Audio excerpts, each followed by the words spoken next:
tip of everyone's tongues when talking about the best teams in the world. Again, they had proved their supremacy early on in the season. Now the question was, could they stay at the top with all the strong squads like Dynasty, X Factor, and the Russians, legends in their own right, hot on their heels? Also, new teams were in the hunt for their own slice of paintball greatness. For those at the bottom of the standings, a scary situation awaited them if they could not pull out of their downward spiral. Relegation back down to the semi-pro division awaited the last place team at the end of the year. This event was the last chance to prove yourself before the World Cup.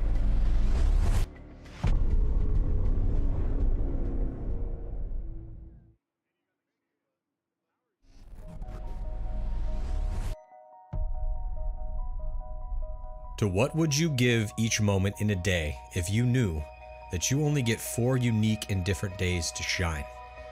It is such an arbitrary number, 4 to be sure. But the parameters are set. You know the day of your execution or of your deliverance. This is a trial by combat. It's a day to define you, a day to test you, a day where all the torturous hours of training come together, where it's you, your gun, your preparation, your teammates, and your tenacity on display, dissected by your enemies, with your skill, your will to win, weighed and measured. It is your chance to prove to the world that in this small slice of place and time, that you above all others are to be remembered, to be respected. In the sport of paintball, it will come down to Sunday, the holy day, where you get to earn your place in the game. And in 2021, you get 4 of these. So this is the story of many moments, but of 1 year of what happens on 4 Sundays. Hard, they have to, they know it, right? Smart fucking paintball. Malice is just saving the day again, and Malice gets a crossfield shot as well. Guys couldn't make the corner like I was as consistent. They get Konstantin Fedorov back. They have Todd Martinez as the coach. Randy Smith is intent on building a championship team. Randy Smith is intent on building a championship team. I got chills, and I was like, we're gonna win this tournament. Pressure's all on them because they're number 1 team. We're the 20th place team. Level undefeated, the number 1 seed in their division. They have everything to lose, and we have nothing to lose. No one can touch Dynasty here. That was a complete masterclass. You go to bed dreaming you get to play Impact on Sunday, send them home. Then you dream you get to play Houston Heat. Who's the other Titan? Dynasty. There's no better feeling than going up against the big Titans.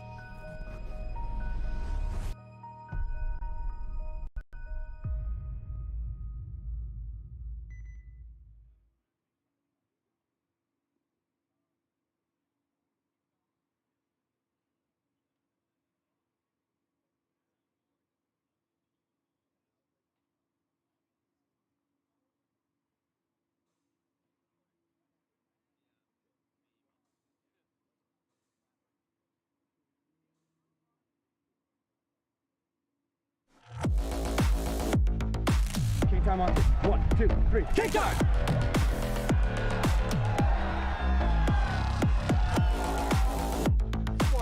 If you're worried if somebody's got the trap, call and find out if the trap's there. That's a full team effort. All 9 Hey, guys full on the team effort. It's an easy game if you're doing it with your brother. 2-on-5 situation. Let's go, Heat. One side ticket.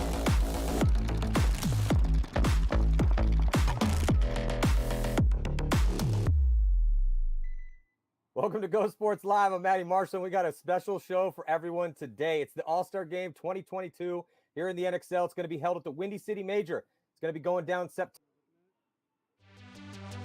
After starting off their pro careers near the bottom of the professional barrel, Columbus Level quickly has become one of the more compelling stories in the game. Last year, Level struggled at the beginning of the season with a 19th and a 20th place finish. And if they didn't drastically improve, they were staring down relegation back to the semi-pro division. But something clicked during their last prelim match in that 19th place finish, where they found a way to beat Houston Heat, who went on to win the tournament. And since then, they have looked like a completely different team. Across the field, each of their starting 5 is having huge moments, and they're getting a high level of production from everyone. The team is filled with hardened, Midwestern, blue-collar ballers, players who have spent time in the lower divisional trenches learning the hard way. They took 3rd at the first event of the year, and when Level is on, they look like they could be a contender.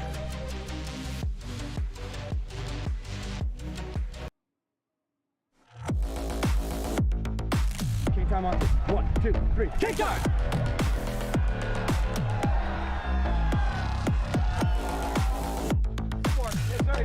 somebody's got the trap, call and find out if the trap's there. That's a full team effort. All 9 Hey, guys full on the fucking team roster. effort. It's an easy game if you're doing it with your brother. 2-on-5 situation. Let's go, Heat. One side ticket.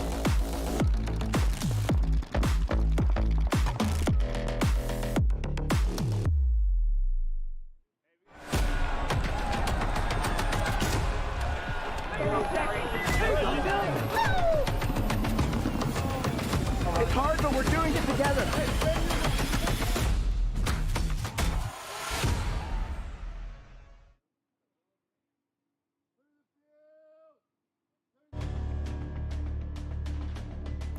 As the NXL headed to Chicago for the 2020 Windy City Major, the two names haunting the rest of the Pro League were familiar to anyone who had been a fan of the game in the modern era. Edmonton Impact and Houston Heat, with their wins at the first two events, were on familiar ground. These two teams have always been on the tip of everyone's tongues when talking about the best teams in the world. Again, they had proved their supremacy early on in the season. Now the question was, could they stay at the top with all the strong squads like Dynasty, X Factor, and the Russians, legends in their own right, hot on their heels? Also, new teams were in the hunt for their own slice of paintball greatness. For those at the bottom of the standings, a scary situation awaited them if they could not pull out of their downward spiral. Relegation back down to the semi-pro division awaited the last place team at the end of the year. This event was the last chance to prove yourself before the World Cup.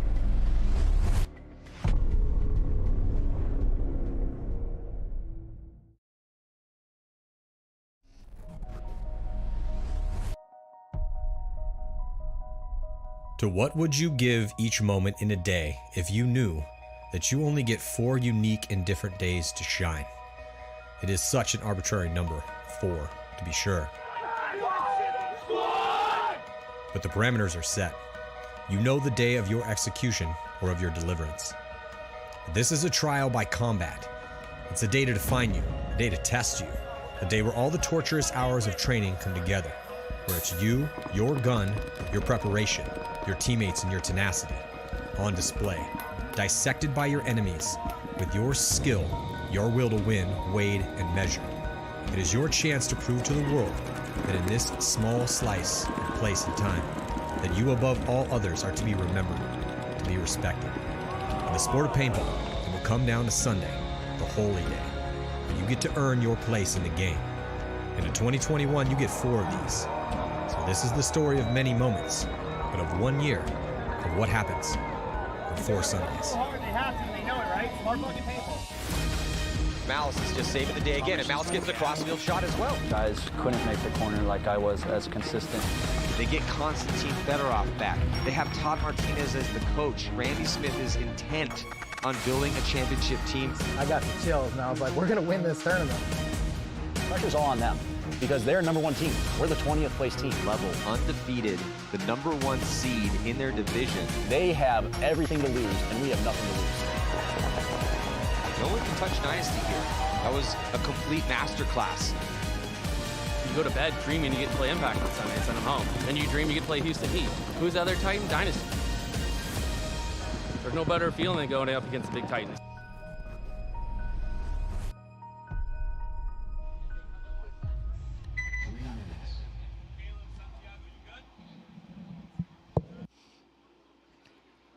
Welcome to the 2022 NXL Golden State Open here at Capital Edge Paintball Park, a little outside of Sacramento, California. I'm Matty Marshall up here with Rich Telford, 4th stop on the tour this year. This is an important event. Yes, it's an open, it's a minor, but after this event, we're really going to know who's at the bottom end, who's looking at relegation, and who is going to be searching for that series title.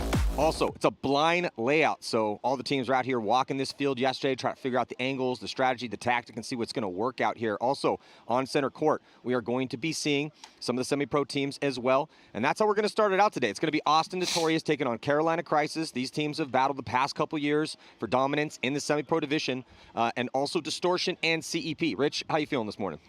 Cold. tired, a little cranky. I'm feeling good. I'm excited Actually, to I watch thought some you were paintball. like kind of a little Yeah, chipper I know, for I know. you. You know what I'm saying? For me, I'm you, definitely in the chipper. morning. Yeah. A little chipper. I'm excited. I like to get to watch some of these divisional guys. Like it always gives me a good sample of what's coming up in the future. Well, and that's because that's the question, right? Is every year one team goes down, one team comes up. Who is it going to be this year with a couple more events to play, and which is why these teams have made the trip out to this open to hopefully have a really good showing and start catapulting up those rankings and have a chance to go pro in 2023. We've seen good things out of Notorious and Crisis before. Kind of really tough to call in this one. Yeah, we've seen this matchup many times. Yeah, They're obviously and with two the of top layout, teams. right? It's what do you think about this layout, Rich? I think I love the blind layouts. I think this blind layout might not play. We'll see how it plays, but it's almost like there's two distinctive fields. There's a really, really strong back line, which we don't usually have. Yep. And then there's about 65 bunkers at the 50-yard line. So it's I thought it was 75. I didn't count them all, but it looks like there's a lot of bunkers out there. So you're going to have some teams that I think that are going to sit back in the back line and try to play slow, methodical. And I think you have some teams that are going to load up 4 or 5 guys on the 50 and try to get wild. So I think it's a really accurate breakdown. Talking to most of the teams and players out here yesterday when everyone was walking the field. Well, I used to play. I heard. Yeah. I did hear that you used to play. Yeah. I mean, it was a long time ago. It was so long ago that memory gets a little rusty. We shot rocks. We didn't use paintballs. You guys got rocks? We're not soft like you guys. Yeah, apparently. So yeah, tough to call on this one as far as a favorite, just because of this blind layout. I don't really know playing style wise. I saw some new guys on Notorious that I haven't seen before either, so I don't know if they have some new guys on the roster or. Yeah, I mean their starting line. I talked to Ryan Gray, their coach. Texas Storm coach, ex-Packer coach. I mean, Ryan's been in the game for a long time. He used to shoot rocks. Player for back in the day. Yeah, his beard tells us he was shooting rocks back in the day. He's a gray beard like us. But yeah, Ryan feels pretty confident about his boys, but their roster is Grayson's coming this way. Pretty standard, and they picked up Grayson Gladstone for this one. Good pickup. See if Grayson can be the first guy to get out this way. Jumping into this first point here, split screen, breakout, Notorious in the white, starting on the red side. Looks like Grayson, they're losing 2 bodies quick here. 2 bodies on both on this side of the field, Maddie. So only 3 players left alive for Texas. Well, they do a desperation run outside wide to make it to a pretty crucial bunker here at the back bunker on the X side. One of the best defensive bunkers on the field. We could call it the snake side, but we're going to be calling it the X side because there is a giant X over here. And there's no snakes, so it makes more sense. Yeah. So 5-on-2 advantage here for Carolina Crisis in this first point, Matt. I mean, Notorious really struggled after losing the first 2 guys in the break. Obviously, it's playing 3-on-5 is tough. Now they're playing 2-on-5. That's even tougher. Marky Franz getting shot in the pack across the field. Yeah. Only 1 player left alive. He's in the X corner. Yeah, this player did make a good run to get out wide here. Yeah. Oh, and it eats up a body, so that's kind of a tough death here for Crisis. You don't want to be walking off. Adams walking off in a 5-on-1.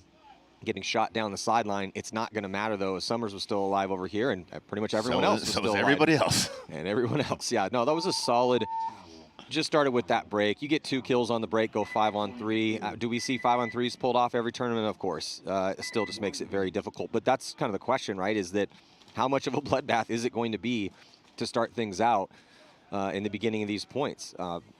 That's a question that even though we just saw 2 bodies come off from one side, I just don't know if that's going to be a trend out here. Because talking to all the teams and coaches, no one really had a solid, concrete answer for me. It was a weird breakout, too, because Grayson got bounced going to that tower, checks the bounce, and then gets caught in the goggles on his first look. So I was like, that's double bad luck.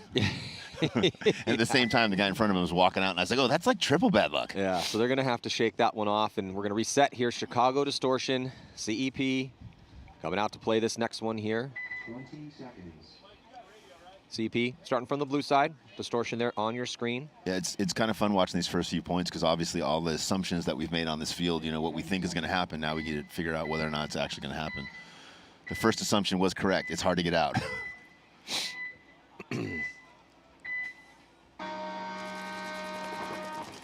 Jumping into this first point here, Distortion and CP. Looks like a pretty solid break, at least initially, for both squads. Running referee coming out, checking a player for CEP in the backfield. Looks like he's going to be taking the walk. 4-on-5 situation. CEP losing their back player from the V side, the top side of the field. And Distortion taking good real estate on the Dorito side, Matt, getting all the way to that Dorito 3 and attacking over here in the X as well. So Distortion with 2 players in the 50, CEP with 2 players in the 50s with down 1 body. Distortion got to be the favorite in this one, sitting at 5th overall. CEP down at 11th overall. And Distortion playing the aggressor here slightly in the X. He's at that 50-yard line, looking towards that V side. Yeah, but he's got 2 guys within striking distance, Maddie. And I think once they find that he's there, someone's going to go get him. Oh, good cross shot there. Yeah, nice shot by CEP to get a shot on a distortion player, attacking on that D side, that V side. It's going to force a little tactical retreat here as distortion's going to get to the outside in the X. That was probably a really good retreat there because if they'd have found him there, one of those 2 guys would have caught him. Yeah, he was about to get stabbed. Yep. Now he has a little bit more of a defensible position as distortion repositions, getting to the tower, D side. Yeah, I think they know he's in there. They're just not sure exactly where he's in there. It's so easy to lose bodies in these big structures like this. Yeah, like you said, there's 65 giant bunkers in the middle of the field. There's really, it's more, yeah, you can count those V's as the middle of the field. Here comes a move. CEP going to run down.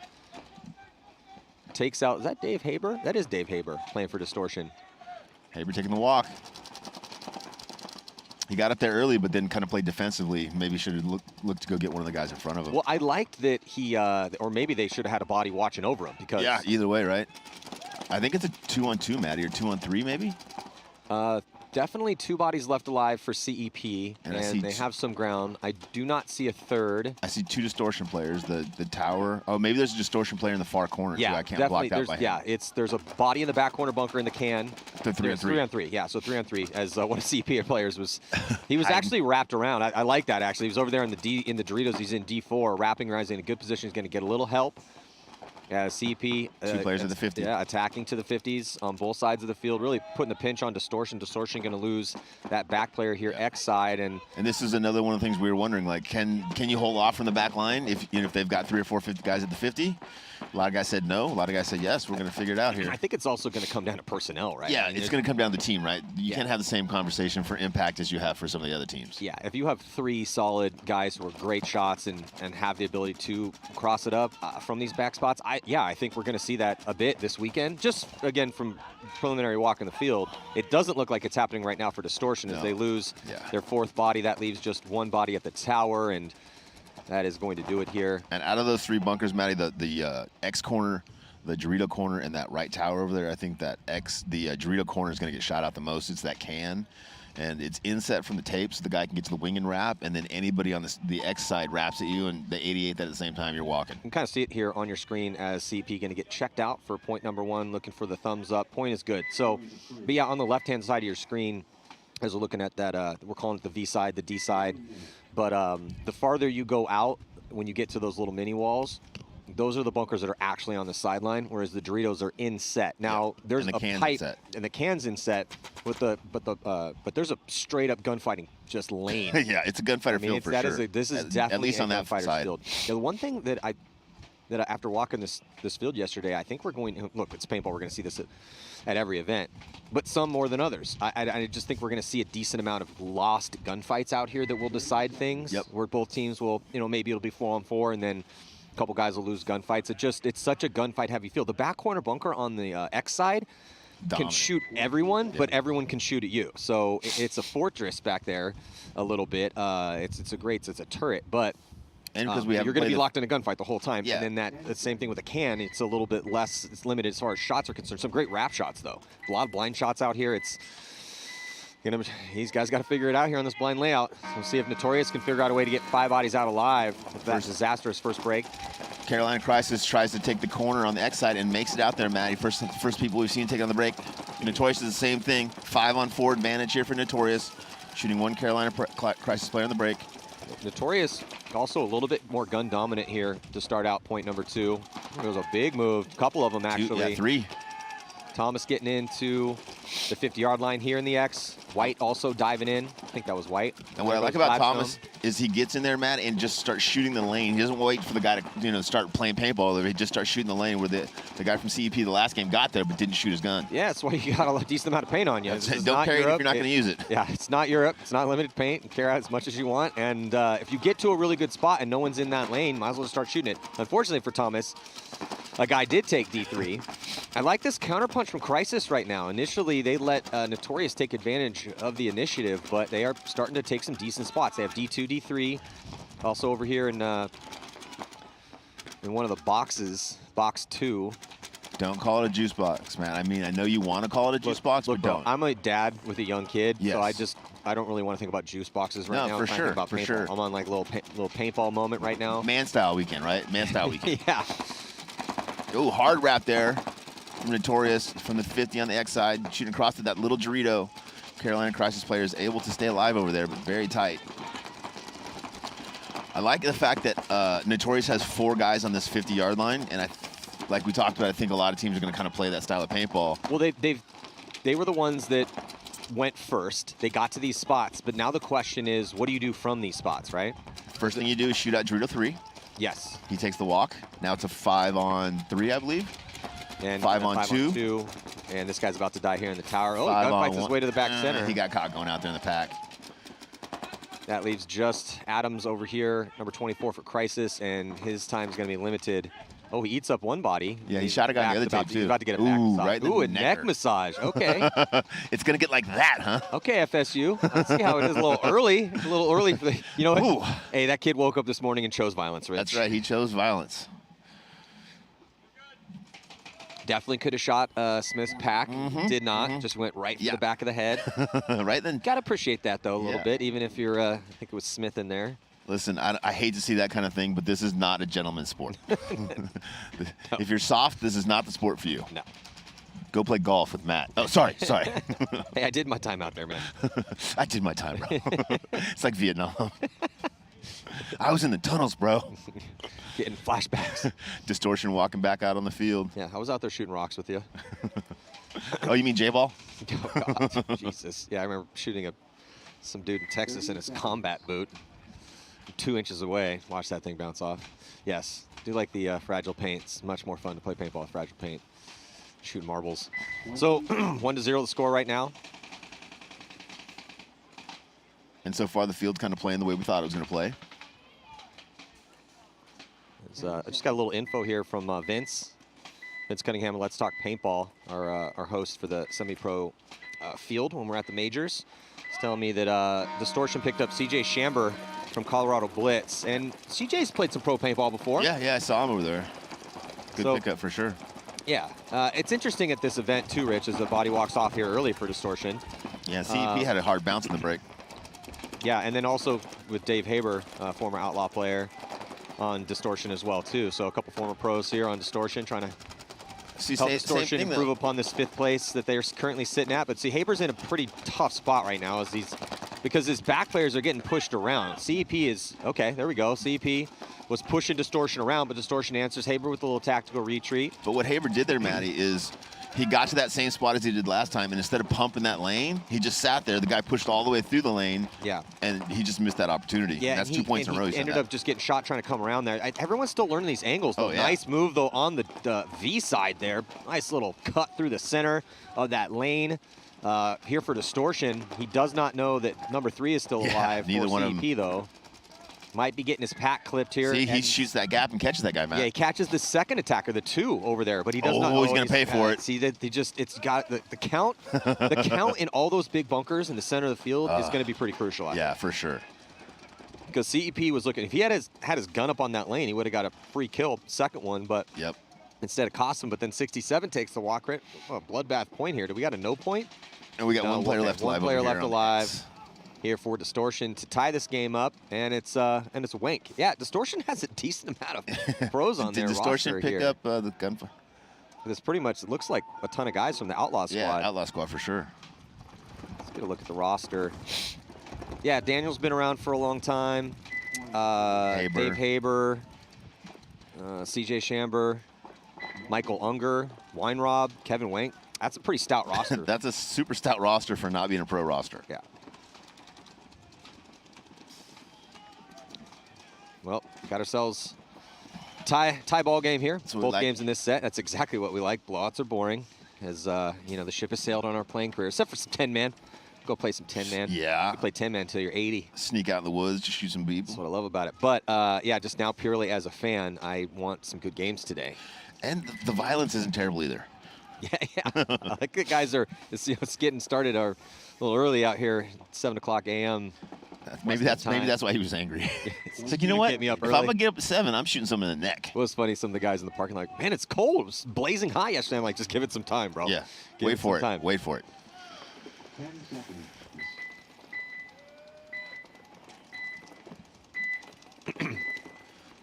Little back and forth.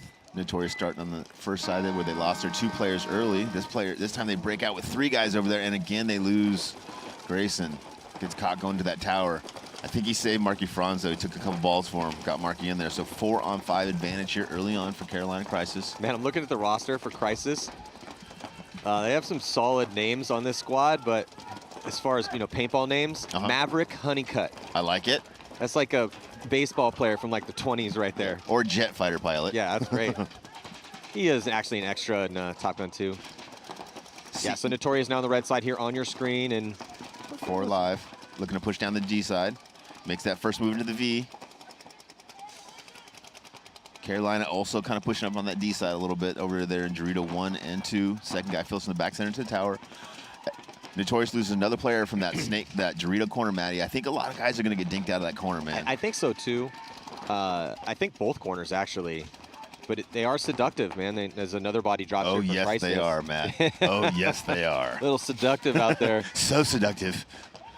Well, some guys are going to get a little gunfight happy being in those spots with a lot of people to shoot at. It's a little bit different again from that D-side can, as Notorious gets a body here on your screen. Yeah, Notorious got two left alive, both on this side, Matty, the X, and then Mark Franz in that tower. Oh, they get the cross kill on Crisis. Crisis had a 3-on-2 advantage there, Matty. Lost it. Now it's 2-on-2. B. White getting into a spot here for Notorious as a body had dropped from the D side. That V side gives him a little bit of room. Doesn't have to worry about that angle. You got to be careful over there, though. Is just a lot of bodies are going to get lost out here this weekend. But For White sure. feels pretty confident, or White feels pretty confident with this, with the count, because he's playing it pretty loose in here. He's going to be very proactive. It's good to see. Proactivity is definitely going to be the word of the tournament for this X. Yeah, reposition. It's almost like playing the mounds, right? Absolutely. You come up, you shoot, you better be somewhere else, so they're going to come get you. Yeah, and also, because the count is going to be crucial, if you are proactive enough, you might trick some teams into thinking there's more than one body in there. Yep. And look at this. We're going to see a cross shot here again, Matt. Yeah, White has played pretty much every bit of this bunker. And does he get the free kill? Cross kill? He doesn't. Sloppy White. He misses that shot, but intelligently does a little retreat here to get back to the 50. Exactly what we were just talking about. Perfect, Reposition, yeah. so if they come and get him there, he's somewhere else. I mean, other than missing that dude's entire His body, full body. he's been playing outstanding here in this X. I haven't heard him talking at all to Mark, so I hope that they're communicating. We just can't hear it out there. But White's playing great, man. White has played every spot multiple Unfortunately, times I think in he's here. going to gas himself the third point of the match. Same thing. Dude, I played 8 games out there. I hope White's been working on his cardio, because he's looking crisp out Yeah, here. I hope he got some pasta last night. He's got plenty of carbs. Well, as we've been looking at White, does he even have any teammates? though? Mark's gone on to the D corner. Oh, okay, all right. So it's a 2-on-2. Yeah, I'm a little as blocked we out get shot from in the that face. spot. Yeah, I only know because I tracked the movement. Now he's moving back from the corner into that tower. How on much the paint D is side. on my face right now? How much was on my face? Oh, Not that bad. You got it way worse. Yeah, You don't the look that microphone, the hat. You're oh, dude. You're all right. I can't help you at all, friend. I'm sorry. Hey, anybody in the booth, if you can send up some paper towels for Matt's face, that'd be great. Oh, Matt just loves the game. He just gets in there. You know what I'm saying? Matt's just like in the game. Well, as Look at that ball. shot. That's the ball that got you right there. Stuck in the net. You see it? Oh, I see. I do see it. Yeah, so White does have Marky Franz in the back corner. 2-on-2.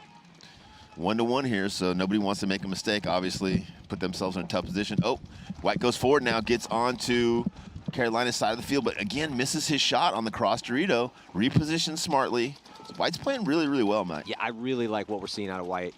I'm just wondering if he's going to gas himself out, because, I mean, he's probably expended 1,000 calories at this point alone. He's going to go in there. Ryan, I need to set the next point. No, you need to play again. You're playing amazing. That was awesome. Get back out there, That's kid. all I got, Coach. Yeah, White, it was a Texas event 2 years ago, I believe. But remember, he was injured and he sat up there with us on crutches for the majority. He was a good guy. Good dude, yeah. Yeah, really good guy. And I heard a lot of good things about him. That guy in the Doritos a terrible shot. Or he hates you. Yeah. Hey, man, try to shoot the guys on the field. Yeah, they're about 20 feet lower than we are. So if you can bring that down a little, just dial that in. Hey, what's the thread count on this netting? Should we ask Dave? Dude, I'm gonna put my sunglasses back literally that little square right there saved your face.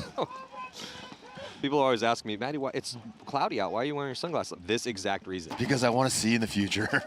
I want to watch my kid graduate college. And White makes move number 875. In the same point. And the whole time, Mark's just sitting in the back watching him. Yeah. White, kill those guys. White, kill those guys. If you were lazy and didn't want to come to the field early, totally understandable. Rewatch this point. Rewatch this point, and just watch exactly how White has played this. Just for paintball's sake, I hope White shoots this. Look, Crisis, love you guys, but just how much effort. Do something with your face, please. I know, I'm just covered in paint. But how much work that White has put in, he deserves to win this point. Yes and no. There's no such thing. There's no such thing. Yeah, because he missed. Hear me out, because he was ridiculous with that first shot. Yeah. That was the classic. How did I miss that, dude? You're like, you had broken paint, right? No. Your hopper was broken? No. Your gun was working. White, again, repositioning inside. And the whole time that he's repositioned, the 2 Carolina Crisis guys have not moved. What happened? I had white paint on mine. Oh, sorry. Mark has moved 2 or 3 times. White has moved 7 times. The 2 Carolina Crisis guys refuse to move. They're crossed up in the corner and the Dorito 3, and they're like, hey, man, you can either come through this gap. Because they think there's 8 guys in the X. There's at least 4 guys in the X, okay? There's at least 4 guys in the X. What is the count? Dude, I told you, there's just 2 bodies left alive. That is an impossibility. There's at least 4 guys in the X alone. They started with 8 guys, dude, because there's 4 on the left and there's 3 or 4 on the right still, and I know we shot some dudes. And White's just like, I don't know where to go. I've gone everywhere. He's like, I'm just gonna go right back to the 50 again. Yeah, it's only 5 minutes and 34 seconds left in this Glacier's age of time is ticked off here. Maybe I know how to get this point over with. White. Okay, we've said your name enough. We've said your name enough. Kill somebody or die. Commentator curse. That's right. Well, Marky Franz is throwing an anchor down. Just as I say that, though, he does take off and make his move up into the tower to try to get a little bit closer to White. Well, yeah, and both the Carolina Crisis guys have been on White this whole time, so Marky's been able to reposition between the tower and the can, both on that D side to try to get a better angle. But at some point, you just got to take the initiative and be like, hey, let's giddy up. Let's go forward. There he goes. Or not, because it's tied 1-1, so I definitely don't want to make a mistake here, give the team the advantage, and the more time that ticks off the clock, the more important this point becomes. Yeah. I think White's got the ball. I think he needs to go forward and just dial that shot in on that cross Dorito. I'm surprised he's not winded yet, because he has been. Oh, he's winded for sure. Doing combat yoga over here. For the past 10 minutes. Takes a barrel dive in there. You can tell he's getting tired because he just core sampled it going over that beam. Well, luckily we got some turf out here, so. Yeah, White's going forward to try to get that cross shot on the Dorito again. Let's see if he can make it this time. He cannot. It was a much smaller shot this time, to be fair. That guy's not giving him much. And from that, you don't have a lot from that angle unless it was like unless you're standing up like the first point. Yeah. And hey, good job. You got at least half of that off your face. So, yeah. Do my best here. As I'm trying to call this point, I had to grab a sock out of my backpack here.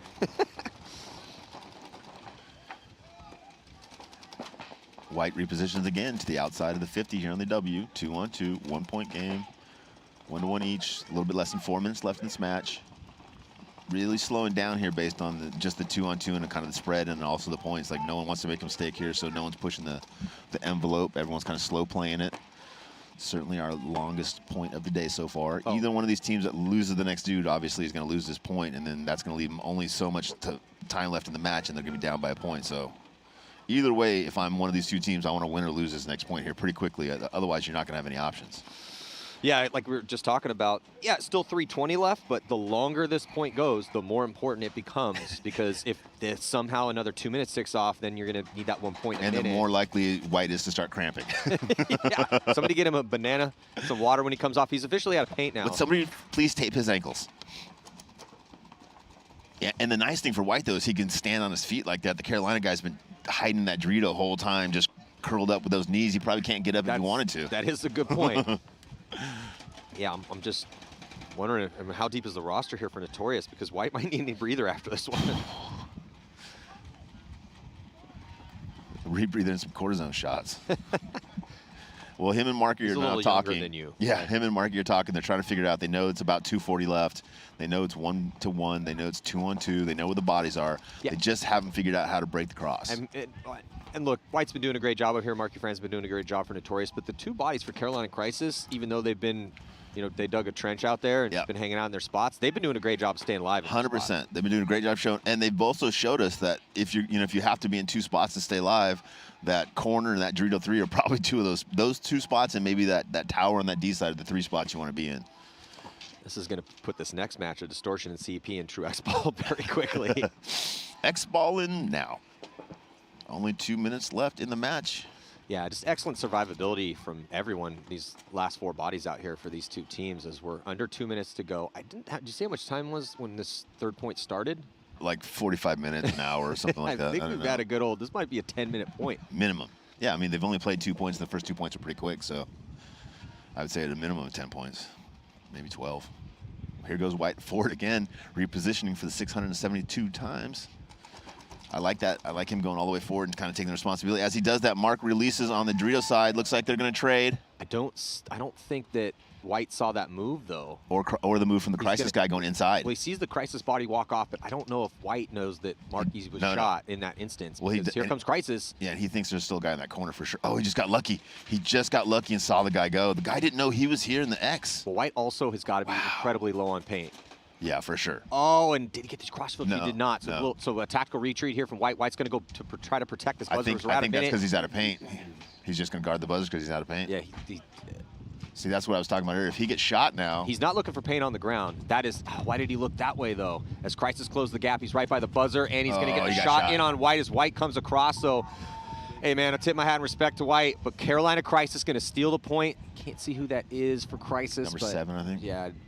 Man, White, good game, buddy. Good point there. A lot of good work there, White. Yeah, and just a beautiful job this last player here for Crisis. Yeah, he just lost him, right? He lost him, got lucky, refound him. Good point for all those guys. All 4 of those guys. I think it's Brannon. Beautiful job. Yeah, that is, Tommy Brannon, man. Awesome point. Great job. Head on a swivel as he moved up on that D side once Marky Franz came through and bunkered out his teammate. And then White, even though that's probably the most pro activity we're going to see out of anyone this weekend, in one of our very first points of the weekend, who knows? We got a lot of paintball to see. But, yeah, man, Brandon just outplayed him. 100%. Good read, good react, man. And maybe White was completely out of paint. That could be energy. Yeah, true. I mean, again, even there, he had to reposition 3 or 4 times to try to pull that point back. Yeah. It's about as many moves as you can make bunker to bunker in a paintball point. So after a long wait, Distortion and CEP retake the field here. And CEP here on your screen, starting from the blue side. Looks like a good breakout for both teams. Oh, CEP losing their first attacker on the X side, Matty. And now diving Distortion, getting Haber. Haber traditionally, when he was playing for the Outlaws, he's one of those paintball cliches, and we used to joke about they should just let him start at the 50. Yeah, he always gets there. Unshootable, trying to get him into the, trying to get him as he gets into the 50, but much more shootable once he's there. Yeah. This time, at least, he got his gun up for a little bit on that inside cut before he goes to the outside. But I'd like, if I was coaching Haber, I would say, hey, when you get there, just pump 2 pods through that gap over there for the first, 30 seconds, 40 seconds of the game and see if you get a kill, and if not, go to work on your tape. But that's another time that they pushed up through that gap over there on the Dorito side, and his gun is down. Yeah, if Haber just stayed on that gap from D1 to D3. A little more disciplined. For a little bit longer, probably would have shot that body, but CP now making moves, getting to the 50-yard line, pops up. Haber almost catches him. Yeah. He's going to retreat back to the wedge, crawl back, and then establish a lane of his own. Good 4-on-5 battle here. Slight advantage for Distortion. Up by 1 body and have 1 more guy towards the 50. Oh, see if you make a big move. Well, comes through, trades out with Haber. 3 on 4 now.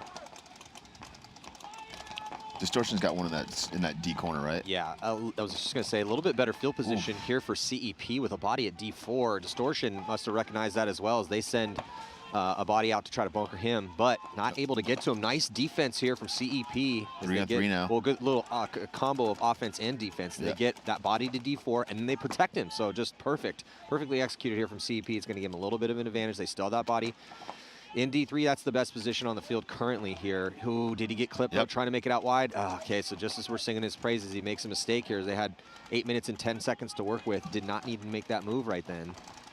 Distortion now moving out of the back center to the tower on this side of the field. CEP with the tower on this side and the corner on the D side. So 2 players for CEP, 1 on both sides of the field. Distortion with a little bit better of a spread. 3 players live, 2 in the towers, 1 in the juice box. I hate to say it because it's really early on, and I definitely don't want to jinx us, but it seems like it's kind of slowing down a little bit after those first few points. Yeah, I also think that just because I love the layout that our commissioner, Jason, has brought us again. He's been doing such a great job. Another body dropper for CP, this time out of his spot from that tower, and that's going to blow the side completely open. Kevin Wank gets up on his toes and starts running forward. That's lucky not to get a penalty over there. Yeah. There for number 3 for CEP. So Distortion making relatively quick work here of CEP. It just kind of came down to that mistake that their player made from D3.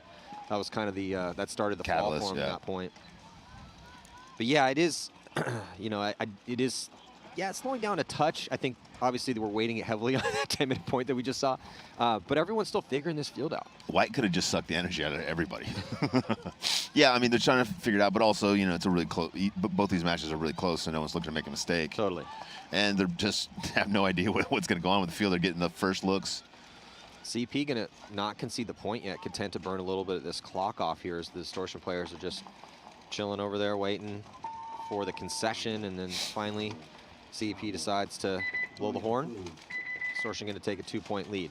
So now Notorious is in a tough spot. Not a lot of time left. They're down by 1. Yeah. So we are going to, I think we're going to just have to see a good old-fashioned reckless and staggered attack here. And I think, I mean, that's a combination of mistakes, right? Like the Notorious guys saw the clock. They knew what was going on. The coach saw the clock, knew what was going on. And no one made a decision like, hey, listen, let's leave ourselves 2 minutes or a minute and a half or whatever that number is so that if we lose this point, we still have a chance to come back. Yeah. Only leaving themselves, you know, what do they have, 30 seconds left, 45 seconds, something like a minute? I think it's a little less than a minute, maybe 50-ish seconds left. Puts them in a really tough, they have to win the breakout, basically. Yeah, so, and I agree with you. When you're in that situation and you have a close game and time is ticking off the clock, if you want to make that big move, obviously this is completely contingent on the situation, but you want to ideally do that around 2 minutes. Yep. Because then when the chaos sets in, and if you do win or lose that point, then you get to have a legit amount of time to have a regular game plan. And every team's different, right? Yeah. Like timing-wise, some teams probably need 2 minutes, some teams need 30 seconds, right? Yeah. Houston Heat doesn't need the same amount of time as somebody else. Absolutely.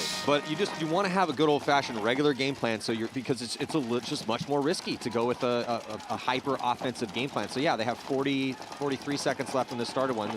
Grayson survives the break, but he loses his outside player again. So Notorious down 1 body here early, mighty 5-on-4 advantage for Carolina Crisis, up by 1 point, 5 bodies alive. Grayson Goff is over here in the X trying to get down. Sorry, Gladstone. I was going to say, I think Grayson Goff's trading stocks right now in Texas somewhere. But Grayson Gladstone's definitely here. He's having some problems with his gun, though. Not an ideal time for that to happen with just 16 seconds left. Well, he's struggling with this match. Got shot the first 2 points on the break. Now he gets to a key bunker and can't get a lot of paint out of his gun. Well, he's got his gun back up and working, but you got to die on your sword right now as there's only six seconds left. There's still 4 bodies left alive. Notorious just need to try to put a guy in and make a move. Yeah. The cardinal sin of paintball is to be alive in your spot when the time expires when you're down by 1, and there was still at least 1 body left alive for Notorious. Yeah, 3. And thank you for saying that, because when we do clinics and stuff, man, we just pound that home, and the guys are like, "Are you sure?" I'm like, "Yeah, man. I've been lumped up a lot of times doing this drill, you know, going into 3 bodies all by myself. Not fun, but that's just the way you do it, man." Hey, you never know. Maybe you shoot every 1 ball hits your opponent, guy gets a major. You have no idea. But 1 out of every give it a 50 shot, times it works. If you're down by 3, hey man, totally different story. But if you're down by 1, the cardinal sin of paintball is to be alive in your spot when time expires, and there was at least 2 bodies left alive for Notorious. Yeah, just watching the game. That's not ideal. That's not how it's supposed to be. Not the guy. So, that's not what you want to stack your team with. That's a frustrating loss here for Notorious. For sure. And Carolina Crisis, you know, that's a good momentum swing. That point that they won was huge, obviously, because they were down on bodies, pulled it back off, and then they come back out and hold it, win that match. It's going to give them good momentum going forward, whereas Notorious has now got to go back and scratch their heads and be like, "Hey, man, we blew that first match." Yeah, at least for Notorious, it's only a 1-point loss. Yeah. So the spread's not bad, but Make that corner again. Well, still 6 minutes and 32 seconds left here in the Distortion CEP match. Distortion on the blue side, and Haber just again has no problem at all making it to the 50. He's going to go the inside route to the outside, though. I think you nailed it on the head, though. I love how Haber gets there every time. I just don't like what he does when he gets there. He puts his gun down. He doesn't shoot the gap. He's not playing kind of team paintball. He's kind of playing individual paintball, I think. Well, I don't mind. I like his proactivity. I feel that this specific bunker set in this X, you got to be proactive. But you know what I really like, though, is if you get to that 50 and no one's in D3, zone up on that lane. Just pump it. It's one of the best shots on the field. Yeah, just pump it. Well, here comes the push from CEP. Oh. CEP is playing very aggressive. I like Haber to see this out of him. ate that guy up. Yeah. But oh, look at this. They try to attack on Haber, so a body comes off. They try to go get Haber. That guy dies. Haber gets the free kill inside because they had no idea that he had made the move outside wide. So Haber did lose the player behind him, though, Matty. Yeah, so Haber's on an island right now, and then he gets shot cross field as the push coming from CEP. CEP is playing very aggressive out here on this field. Yeah, they are. And they're going to tie this match up with a little bit more than 5 minutes left. Unger, Haber out there, and they both take the walk as CEP runs in, stomps on that buzzer, and getting checked out by the ref to try to tie this one up here. About to be 2-2. Man, I like the way Haber's getting in that. He's going. He's got like 2 or 3 different ways to get in there, and I haven't even seen him take a bounce yet. I just like him to get his gun up a little bit earlier, be a little more proactive. He's real fast. He's real athletic. He's hyper aggressive, and yeah, he was one of those guys that when he first got on the Outlaws, he was so good at being at the 50 all the time, just omnipresent in there. Mr. 50. But because he was a newer player, the knock was, okay, over battle. Get shot out when he gets there. He'd get there, he'd over battle, get dinked out, that type of thing. So and we always were looking for his survivability to increase. He did a really good job in that specific point. It's just everyone died around him.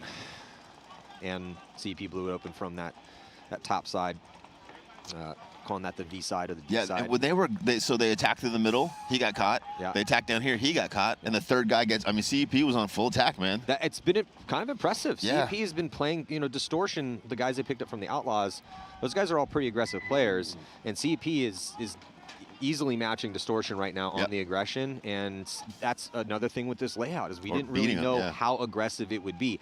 I do think that when we see, let's say a team like Level, right, or the ML Kings, those teams, they're aggressive, young, up-and-coming squads. They're most likely going to be pushing the issue on this one. Well, and that's their advantage, right? Yeah, for sure. You don't want to go play Dynasty and be like, hey, let's play a more technical game than Dynasty. Hey, let's outthink these guys. Guys, 5 alive, 5 alive. Everyone just, gunfight from your spot. Just communicate and stay alive. We're going to play our ball and work them out. Yeah, read and react, guys. Read and react. Probably not going to happen. So, it's got to play your strengths, and just like what we're seeing actually both Distortion and CEP, like the way they're playing this field, but we are watching, which we're going to continue to see most of today probably, though, is that guys are going to be making small mistakes out there because this is a blind layout. I think we'll see it today and tomorrow. 70 reps in 2 weekends out here to work with. Yeah, and in a match, maybe because you don't play every point, right? And maybe the match is a 4 or 5 point match. You only might get 2 or 3 points on your first match. So the second or third time for Crisis. So the second or third match, you might have only had 2 or 3 looks on this field, and you're just like, dude, I'm still figuring this stuff out. Yeah. But it's just, I like the blind layout. I love it. We get to watch in real time how the best paintball players in the world, how they figure it out, how they're adjusting game plans. I was talking to Jason this morning about what you were saying yesterday about the evolution. Like, usually the evolution happens in practice, and we don't get to see it. Yeah. We get to see the full evolution of a team, a top team and a bottom team come to this field, play their first game, scratch their head, and little by little make those adjustments, and we get to see it the whole time. It's also interesting because some guys love it and some guys hate it. Oh, yeah. Some guys Harris love Harris is like, I can't play no layouts. And I was like, but nobody has an advantage or disadvantage. No, I like to play a lot of plays. I was hanging out with the Level guys out here when we were walking the field yesterday, and they were in a legit argument. So Danny Schonauer likes to play the field, whereas Weber doesn't. And he likes the blind layouts. So they were going back and forth and arguing. And they probably both have valid points, right? Yeah. For their perspective. Yeah, I mean, you could argue it either way, right? It's just, but again, just as a fan, it's fun to watch the evolution of the strategy and how the field is played happen in real time as the tournament progresses. And I feel like there's not a big step, but you get less repetitiveness, right? Yeah, because typically it's 90 to 95% done by the time we get to a tournament 100%. Because the teams have had 2 weekends to work with on the layout.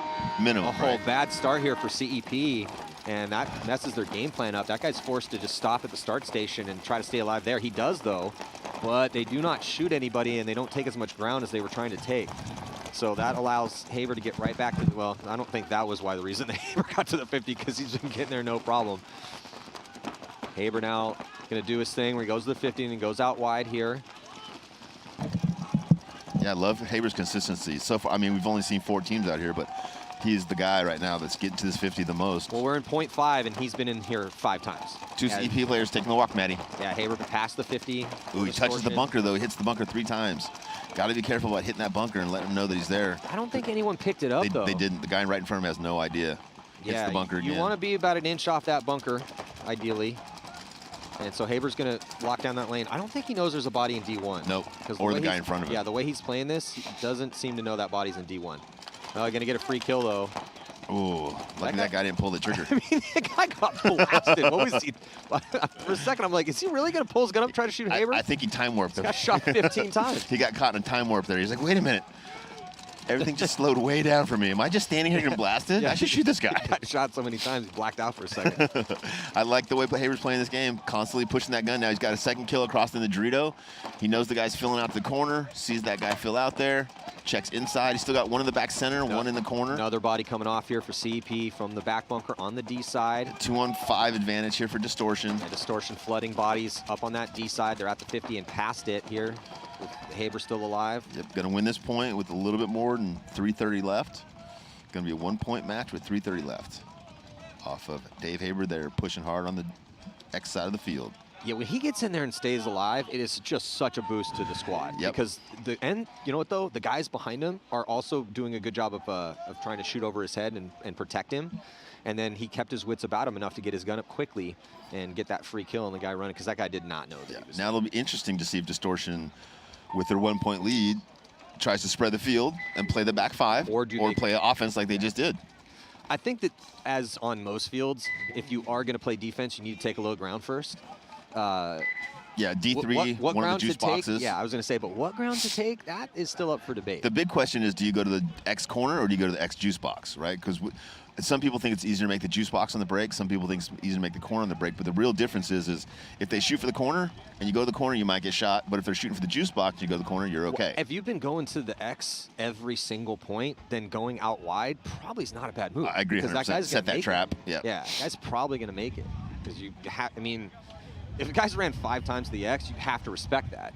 It's like, you know, if you're in a boxing match and that dude is just getting the hook in on you, you have to be moving away from that. If he's got a good jab, you better get that head off the center line. Same thing here. You know, if you got Haber running 5 times in a row the X, you have to respect that. You have to put a gun that way. Just they have had 0% chance of shooting him so far because he's been running quick routes low. Or do you just give up? Like, listen, just call it. We keep trying to shoot that dude. No one's shooting. Let's shoot somebody else. Yeah. Let's shoot everybody around him. He's going to be in the X. Assume it. Let's just shoot 2 guys off the D side. Snake is hot, guys. Yeah. Snake is hot. And if you're just joining us, thank you guys so much for joining us here at the Golden State Open. It's a little chilly out here this morning, but we're really appreciative of that because it's going to be really hot this afternoon. Matt's next to me in 4 layers. Talk about how chilly it is, and I'm up here nippling it out. Well, you know, you're from up here, so I would have thought that... It's going to be a little warmer. I've been here the last couple of days, and in the morning it's been toasty. So I saw everybody putting their hoodies on this morning. I thought, those guys are stupid. Hoodies, it's going to be like 600 degrees out there. Well, I am headed up to Tahoe after this, so I have some more clothes, but they're in my car in the parking lot, Rich. So I could help you out, but I can't help you out. Yeah, I know. Yeah. So you're just going to have to cross your arms. I'll tough it out. I'll toughen it out. And again, if you guys want to hang out with Matty, he'll be in Tahoe this week. The ML Kings guys, I think, they're debating between Tahoe and San Francisco. So last year, Art did a trip after this trip. Our camera guy, Art, and filmmaker Art. With his brother. And so this year, he's doing it again. And I was like, dude, you should have told us. So next year, we're going to rally and go after the California event. We're all going to go Yosemite or to the coast or something. Yes, and you invited me yesterday to that. I wish I could go, but this is the time where I'd go to do a family trip. Yeah. I'll be honestly, handing my child juice boxes. The invitation was mostly just like me being nice. I appreciate that. Yeah. Thank you so much. I know you have commitments. Yeah. Unlike your kids are grown. My kids are. Mine are not. So when we get off the mic, I have a great story about my youngest daughter for you. You're going to love. Yeah, she's not quite grown yet, so she's probably going to be a funny story. So we got 1 point spread here. Is you know what though? This game's not over. There's not a lot of time left. But the way that CEP's been playing, I mean, they not easily, but in some universe they come back and win this one because I really like the aggression we're seeing. They just need to tighten up the survivability a touch. Yeah. They need to survive the break, right? When they get out there with 5 bodies, they do pretty well. When they lose a body early, they lose a little bit of offense. And they're not matching distortion in the X. No, they're for just sure. letting Haber. Now they've shot Haber out of that spot, and they have been counterpunching over here, but they just need to go get Haber off the field. Yeah. But the issue is that it's okay. Yeah, distortion 1-point lead, but they keep running. They start the offense over here. I like how they're closing out on the D side as well too, but they're just a little bit more consistent on the offense, and that's kind of why it's sitting the way it is. But it's just, again, super close. Looks like we got a little technical timeout as the break clock is stopped at 27 seconds. Is looking at CEP, former pro squad, Chattanooga CEP. Where are they from? The Midwest. And good to see him back. And then Distortion loading up with some former pro players. Yeah, why not pick up a whole pro team? Yeah, the guys have been grinding for the past 5 years-ish. White's sitting down there behind us. He looks like he had a rough match for 3 points. Yeah, he gets an A. He had about 17, 18 points in that 3 points. He just needed to bring one more pot out is what he needed. Yeah, that's just another situation. I mean, when it's a long 10-minute point and you're just going back and forth, it's kind of tough not to shoot through your pack, but you really should never, ever shoot through all of your paintballs. No.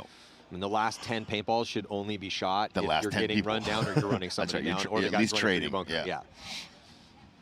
Yeah, there's nothing more frustrating than you look over at your buddies like, I got no paint, bro. Yeah, that's the worst. I got no paint. You're like, really? So you quit? Great. Well, I'm on the other side of the field. I cannot throw you a pot. So you quit, right? You just decided to shoot all your paint, and now you're just going to quit. Cool, cool.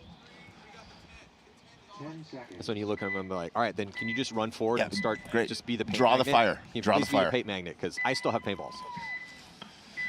All right, here we go. See what CEP can do here. CEP on the red side of the field, and looks like they're going to take some ground. They go outside wide. Oh, they get a body clip, though, trying to get out to that Shoot D one, side. lose one. They do match the aggression. They actually beat Haber here into the X. And he jumps up, checks off on that D lane. They lose another player, though. Here's the back bunker here on the X side, also taking the walk. So not looking good here for CEP. Haber going right forward. forward. He's going to come down. Oh, and he gets alive, Matt. Beautiful job by Dave Haber here, taking over the attack on the X side. Chicago Distortion already with this 1-point lead. Looks like it's about to be 2 here shortly. 3-pack for Haber. Haber feasting in this one with some style points too. Crawls up, and then with the left-handed. CEP's got to concede this. Okay, they do. Still going to be almost 3 minutes left, Matt. 2-point match. Haber's really playing well here.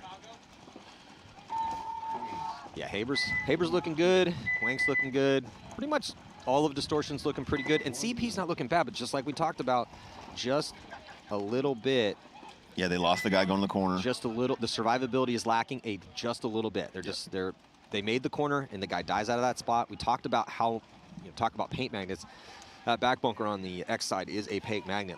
There's a ton of bunkers that can shoot at that guy, but he can also shoot at a lot of bodies too. It's the blessing and the curse of that spot. But we are going to be seeing quite a few bodies die out of that position. So 2 minutes in between points here. True X-ball. CEP starting to run out of time here. Semi-pro match is going down on center court here at the Golden State Open. I'm Matty Marshall with Rich Telfer. Next up, we got the ML Kings taking the field against Level. We just brought up those two teams. That'll be fun. Yeah, so with Level, Level very impressive early on in their pro careers, getting all the way to a 3rd place, but past couple events, they have not looked crisp. They did not do well in the blind layout in Texas, so they're going to try to get another look at it here.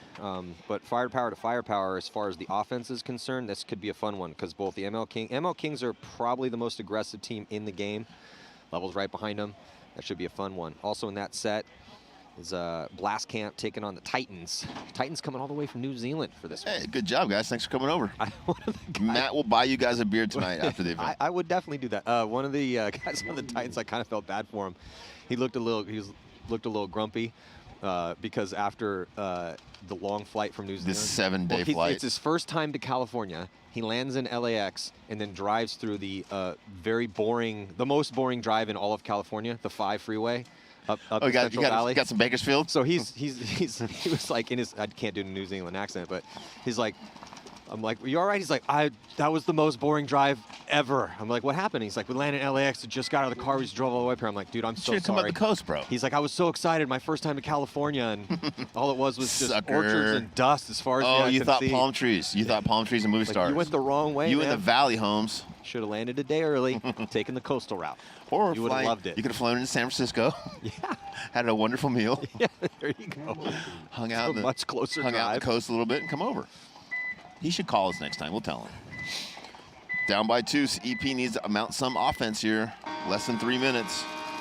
Well, CP going to try to take the corner again here on the blue side on a split screen breakout. The double up the back center. Oh, they get 1. They get 2. Great break here for CEP with 2 minutes and 45 seconds left. They have a chance. First point we haven't seen Haber in the 50X. Yeah, so Distortion, as Rich just said, holds Haber up for the very first time, and it ends up costing them 2 bodies. They go defensive play. It does not work, at least so far. They do have a 2-point cushion, though, but it is 5-on-3 situation. Yeah, it's just, CEP should win this point. It's just, are they going to be able to win this point with enough time to play another point? CEP took some early ground on that D side, getting to the inside 50. It's a little inset over there if you're getting a first look here at this field, and now they're going to send 2 bodies into the same spot in the wedge. That's not ideal. They definitely drew that up last night in the game plan. Yeah, that was an audible, because you typically don't want 2 guys in the same spot. Well, and if they pinch the guy out of the corner, both the guys in the towers are looking this way, so they can just walk down that side of the I field. mean, I guess, hey, you got a guy looking both ways, right? So, oh, did it work out? Number 3, did he get the kill on D1? He got him. Yeah, he got him. Okay, so that's looking pretty good here for CEP. He's gonna run through, get 1, come around and blast 2, 3 trails right behind him to clear it out. 1 minute, 35 seconds, 39 seconds. Nicely executed. It all started with that break, though. Nice off-the-break shots for CEP to get those first 2 kills and then make the most of that high body situation. Yeah, and shutting down Haber on the break obviously was a big advantage. It is interesting that they finally hold Haber up, and then that's how he gets shot. Going to the 50, no problem, but trying to get into in the back, try to get into box 1, and that's a problem. That's way harder. 3-4 is the score. Yeah, CP. Again, 2 minutes between these points. It's going to come down to this break. If CP can get, if they can shoot a body and get 5 bodies out alive, they still got a pretty good chance. Yep. And if it's a 5-on-5 situation, then definitely in favor of Distortion. I'm wondering now, though, Rich, is do you just send Haber back up? Yes. Yeah, right? I think Obviously. so. Well, I don't know why they didn't send him last time. Yes. Yeah, all right, guys, let's You getting shotgun up there? Just take the back spots and just hold them off. That did not work out. You getting pressure going up there? No, none at all. Okay, I want you to hide in the back. All right, go to box 1 then. So White's back behind us trying to get some calories in him right now, eating some granola bars. Guys. yeah, we're in Xball because if you guys just tuned in, the Notorious in the Crisis match had a 10-minute long point where White plays the snake side, which is now the X side here at this event on this beautiful, fun, chaotic-looking layout. Yeah, that's about as many calories as you can expend. So White's over here. Lucky he's not a big dude. Big guy couldn't have made that many moves. Yeah, that's the best I've ever seen anyone play, and it didn't work out in their favor. God must really hate him. Paintball gods are not happy with White Accidentally ran over some puppies on his way here. Okay, I cheated on my taxes, all right? Jesus, I thought everybody else was doing it. I'll do better next year. Yeah, and then with CP, do you think they take ground or go heavy guns again? Heavy guns work. Heavy guns on the break. Yeah, that one break out there where they did the 3 in the back, I think they do that again and then just release and go. I like the heavy guns with the 1 body pushing towards the D side. Yep. In that last point, I'd probably run that same game plan. Yeah, and it's hard not to if it works, right? Because you think that Distortion is going to change theirs because their last game plan did not work out, so they're probably not going to run. They're going to go back to their bread and butter. Yeah, they're going to go back to that. But I like that last game plan that CEP went. Just you do need to deal with Haber, though, knowing they're probably going to go back to sending him up here. Maybe they won't, but, I mean, he made it 5 times in a row and playing shot offense. 2 or 3 people a couple of those defense, points. and that's the only time that it cost him his body. So probably going to go with that again. Or maybe not. Maybe we'll see something new out here. About to find out in 30 seconds. Who do you got in the ML Kings level match? I'm going to go with the ML Kings. ML Kings only have 6 guys. No Betancourt. They got our boy. Yeah. Ryan Hoskinson, a.k.a. Hosky. He's like, I let you guys slide on the last name thing. I'm like, oh, thanks, Rye. We are both significantly larger than you are, so we will be messing up your name as much as we want. Hosky, I think I got that down now. It is funny that your name's hard to say when you have a nickname that's shorter because no one can say your last name. Yeah. Distortion losing one, now losing a second, Maddie. 3-on-5 advantage for CEP. And Haber's going to get shot right in the back. CEP went with they went with the same exact game plan. They go heavy on that D side, they get early to the 50, and then start attacking over here. Perfect for CEP if they can close it out. They got 5-on-2, Maddie. Ton of time here. And Distortion just dropping the ball here with 2 bad breaks in a row, squandering this 2-point spread. Yeah, they let Distortion fill the X corner, which was a mistake, but they're still going to win this point. Great execution here for CEP. Minute or so probably left here. Ooh, last guy gets close quarter combat. Yeah, poor Wank in that back corner. I mean, there's not much you can do there. Just hoping that somebody they're not going to concede it. So you're just he made a great fill getting out there. Well, 2 quick ones here for CEP. And going to be 4-4. And probably going to see a overtime point as well. Yeah, it looks like it. Because now they're... Unless we see some flags early. Yeah, we haven't seen a penalty at all. Oh, great. Thanks, Matt. Thanks. Which is a little peculiar to go through an entire set and have no not really. I mean, usually we get through a couple sets before the referees kind of wake up and be like, hey, you know what? I've had just about enough of you. Boom. All right, I've seen it one too many times. The red flag of death's coming out. I tried to give you guys a little bit of rope, and guess what? You hung yourselves. Setting the precedent early. Yeah, I really haven't seen. I mean, there was a couple that might have been, you know, that weird one earlier. Yeah, right. There was another one over there on the D side that could have been a minor, but I like that the refs are letting them play it out a little bit. But we really haven't seen anything crazy yet. It's been pretty clean paintball so far. I doubt that that's going to continue. It's just typically not. I just can't see it. Well, and I like these events too because it's a little bit. It's not like the tension of a full major event. You know, it's a little bit more relaxed, a little bit calmer. It kind of reminds me of some of the regional events. It just depends though on who we're talking about because some of those regional events, those guys take it as seriously as you possibly can. A little too seriously. But kind of like a college event back in the day. Yeah, the NCPA championships or whatever. Yeah, it's definitely more mellow. A little bit more relaxed. Everyone's a little bit lighter. Yeah, just good vibes, though. Yeah, vibes. man. We're out here at Capital Edge and getting blessed with a little bit of chilly Central Valley morning air here before it starts heating up. I was going to say, anybody who's been here for the last couple days setting up, they're appreciating this cold weather. Yeah, it's going to be probably maybe 92-ish this afternoon, but not until 1 or 2 o'clock. So you've probably been here 5 or 6 times. Okay. I've probably been here 100 times. And this is definitely the nicest it's ever been at this time of the year. Yeah, this is that perfect paintball weather. By the way, Tom Cole, if you're listening, the spring around here is beautiful. A little chilly in the spring, actually. The fall, beautiful. Fall and spring is nice. Summer, July, winter. August, a little hot. A little hot. Yeah, we call the Central Valley the Midwest of California. It's really cold. The armpit of California. In the winter and really hot in the summer.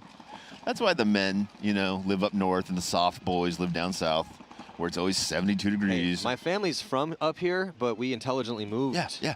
Back when your family was strong, they lived up here. Because they were so smart, they moved down south and got soft. Yeah, no, I know the way that works. Hey, my grandpa grew up in Lodi, and he was like, peace, I'm out. Thank you. After the war, he was like, yeah, I'm had enough of the Central Valley. Listen, I would never move and never go anywhere else other than Modesto. But once my kids are out of school. 10 seconds to go here, tied up 4-4. CEP and Distortion, good little battle to start out this event. Yeah, good back and forth, man. I think there's a good chance of us seeing an overtime point here. I think so, only too. 52 seconds left. Depends on the break, though. Yeah, everyone's going to hide. So 4-on-5 advantage. CEP loses their first one. After 2 good ones in a row, CEP does take an early walk, but they go right again up to that 50, and he's going to get a free shot here on Haber.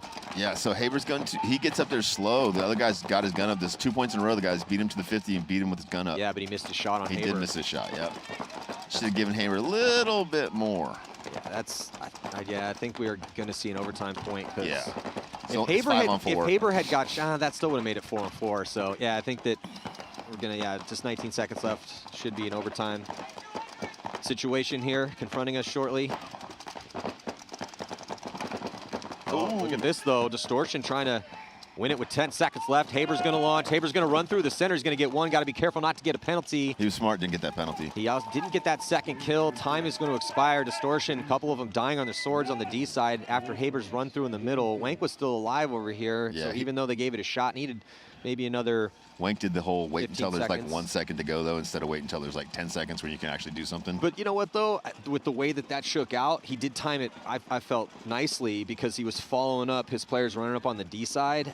They just needed another 15 seconds or so. So we're going to reset, be 5-on-5 here with 5 minutes on the clock in this overtime point between Distortion and CEP. Like to see Haber get to that X like he was doing earlier and just get his gun up earlier, because the last 2 or 3 points that CEP guys on this tape and on the other tape have beat him there. Or, yeah, like you said, get your gun up earlier. What does that mean? Well, the second you get to that 50, the first thing you need to worry about, knowing that for 3 points in a row now, CEP has gone to that 50, brick on the other side into the V.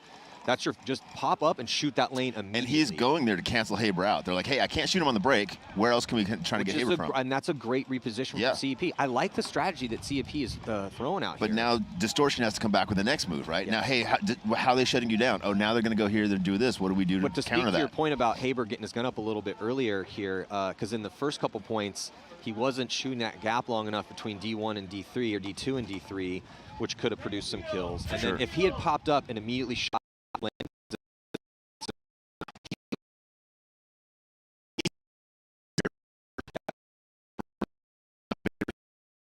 and but I mean, that's kind of our job. And also for everyone out there watching at home trying to figure this field out, just something to keep in There's a mind. great shot there. Yeah, and also, like, that's not exactly it's not like a Byzantine labyrinth of options out there for that specific shot. You've got 2 options, inside or outside. It's 50 to 50. Yeah. You know guys are going to be in there, or there's a possibility they're going to be there. More so, this 50 over here, it is apparent on the X, as Haber's letting us know, hey, if you're quick and you run the right routes and you run low, you're going to be able to get up there pretty clean, because Haber's made it 6 times out of 6. The only time Haber's died early is when he actually held up and played defense. When he went to the juice box. Yeah. So, again, just a little public service announcement for everyone taking notes and trying to figure out their strategy as we move forward on this blind layout.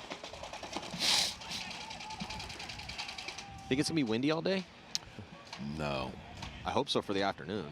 It'll be nicer. I mean, there has been a breeze up here the whole time I've been here. Yeah. Down on the bound, you don't Not feel it as much. Yesterday it was pretty breezy, though. But it's breezier now Because than if it's going to be, it's actually, you know, if it's 92, it's kind of nice. It's nice to have that breeze because you start sweating, and then it's like a little air conditioner for you when that breeze hits you, even if it is hot out. But yeah, yesterday was 102. Today is supposed to be 92. Yeah, and out on the turf, if you don't play on the turf a lot, that 102 is usually like a 130. Yeah, I love when the guys in Texas bring the thermometers, the laser thermometers out and torch the ground. 142. Jesus. Yeah, cleats melting out I was there. going to say, it gets to a temperature where your cleats or your shoes will start to melt. You know what? It's too hot to play right now, guys. Yeah, I was talking to one of our cameramen playing in a regional event down in Texas last weekend. That Dylan? Yeah, we got heat stroke. Yeah. Classic Dylan. Hey, at least he went out on his sword, though, you know. Appreciate that. So, yeah, again, thank you guys for joining us here. 2022 NXL Golden State Open, 4th event on the tour. It's an open, so we have 13 pro teams out here trying to battle to improve their position in the overall standing. Some of the top teams in the world here, though, Dynasty, Heat, Impact, top 3. ML Kings and Aftermath and X Factor in the middle of the pack. We got Level, Thunder, Saints, New York Extreme, the Ironman, Uprising, and DMG. Interesting story, too, for Pro Paintball is what's going to be happening with the Ironman, Uprising, and DMG. Because, and even with the Saints, because even though they did take that second place at the first event, but with the implosion of the roster, if they take last place at every single event, maybe they get relegated, too. It really depends on what everyone's doing down in the bottom tier of the Pro Division, but that is a compelling paintball story. Yeah, because there's 4 or 5 compelling paintball stories there. I mean, the fact that the Ironman just rebooted with some new guys. I mean, the Ironman have been a pro team for 30-something years now. It's the longest-running pro team in existence. The fact that they're on the bubble to potentially get relegated, I mean, that is a very compelling paintball story. So, you know, they're going to have enough this year. I don't know. I did see Shane Pastana walking around down there. Yeah, good seeing Shaner. Last year, all the old school guys came out, too. Yeah, well, when what's at stake is potentially getting relegated, it definitely brings out some of the old OG heavy hitters to try to help the squad. Don't tarnish that shield, boys. Don't tarnish that shield. But yeah, and then sitting at the top, San Diego Dynasty did terrible at the minor, at the Open down in Texas. Did not like the blind layout, didn't make Sunday, but they're still, they've won 4 majors in a row. So it would be a big statement to come out here and win yet another tournament, as they are definitely the favorite here, even with Heat and Impact being here. All right, jumping into... I'm excited, man. I'm excited to watch the Kings out here. Yeah, ML Kings. Oh, sorry. There is no overtime in semi-pro. Obviously, Matt. So it's funny that you thought there was overtime. Sorry. I knew the whole time. I was just giving you, yeah. Hey, it's a little early. Sorry, guys. 7 a.m.'s a little early start. Yeah, I was like, yeah, the other teams are coming on the field. This is really weird. They must just be kind of looking at the field before the next match. No, we're wrong. Could have had some time to go get some more coffee. Yeah, I could have taken a leak. That'd have been great. And down in the booth, thank you for not correcting us, letting us know. We appreciate that. A little early again, Rich. A little early. I just thought it was a team sport, for us. Thought we were all on the same team. We're all working together. All right, so Kings with just 6 guys. Is that 6 with Brian or 7? The only part of their starting lineup they're missing is Louis Betancourt. Right. Chewy. He's not here. And that is a big part of their offense because he's been crucial for them. But but picking up Hosky, see if Hosky can get it done, coming from the Killers, another Florida squad, and the Killers have been, Ryan can play the game, so I'm looking forward to seeing what he's going to do in his pro debut here. Yeah. Columbus level, again, past couple events, not been as good as they were previously, but they got a lot of firepower in the tank. So on the breakout here, I want to see what Danny Schonauer is going to do on this X side. Level getting the advantage, shooting 2 on the break here. Kyle Berry taking the walk. There goes, early deaths for the ML Kings, going to give the advantage to Level. Danny Schonauer, after a slight delay, getting out alive, and then just on a secondary, gliding into the 50. Yeah, I was going to say, I love the fact that he gets in there, just immediately starts pumping those gaps. Very, very proactive, kind of controlling his own destiny, controlling the field, not just waiting for someone to make a move and then try to beat him in a gunfight. Another good move over here. Level's got 3 players on the 50 now, Maddie.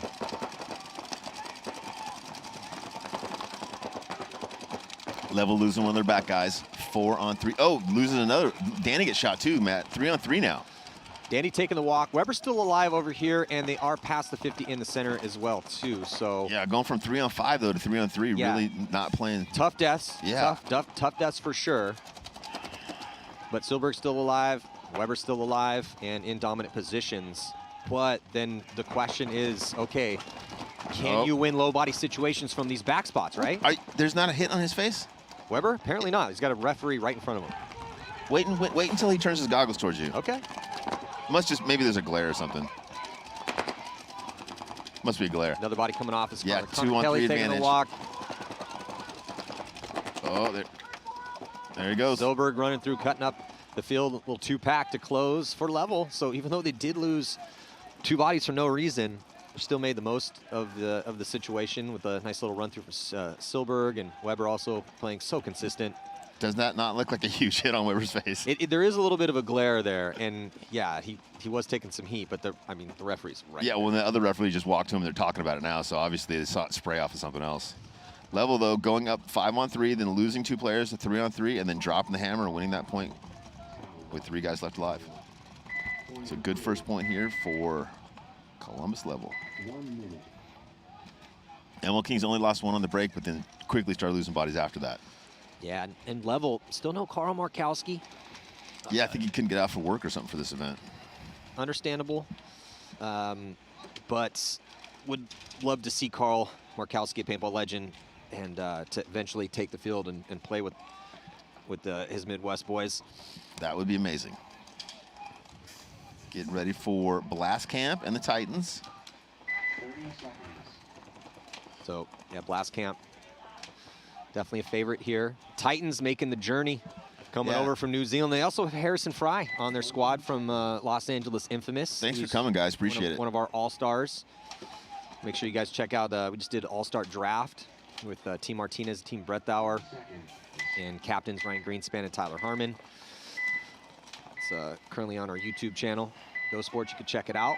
See that going down in Chicago right now. See if the Titans, hopefully not jet lagged, as Blast Camp going to be taking the Early walk here, so first to strike is the Titans, and they lose a body too. It's 4 on, ooh, looks like another body drop for the Titans. Going to be 3 on 4 in favor of Blastcamp. 3 on 3, Matty. And just as I say that, yeah, a little bit of a bloodbath. Bodies are dissolving.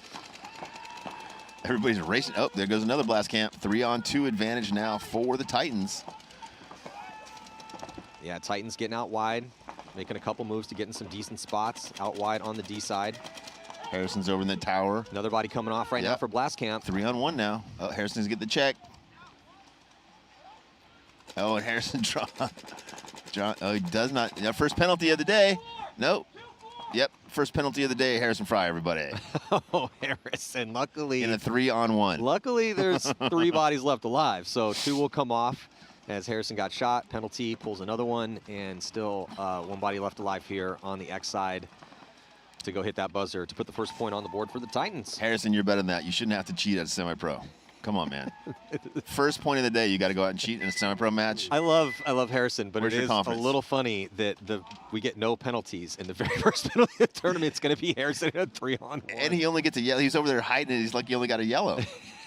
I mean, if you're going to cheat, at least cheat good. Jesus, I'm 100 yards away from you. I didn't see it. Did you see him get shot? Yeah. You're like, yeah, I saw it. And the ref saw it, too. When it first happened, the guy took a step and then stepped back. I was like, maybe we didn't see that.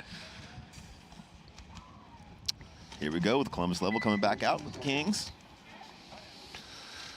Level looking really good that first point. Yeah, they did. Easy to look good, though, when you shoot 2 guys in the break. That's very true. And they did throw a couple bodies away, but it was close. Easy to do, though, in a 5 on 3 because you're like, we're smashing these guys. We got this. Yeah. We got this, boys. No problem. Oh, wait. Let me look cool. Let me look cool real quick. Crack. So, yeah, we'll see here. Can the ML Kings tighten it up a little bit? Now switching over to the blue side, and on the breakout, they spread the field. Big bite on the D side for Level, man. Yeah, more aggressive here for Level as they get Silberg. Silberg hunting on that side, a body dropping early for the ML Kings. Another one coming off here, too. 2 players down, 3 players down for Kings, so 2 on 5, Matty. Kyle Berry and Connor Kelly and Mingo all taking the walk at the same time, essentially. And they're not getting shot out on the break. They're getting shot out of their bunkers. Losing Danny now. Yeah, it's 2 early deaths for Danny in a row as well. 4 on 2 advantage or 4 on 1 advantage, I believe, for Level. Luckily for Danny, his team is doing a real good job of cleaning things up, though. Yeah, I'm sure Danny doesn't mind taking the lumps as long as they're getting the wins. That's a pretty easy point here for Level. Weber with a good follow-up over here. No, King's going to need to tighten things up. Again, Rich just losing bodies out of their spots. Not only are they losing bodies on the spots, but they haven't been to a 50 yet. I mean, they're getting shot not in the back row, not That was a moves. very conservative. Well, Kate, I don't know if going outside wide here on this X side is a conservative move. Not if you got shot doing it. Yeah, it is a little bit of a treacherous run, but they took essentially all the back spots. That pod runner's got some fire in her. Yeah, it's all back spots from ML Kings, and it's a survivability an issue for them through 2, but luckily for them, those points went quick enough that they have enough time for a comeback here. Yeah, but level on cruise control. See if Blastcamp can tighten things up a bit, as they had some survivability issues of their own. I thought they would probably be the advantage there in this match, and then after that first point, I don't know. So Manawatu is a region of New Zealand. We were having a conversation with one of their guys yesterday. It's not a state, it's a region. I was like, is it like principality, a state? Break it down for me? He's like, no, it's a region. I'm like, yeah, we got those of like Southwest. Like an area. Area? He's like, it's literally called the region. I'm like, okay, all right, cool. Do you guys have a specific name for it? Yes, Matt. Yes, it's the region. region. I'm like, okay, we don't really have those here, at least not officially. We don't have regions. We do, but anyway, jumping into the action here is Blastcamp losing another body, this time attacking into D3 is the Titans. Oh, they lose Harrison Fry from that back corner bunker. Rich, we talked about that back corner bunker. It's a great spot to gunfight from, but that, you're going to be also engaged in the gunfight the whole time. Yep. And you're going to be behind your gun one way or the other. Yeah, I don't know. I think Harrison might. I don't think he lost a straight up gunfight. Well, at least he didn't get a penalty this point, Matt. True. I mean, that's a good start. Blastcamp, 2 more players taking a walk, Matty. 3 more players taking a walk.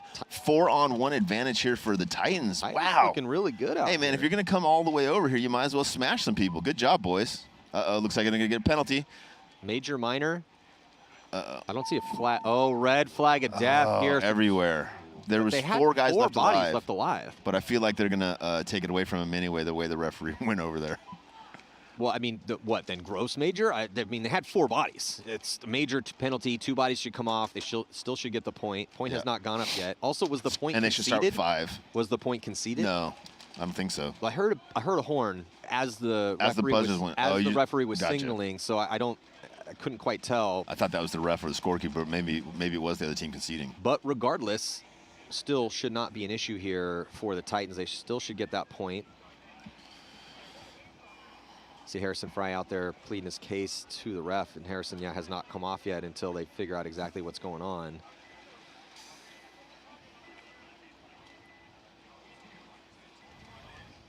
Yeah, still no confirmation as to what the situation is here. We need confirmations on the situations, guys. Come on. ML Kings have to be scratching their heads out here.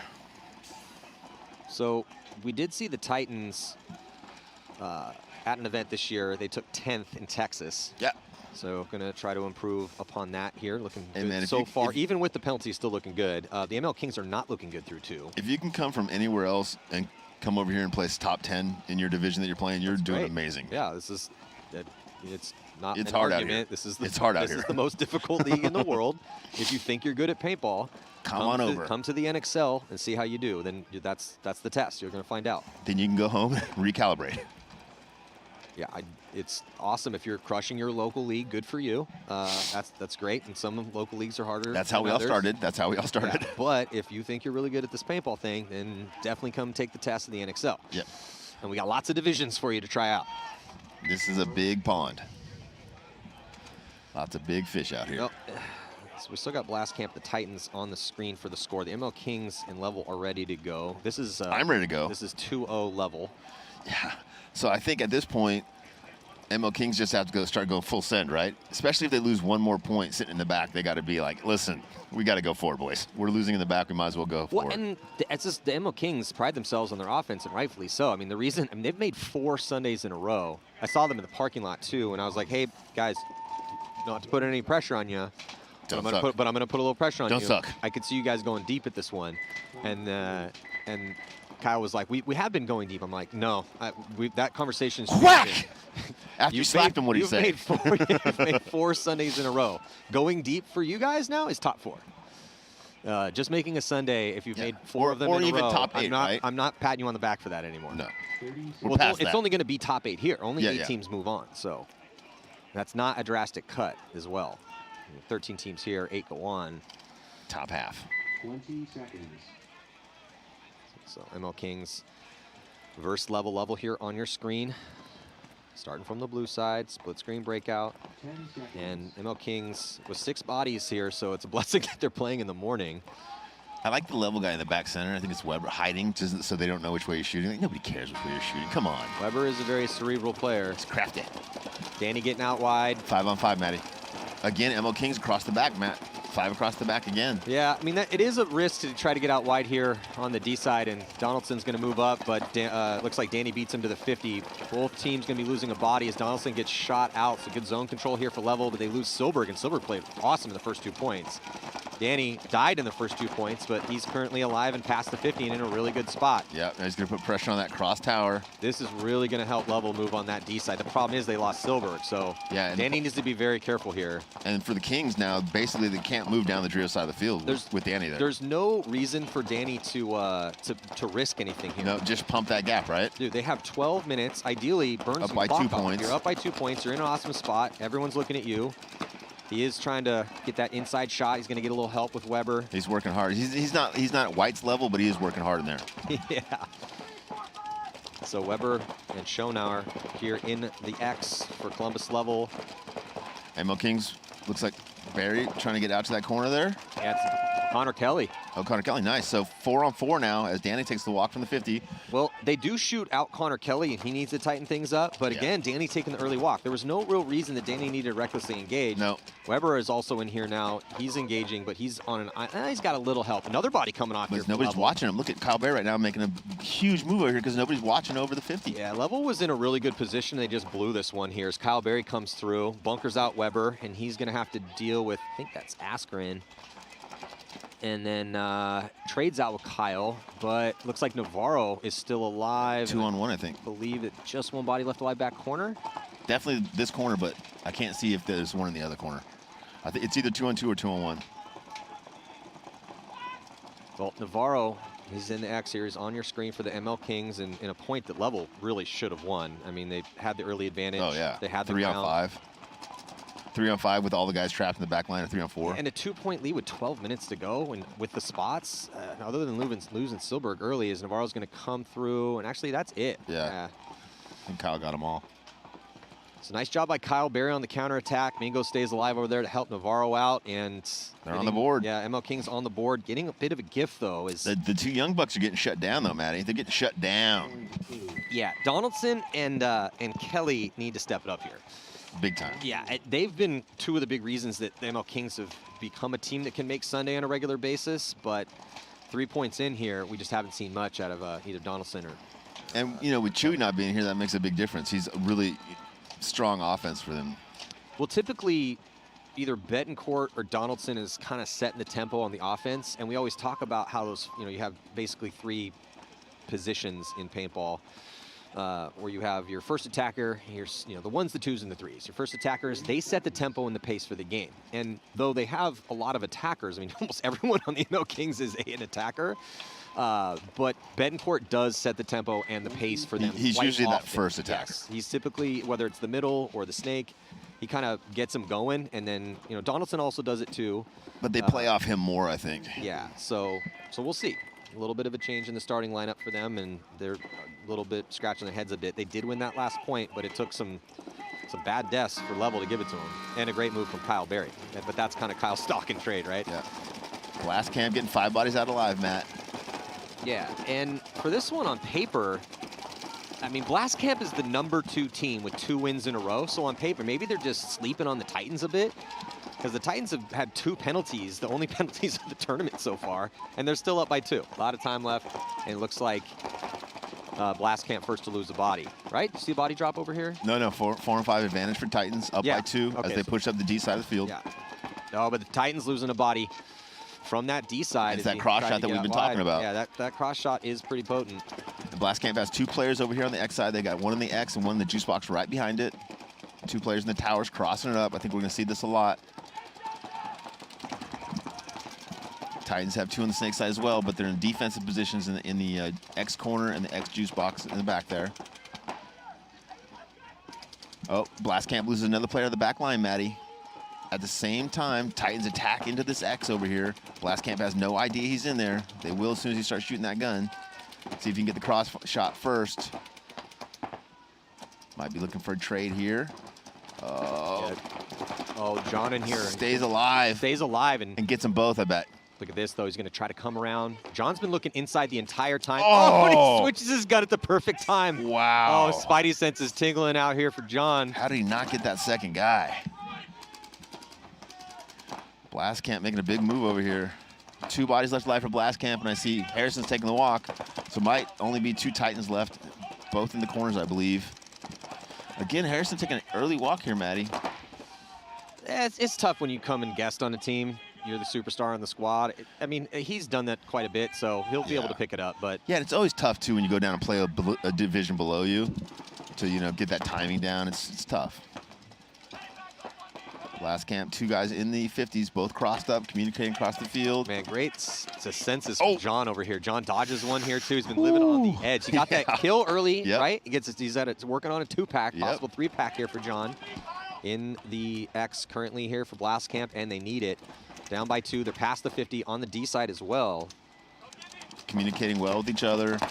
Titans up by 2, so they're trying to hold on to their lead, just crossing it up, taking as long as they can. Looks like they might have eliminated the corner from Titans. Nope. Referee checks him. He's okay. So 2-on-2 still. Lots of time left in this match. Yeah, the back corners both alive for the Titans, as John's going to try to use his gun as a walking bunker as he tries to crawl up, put that player in. He gets the kill. It's a 3-pack for John. With the goon hand. Hey, he's getting it done, man. Yeah, he is. This is a hell of a point here for number 24 for Blast Camp to help save him in this one. Well, they needed someone to step up, and John was the one who stepped up. Getting on the board for the first time in this match. Now down by 1 with 10 minutes left in the match. Yeah, he gets the crossfield kill early. on that outside mid wall. Got super luck on that on the switch. He should have been definitely got lucky there. Should have been dead. But he switched at the right time. Maybe, and sometimes you feel the ebb and the flow of the game, right? And he just switched at the perfect time. Player for the Titans, if he had just come look, there's a head right there. Yeah, so it gets essentially a free kill there. The player for the Titans should just come around and shot. For sure. Once he shot that first guy, I thought he was immediately going to wrap him and look at trade, and he just sat there and waited to get shot in the head. Yeah, I thought the exact same thing. Different way to go with it. Looks like Kelly's coming out, got a little bounce in his step. Maybe he's planning to get in this match at some point. Yeah, Connor Kelly making the All-Star team in Chicago. I put him on my picks, but he's not had a good first 3 points here. So yeah, good pick, Matt. Did you get Kyle Berry? Kyle Berry is not on the All-Star team. Been playing really well. He has. I put him in my picks. Oh, bad breakout again for the Kings, losing. Did they lose anybody? Yep, they lost their back center off of it. 4-on-4 advantage here, level drops the player. Oh, Kings all the way in the 50, but getting shot, Matt. Yeah, 4-on-3 advantage. Yeah, Connor Kelly taking the walk, Barry taking the walk, Hosky getting a spin. He's over here at box 2. Yeah, 2-on-4 or 2-on-3 advantage for level. Yeah, this is his first pro spin. Ryan Hoskinson, a.k.a. Hosky. Yeah, he got in a day early. We picked him up at the airport, and he was just, it was super cool because he's like, you could tell how stoked he was to play pro for the first time. Well, he's a big kind of feel the excitement. Oh, he should be. He's very cool. He's one of the main guys on the Killers semi-pro squad. They're not here at this one. Oh, but it looks like he's going to get shot crossfield. His level closing it out again nicely here from that D side with, I think that's, Silberg again. Yep. He's been having some good points out there. 3-on-1 advantage here for level up. About to go up another point, going to be up by 2 points against ML Kings. Lemon caught one, but doesn't matter as who's becoming Mr. Consistent for level is Weber. Yeah, Weber's solid. Weber is very solid. Solid 2, just following, always right in good position. He's, as the good 2s are, one of the reasons that Connor Kelly's become an all-star is because, not in this game, but is he stays very close to his first attackers. And that is ideally, depending on the layout, but most layouts, maybe 90% of layouts, you want your 2 relatively close to your 1. And that's what Weber's been doing. So whether it's Danny, typically Danny, or whichever way he's going, but he just seems to be right at the front of the action when he needs to be there. And he doesn't die early often. So he's had some really good points out here for level as we're going to extend the lead back to 2. Especially for a young guy. Yeah. And I mean, even, well, young in the game. He's not that young. All those dudes are grown men. There's no kids on that team. But young in the game for sure. All right, jumping in this one here. Titans with a 1-point lead on Blast Camp. Blast Camp on the blue side. 2-1-2. Both teams spread the field. Blast Camp first to attack on the D side. Blast Camp losing their first player, going to the corner on the X side. So 4-on-5 advantage here for the Titans, up by 1 point with a little bit less than 10 minutes left in this match. Harrison's over there in the tower on the Dorito side. Good crossfield spread here for the Titans as they dive into D3. Good communication from both teams. Oh, but the player for the Titans taking the early walk has lost his first engagement once he got into D3. I think it's good that he took that early walk because I think that's the guy who got the major the other time, so maybe it's better to get him out now. 4-on-4 here.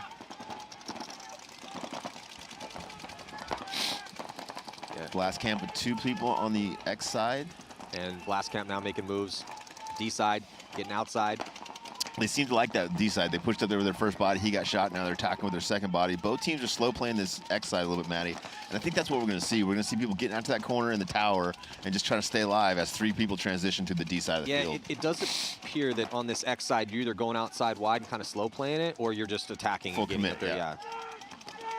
Secondary in from that outside, all the way from the back bunker here into the outside X. And Blast Camp's going to answer with John. Wow, John doing the got spin. caught. I don't know who shot him. Yeah, I don't know either. Because no one's really shooting that way. No, it's weird. Nice move from Titan player moving forward here. Blast Camp, I believe the only 2 players left alive, Matt. The Dorito 1 and the tower here on the X side. They're past the 50 wow, on they're the past the side. 50, so 3-on-3. And they're making another move up there. That guy might have got clipped, though. And here comes the counter punch from Blast Camp, runs up and takes out the thorn in their side. Still have 1 more body to work with. He gets torched, trades out, though. 2-on-1 now, Matty. Leaves just Morris over here for Oh, no, they got the Titans. No, it's 2-on-0. Titans going to win this point. So Morris doing the same thing we're doing real quick. Trying It's to just find- Are there checking off bodies on the out there? bodies. I think that's it. I think it's going to be a 2-on-0. Titans going to win this. Blast Camp should concede. A little bit less than 8 minutes left. Points have been relatively close, but we're looking at the team that's won the last 2 events with Blast Camp. And the Titans, we've seen them once before. They took a 10th in Texas. So I don't Looking know if good Blast out here Camp is, today. yeah, I don't know if Blast Camp's sleeping on them or the Titans have just been working really hard in between the tournaments, because the Titans are looking pretty crisp. Yep, for sure. And it could be, the Blast Camp's used to playing a lot of points on a layout, and they're used to, doing it a little bit differently, and Manitoba just shows up and does what they do. Looking pretty solid for them currently. Still a lot of time left, though. Points are going pretty quick in this one. This is a surprising match. I did not think this would be. I didn't think either one of these teams would be beaten up on the other team. And even the point that the ML Kings won, Level should have won that point. Yeah, for sure. It 3 should on be, 5. It should be 4-0 right now. Yeah.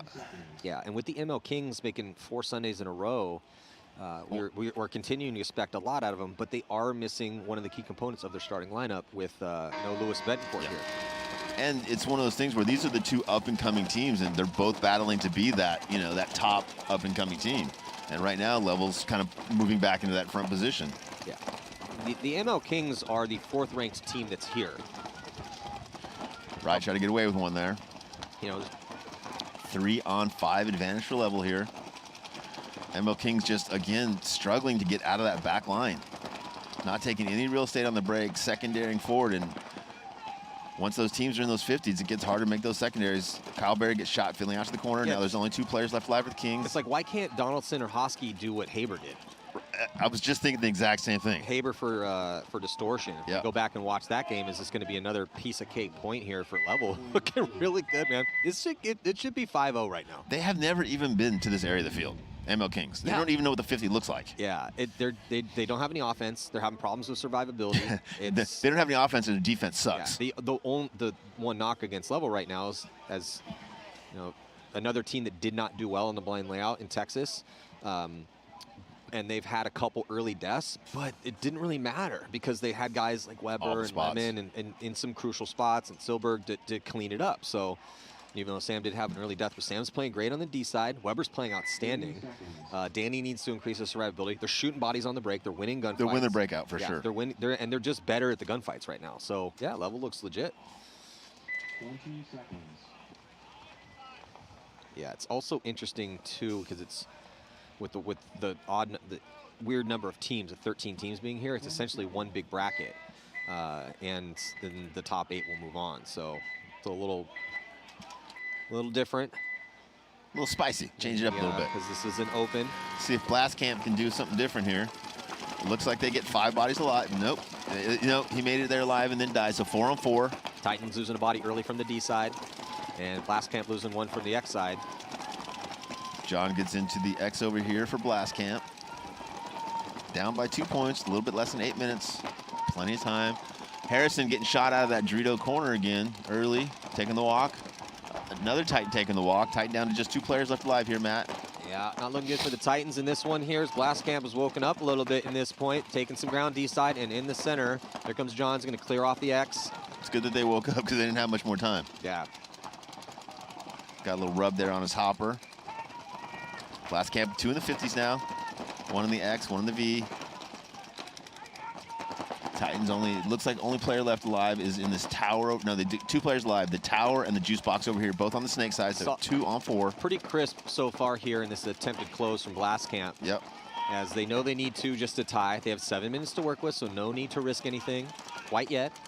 And they're going to pinch out that body and pinch actually both bodies out. Did lose 1 of their 3 attackers. And then John's going to come through, clean it out, and hit that buzzer to pull within 1. John's having a pretty good game. Yep. I was just watching that hopper to make sure the ref didn't. Yeah, he's quite. I was like, oh, a lot of pain on that hopper, bro. Definitely rubbed, but there's quite a bit. That's one of those where you start explaining it to the ref as you get close. Like, hey, just so you know, there was a ref on me the whole time. See, what happened was, and there was 3 refs back there. There was a grenade. I don't even know if grenades are legal anymore. Check with your boy, because I'm definitely clean. I'm not going. I'm just going to wipe this off, so it's not a point of contention any longer. We'll see if the ML Kings can maybe the caffeine's kicking in for them, and To me, they've got to get out of the back line. There's, we didn't know when we started playing this field if the back line or the front line would work. And we don't know for, different teams, different things are going to work. But we know right now for sure the back line is not working for the ML Kings. What do the ML Kings do well? Play offense, right? Yeah, not hide in the back. Yeah, I'm just puzzled with this game plan of take the back spots and gunfight from those spots, because that's not typically what works for them. Well, I'm puzzled by it, and I'm also puzzled by the fact that they're refusing to let it go, Yeah, they do shoot a body. Yeah, Level taking the early walk from the D side. Level now filling into that tower. Level with 4 bodies across the back row. Trying to do to the Kings what the Kings have been trying to do this whole time. Kings again, 4 bodies, 5 bodies in the back mat. Finally moving forward on the D side. It's Kramer, one taking the walk early here for Level. ML Kings attacking on that D side. This is the second time they've been up on that side. We'll see if they can produce some bodies out of it this time. Oh, a little double move here in the first box. Yeah. Barry and Donaldson. Interesting look. Luckily, Donaldson's small enough. Tiny, that, not really going to get too much of an issue, but they're going to need to get one of them needs to get out of there pretty soon. Level moving up over here on the X side. Oh, Navarro moving up. Kelly stays alive, and he's pushing the issue on the D side. There goes Donaldson. Donaldson's now we got some offense finally out of the ML Kings. Yeah, and they finally shoot somebody. Yeah, I feel like this is what they need to do. They just need to get to these 40s and 50s, because once they get up here, they're going to be tough to deal with. Well, Politi takes the walk. So Level with this 3-point lead, getting some spins for some different guys. Those guys not getting it done out here, as there goes Silberg. Level down with 2 bodies left alive, 2 on 5 here. This is ML King's first really, really strong point, where they've been in control this whole time. And I think they did that because Level's sitting in the back. They didn't take enough real estate. If they wanted to zone it up, they need to take a little more real estate. They stayed in the back to try to burn time. They did lose a body early, and they lose Silberg. So, yeah, they're now just burn clock right now. There's 6 minutes and 40 seconds left. You're still going to have a 2-point cushion after this one. It is good if you're an ML Kings fan to see that they have 5 bodies alive, sharking up the field, winning some gunfights finally. Much better survivability for them on that one. But we're probably going to see Level starting 5 come back out. I would think, yeah. And I'm guessing that maybe 1 or 2 of them are going to go forward. Yeah.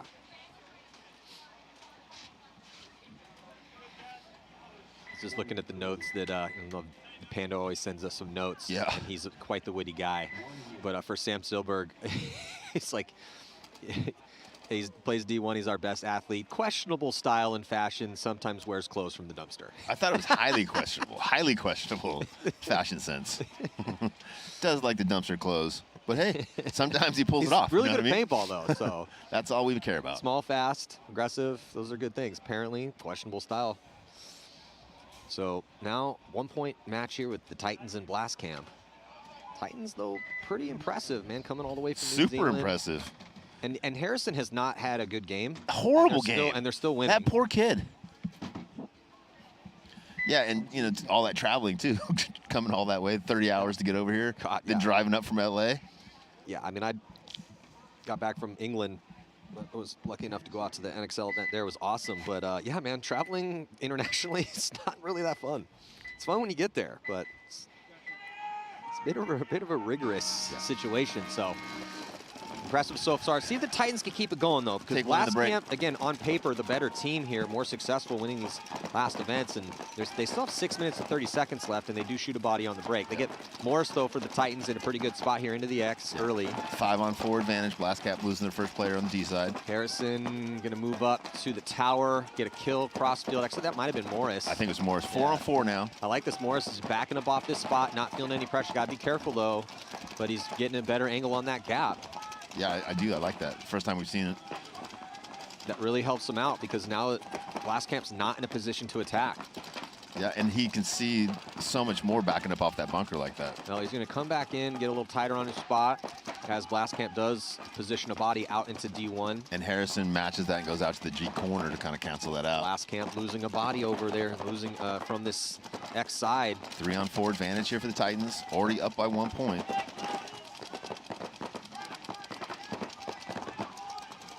And they're from New Zealand, right? Yeah. Man, I would love to go to New Zealand. Have you ever been? Been to Australia, never been to New Zealand. I want to see one of those red stags. running around. Last camp dropping another body. Only 2 bodies left, Maddie. Yeah, and the body was from the D side. So, and they're going to lose another one. So Titans just continuing to win gunfights here. Take some good spots.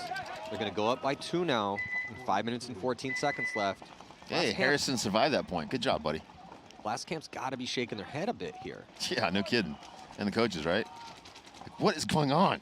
Yeah, again, might just be a little bit of an issue here with this blind layout, as it does look like the Titans have figured things out a little bit quicker.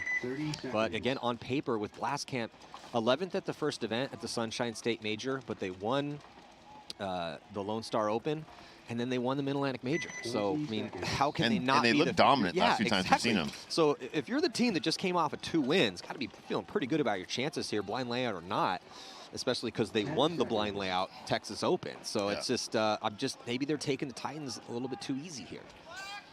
That does happen. Sometimes you sleep on a team and it costs you. If you are going to lose a game, you want it to be the first one, though, right? Because then you know what you need after that. Yeah, for sure. ML King, same breakout, Matt. 5 across the back line. They don't shoot anybody. I'm guessing they're going to start their attack on the D side now. Well, they still have 6 minutes and 12 seconds to work with, but they shoot Silberg. Sam Silberg trying to take ground and get to that 50 on the D side, and he gets chopped up. So now, Level in a defensive posture here, currently rolling guns. Yep, 4 across the back. But lucky for them, the ML Kings are also in a defensive 5 posture across the back. and rolling guns. And I think you're going to see a lot of this. If guys can get outside, they're just going to sit in these spots, wait until, if they're up on points, they're going to sit here and grind it out. If they're down by points, they're going to wait as long as they can before they commit into those 50s. Because once you go forward into those 50s, you just lose a lot of your options. There goes Connor Kelly. Here's a good little battle. Connor Kelly gets across. Weber gets across 2, but Connor Kelly gets the kill. And then they also are going to, looks like Level loses 2 more bodies at the same time. Kings are coming back. Nice move by Connor Kelly. It's going to be a 1-point game here. It's going to be the representing the ML Kings in the All-Star game. He's going down in Chicago, and here comes the full court press right now for the ML Kings as they polish off that last player, and that's going to do it. I think Donaldson's waving everybody off. Well, they started rough, but they're getting better and better here. ML Kings are turning this match around, and Level's got to come back now and do something differently. Maybe start getting on the attack, which is what got him that lead to begin with. Yes, that was definitely a case. Well, they did have one attacker. It was Sam Silberg. Yeah. But once he was shot, that was it. They didn't really have anyone else in position, and also didn't look like the plan was to go forward. I was going to say, it might have been Sam's bad going forward, because, I mean, one guy up there by himself in the 50 isn't going to do much for you, right? Well, if he gets there clean, it will help the ML Kings pump the brakes and maybe establish the next secondary move, which maybe was the game plan. But once they lost Sam, they had no offense. Beautiful move by Connor Kelly. Because Weber did make a nice fill into the 50 himself, but it was what we were asking for in that first set with the Notorious. Who got the gun up first? And it was Connor Kelly went in there. He knew that lane, and the second that Weber popped his head up, Connor didn't miss his shot. So, and he was struggling early in this match. For sure. 20 seconds. It's that All-Star jinx, dude. That first I don't know if I mentioned this or not, but I'm an All-Star, so you're the only guy on the team I'm to go to pretty the good. All-Star game and feeling pretty good about yourself and just come out and play catch for 4 points. Hey, what time you guys going to the All-Star game? Oh, you didn't get invited. Oh, okay. Can you guys come and help me fill pods? Watch me. I'm going to need some support. Watch me.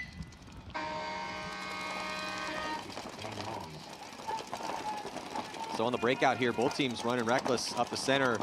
Looks like first to drop a by is going to be the Titans. He's going to catch a bunch extra too on the walk off. He had a weird run going up there. Got caught. Blast Camp with 1 body advantage, 2 bodies in the 50 here, knowing they need to attack, down by 2, less than 5. Well, they get Kyle, Blast Camp with Kyle here into the X, outside wide. He's out there communicating, knows someone's inside shooting him. It's the cross tower. Goes back inside to reposition. Kyle looking inside. They also have John. So John and Kyle in real good spots here. And they're going to maybe get another body to help. No, he stumbled a little bit trying to get outside wide on the D side and taking the walk. But the Titans, their attacker on the D side, also taking the walk. Oh, Harrison's getting checked again. Harrison going to be getting pulled out. So 2 players left alive for the Titans, both on the Snake side. Blast Camp with 4. Looks like they're going to win this point. Still 4:15 left, man. Blast Camp's not out of this one. Nope. See how quickly they can win this point. It would be a great win for the favorite out here, a team that's won the last 2 events, to not look good early, or as good as they have, and still win the game, because then it will give them a lot to work on. They're going to have a lot to work on regardless, but yeah, Blast Camp. John's going to finish this one out here. Last player for the Titans pinched out. John's playing good for last camp. You've kind of been all over the place. Yeah, both tapes. Yeah, but consistently killing the key guys and making the moves. Yeah, filling in mostly on secondaries, but he's reading and reacting nicely here for Blast Camp, and he's really helped keep him in this match. If John doesn't play as well as he does in this match, this is a totally different story. Yeah, 100%. I agree. And I don't usually agree with you because you're usually wrong, but this time you're right. Oh, we gonna get into it early, huh? I'm saying you're right, and you're trying to argue with me. Just because you're a little cold doesn't mean. Listen, this tells you right now that I'm not a little cold, okay, friend?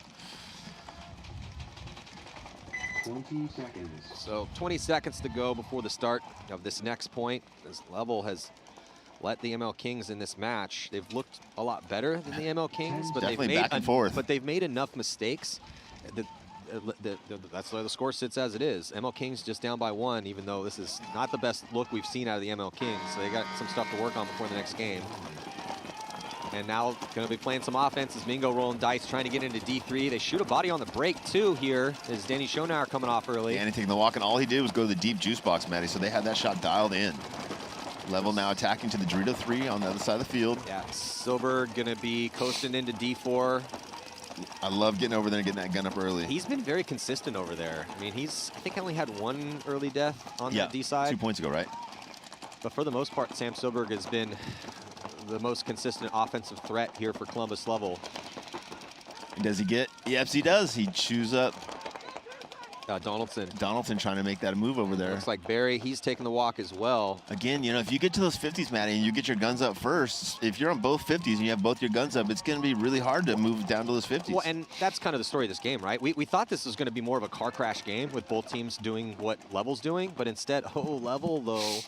Level losing, looks like Lemon taking the walk. I think it's a 2-on-2, Matt. 3-on-2. Yeah, but it looks like Mr. Consistent Weber able to sneak out and then dive into Snake. Man, this is what I'm talking about. Weber really reads the pace of the game well. Yeah, he's playing the whole field where most of the guys are only playing 1 or 2 bodies. Yeah, he's a smart guy, and he just seems to know the count. He seems to know where the ebb and the flow of the pressure, when to make moves. He's putting himself just right on the edge of that chaos. We were talking earlier about how the really good 2s play, and he's one of those examples of how really good 2 plays. Watching the whole field, supporting the guys around him, not trying to steal the thunder, but being there when he needs to win those key points. Yeah, not overextending. You know, sometimes the 2s will overextend occasionally. He doesn't really do that often, and I mean, just Danny has had a rough game out here, and he's just been. 20 seconds. And this point is going to be crucial for the Titans because they've been leading this whole match and kind of controlling this whole match, but Blast Camp has been coming back. Yeah, I mean, Blast Camp they're only 1 point down right now.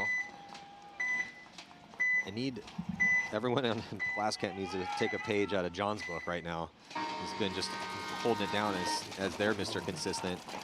And they're going to risk it, though. They run a body out wide D side. Both teams. Yeah, both teams a little risk on the D side. Looks like the Titans going to drop a body early. They're on the red side of the field here. Doubling up that back center. Harrison. Harrison's going to get out. Harrison guesting with the Titans. Blast Camp, 2 guys at the 50s first. Oh, Titans losing another body, Matt. Yeah, it's going to be a tie game here. This X side, too. And then Harrison, I think he might have got clipped trying to get out wide. He does.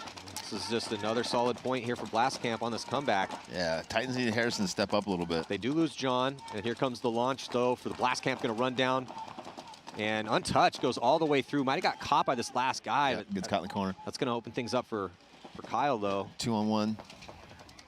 Blast Camp advantage, or 3-on-1 Blast Camp advantage. Yeah, Kyle in a good spot here past the 50 on the X, but he does not know the count. He's looking cross field. They shot so many bodies so quick. Yeah, it's hard to track him for sure. And Kyle wasn't able to pick up on it. And not going to be the last player for the Titans, not going to be able to win this 1-on-3 from that back corner. And the Titans going to extend their lead with 2:45 to go. Got some good paintball out here this morning. We have, yeah. It's going to look like we're going to have 2 blowouts, and both of them have battled back into good matches. Thank you. Thank you, teams. I think it's like 2 degrees warmer also, so I might not slip into hypothermia. Yeah, be careful what you wish for, though, because it's going to get real warm here real soon. It's coming. I'm going to have to start taking off my layers. That's what I've been waiting for. Yes! Level coming back out on the field. So ML Kings down by 2. Really haven't had any consistent offense. Well, and they've had this, at least from my perspective, it looks like they've run the same game plan for all 8 points.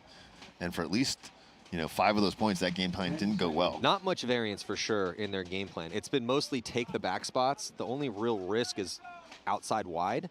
They just really haven't wanted to run up the center to take some ground outside quickly. We'll see. You know, shockingly, ML Kings changed up, go 5 across the back, losing their first player out of the back center. You know, it does work out for them, though, is the one good thing for the ML Kings that has been keeping it close is counterpunch, and they've been really isolating Danny. Yep. Danny's had a rough one out here. Well, and, you know, as you become a standout player on a team, other teams start scouting you and kind of making plans for how do we shut down Danny. Yeah, Danny's he's the all-star that made it onto the all-star team from Level, so. Again, Level gets up to that V on the other side of the field first, making it really hard for Connor or Donaldson to check in and get into that 50 snake as he's trying to hide that hit on his hopper. Oh, and that's how you get the penalty. Yeah, Kyle Berry getting a penalty. It takes out Donaldson. Minor, though, so. Helps Level, takes their whole side of the field off. Yeah, because Level, again, more aggressive early, right? And the one big glaring move that's happened a lot that's been pretty safe is getting to that 50 on the D side. 100%. Lots of teams been going there early, and it's been very effective. Super effective catching these guys on secondaries on the opposite side of the field. A little bit, I don't know if it's easier because we watched Tabor just basically walk into the 50 on the X 6 times in a row. Yeah. But no other team has really been pushing this X, other than maybe Notorious, but we only saw 3 points out of them. ML Kings can see this point, Matt. It's a 3-on-1. Yeah, they're down by 2. It's 2:30 left to go. Is it just Navarro? Or does he have a back? I think, does the back corner bunker hot? It might be hot, but then it's a 3-on-2, and they still should concede because they have no one on this side of the field. Well, it's going to be up to Navarro here, who's going to try to come through and get the shot in. I think they do have the corner, so it's 2-on-3. Well, Askren intelligently just trades out with Navarro. Oh, but a penalty going to be assessed, so this is going to open up the door. Oh, he's going to get 2 of them. Was that a major? Yep. Oh, Matt, that's a tough time to get a major. Bad decision. It was a smart decision to bunker the guy out. If you're in a 3-on-2, Mingo's like, wait a minute, everybody's dead? If you're in a 3-on-2 and he bunkers out Navarro clean, it's now a 2-on-1. Yeah. That's the way to do it. Unfortunately, he gets a major, which that pulls out everybody, and that's going to leave just Mingo alive to hit the buzzer. Mingo's a little confused here. He shouldn't have to hit the buzzer though, because when they pull the last guy, the clock should have stopped. So we still got ourselves a little bit of a match, but mostly the reason this is a match is because Level is just making enough mistakes to make it interesting. That's right. Thank you, Level. Just when we think it should be over. They're just so selfless. Because they squat. You know what I mean? Hey guys, they just give and give and give. We really Thank you appreciate. guys. Yes, we really appreciate making it interesting out here for everyone watching at home and for us up here in the tower. But I mean, at one point it should have been 5-0, right? Yeah, for sure. Because that one point the ML King scored early was a big mistake. As Level threw away, I think, a 5-on-3. Are they having a viewing party again? It's a little early to start drinking, so maybe. I don't know. I like that they did that last time. I thought that was cool. If they go deep, I'm sure that they will, because, yeah. Well, you know, it's become a cool story. If you're a paintball fan and you're in the Midwest, I mean, you got to be rooting for Level right now. Bunch of blue-collar ballers. Yep. Playing at the sport complex out there. Yeah. At Level Up Sports, Dave Pando's field. We're here at Dave Baines' field, Capital Edge, a little outside of Sacramento, California, for this open event, 4th event on the tour, and a lot of implications. We don't really know how everyone sits once we get through the opens, because you only have to go to 1. So once we get through this tournament, we're going to get a real good read for the last 2 events to see what the top teams need to do to win the series, and then for the Champions Cup, and then what the bottom teams need to do to not get relegated. Huge point here. Match is tied 4-4, 2:45 left. Glasscamp loses their first attacker, but at the same time, Titans lose 2, so 4-on-3 advantage for Blastcamp. Beginning this match was all Titans, but little by little, Blastcamp has been coming back, and now they are tied up. Both teams 4 bodies. Both teams losing their first attacker on this side of the field. Titans lose a body trying to dive out wide here, X side of the field. Titans might be down to only 2 players left alive, Matty. Harrison now repositions. Gets a bounce coming over here. They do have a body at the 50-yard line on the D side, though, Rich. Yep. Harrison needs to protect that guy. But there's a little bit more than 2 minutes left, so Blastcamp's got 4 bodies and 2 minutes to find out where that guy is on the 50 and get him. Oh, he gets a kill, though. That's huge. 3-on-2 now, Matt. Huge kill for the Titans as Blastcamp in a 4-on-2 situation, now a 3-on-2. And Harrison gets out to that really strong corner, so that's a great move from Harris. Yeah, Harrison's going to have some options in that back corner. He's going to be taking some heat. Oh, he gets another kill. 2 on 3. Oh, 2 on 1 now, Matt. The Titans in a 4 on 2. They're the 2.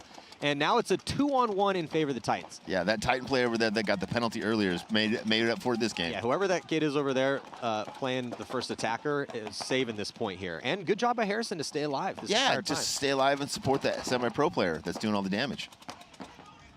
No, Harrison going to try to find this last body. Yeah. And he might shoot his first guy this match.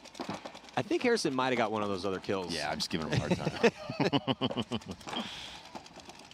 And they're going to finally get a shot in on the last player. Still a minute left in the match, though, Matt. So Blastcamp does have a chance to come back here, win this next breakout, and maybe win this point and get back in the match. Good point there for the Titans. Really pulled that one back. Good game. 4 on 2. Good games this morning. Heck yeah, bro. We had a tie game with Distortion and CEP. We had a crazy turn of events with a 10-minute long point as Crisis edged out Notorious. 30 seconds. And then we've got some close games here. So 2 one-point matches. Columbus Level really letting the MO Kings back in this one here. It's the least they could do. If they end up losing this one, it's going to be an incredibly frustrating loss for Level. Just going to go back and start slapping each other. What's the matter with you? I'm just shocked that you make me sick that it's this close, because Level has played, I think, substantially better. The issue is that their mistakes have been big ones. Compounded, yeah. They're not getting much out of Danny here on the Snake side. They've had penalties and some squandered high body situations. So maybe Danny's saving it for the finals. Gets to the corner clean this time, Matty. Looks like 5 alive for both teams. Again, MO King, same breakout, 5 across the back. Both teams mirrored up, 5 across the back for both of these teams. Only Level has a 1-point advantage, and there's a minute 40 left in the match. Let's see what the Kings can do. Gotta start transitioning to these 40s. Nope.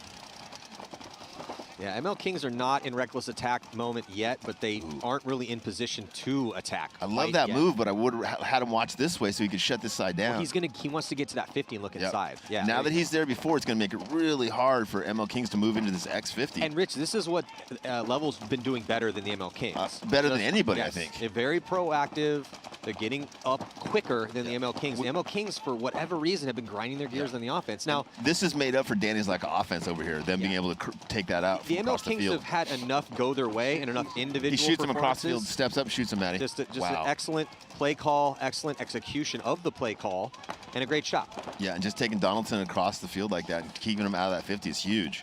Now they secondary in. With Weber, who's just been one of the guys that is really contributing for Level. And those 2 spots, Matt, can control most of the field. And those 2 guys can see each other, communicate with each other, protect each other. And if you can do it before the other team gets in there, it's a huge advantage. Yeah, 2 more bodies with Kelly and Mingo taking the walk, and then a 3rd as well. 4th, actually, is just Navarro. So ML Kings, with 26 seconds left, not going to concede the point. Just going to take this 2-point loss. And Weber going to run in there. Weber's like, oh no, I'm hitting that buzzer. He's going to wait. He's gesturing at the clock. Maybe he can't. Clock stopped or something? No, he's got some time. He's going to wait until it gets down to under 5 and then hit it. So that game's going to be over. Level going to take. Good game. Yeah, that was a great game. Level taking down the ML Kings here. Looking pretty solid. They got some stuff to work on, but overall, that's a real solid game for Level. Blind layout was not their friend in Texas, and definitely looked like, because what were they doing well? They had good play calls, good execution of the play calls, more aggressive play to your strengths. Whereas the ML Kings, very defensive-minded, which is not something we typically say about the ML Kings. But, you know, they're going to have some more games to try to figure it out, get into the top 8. 13 pro teams here, and also watching the semi-pro battles go down here on center court. Titans have to be feeling really good about this match so far, being in a 1-point lead against probably the best team in this division. It's pretty big. Yeah, so 1-point match. Titans trying to get a big upset victory here. Currently ranked, with the 10th place finish. Last camp. I mean, you can't call it any other way but say they're the big favorite here. For sure. Win 2 events in a row. Titans losing Camp. again. 2 players on the break, Maddie. Now almost full send here for Blast Camp, taking a ton of ground with just a minute to go. They're past the 50 here on the D side. They get to the 50. Harrison taking on the early walk. Side. It's not looking good for Titans. Titans lose another body as well, so they're getting chopped up. Blast Camp, though, taking the walk on the D side, running into a gun, but they shoot that body. Tied up. And the Titans, or Blast Camp is going to take down the Titans here in this one. Run in and hit that buzzer to leave, what, maybe 40 seconds left, it looks like? Titans just need to get to their spots, stay alive, and shoot their guns. Yeah, look, a gutsy play call, but kind of no choice for Blast Camp, right? Oh, yeah, they run for those sure. 2 bodies out wide. Both of them make it clean. And then not only did they risk those bodies out, but they also shot bodies on the break, too. So the runners did a good job. The shooters did a good job. It works out for them. Titans just not able to stay alive. And now we'll see what happens in this last 40 seconds.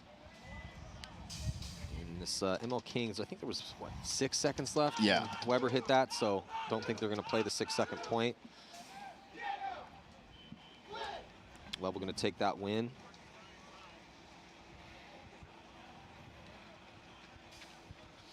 And next set is going to be Fit and Crisis. That should be a good set. Notorious and Distortion. Yeah, that'll be good. Yeah, in the semi. Bloodbath. And then after that, we will see the ML Kings play the hometown boys, Sacramento DMG. This is their home field. It's going to give ML Kings a little bit of advantage already playing this, right? Absolutely. But for sure, everyone for DMG was here to watch that game and take notes. I would hope. And DMG definitely needs to have a good showing here to avoid being down in that getting relegated spot. Well, not only that, but man, when you come to your home field, like that's a big advantage. Sleeping in your own bed, playing on your home field, that's about as big of an advantage as you can get. So might as well take advantage of it. Do the best you can. So now, got 30 seconds to go before the start of this next point. Tie ball game, 5-5. It'd be crazy if we see 2 ties in the first 2 sets. And we don't pick it up the second time either. Oh. So just waiting for these 2 teams to come back out. I remembered, my caffeine has kicked in. We're good. Rich's eyes are turning yellow. What does that mean? Is he jaundice? All right, split screen breakout here. Yeah, this breakout could definitely decide this game. Titans on the blue side, Blast Camp on the red side. Blast Camp playing for the win, Titans playing for not to lose. Blast Camp with some risks again outside wide. Both those guys make it. 5 alive for both squads, though, means a potential tie. As now down to 25 seconds. Yeah. Here come the Titans. Blast Camp drops 1, retreats with 1. Titans push into the X and into the corner. Titans losing their first attacker. Cross shot. Blast losing another player. Bodies dropping left and right, Maddie. Yeah, bodies dropping left and right. 10 still. seconds, though. Yeah. No one's going to win this. Yeah, it's going to be as Titans run into a gun. I don't think it's going to matter, though. They're rolling dice and trying to make something happen on the D side. It's not going to matter. We're going to have another tie. So that is going to do it here for this set. Tie game between Blast Camp and the Titans. It was all Titans to start it out, but a scrappy Blast Camp winning the last 2 events, waking up and doing enough to pull off the tie. Still going to be the favorite here at this event, though. And Level taking down the ML Kings. We're here at the 2022 NXL Golden State Open, 4th event.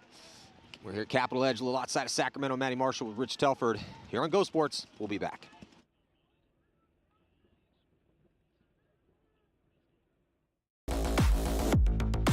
King time on 1, 2, 3. King time!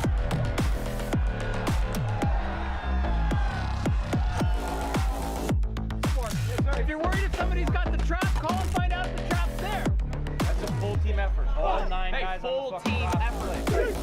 It's an easy game if you're doing it with your brother. 2-on-5 situation. Let's go, Heat. One side ticket.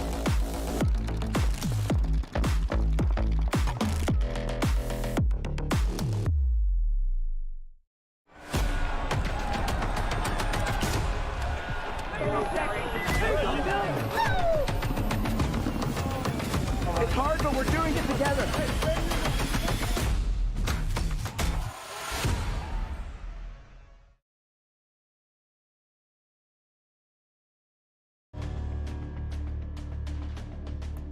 As the NXL headed to Chicago for the 2020 Windy City Major, the two names haunting the rest of the Pro League were familiar to anyone who had been a fan of the game in the modern era.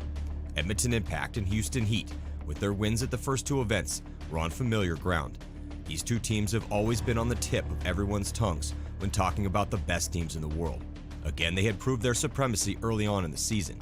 Now the question was, could they stay at the top with all the strong squads like Dynasty, X Factor, and the Russians, legends in their own right, hot on their heels? Also, new teams were in the hunt for their own slice of paintball greatness. For those at the bottom of the standings, a scary situation awaited them if they could not pull out of their downward spiral. Relegation back down to the semi-pro division awaited the last place team at the end of the year. This event was the last chance to prove yourself before the World Cup.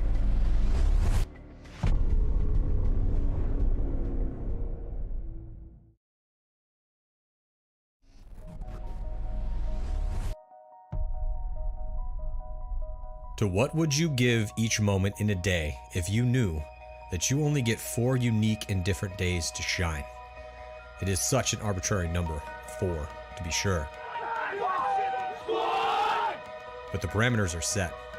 You know the day of your execution or of your deliverance. This is a trial by combat.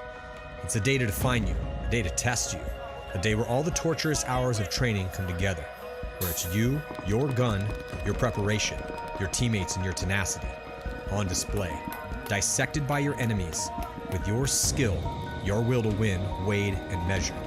It is your chance to prove to the world that in this small slice of place and time, that you above all others are to be remembered, to be respected. In the sport of paintball, it will come down to Sunday, the holy day, where you get to earn your place in the game. And in 2021, you get 4 of these.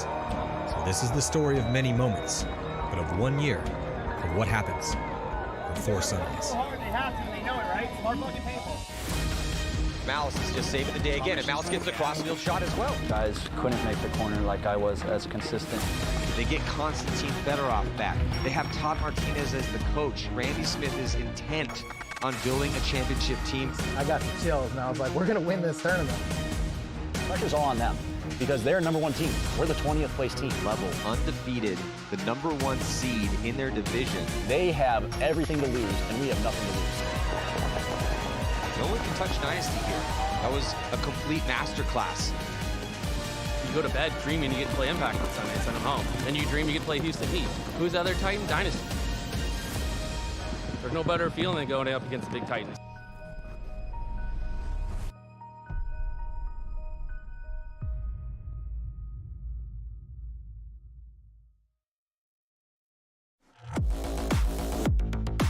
King time on 1, 2, 3. King time!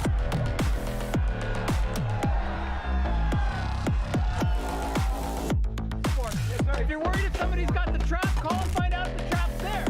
That's a full team effort. All 9 Hey, guys full on the team effort. It's an easy game if you're doing it with your brother. 2-on-5 situation. Let's go, Heat. One side ticket.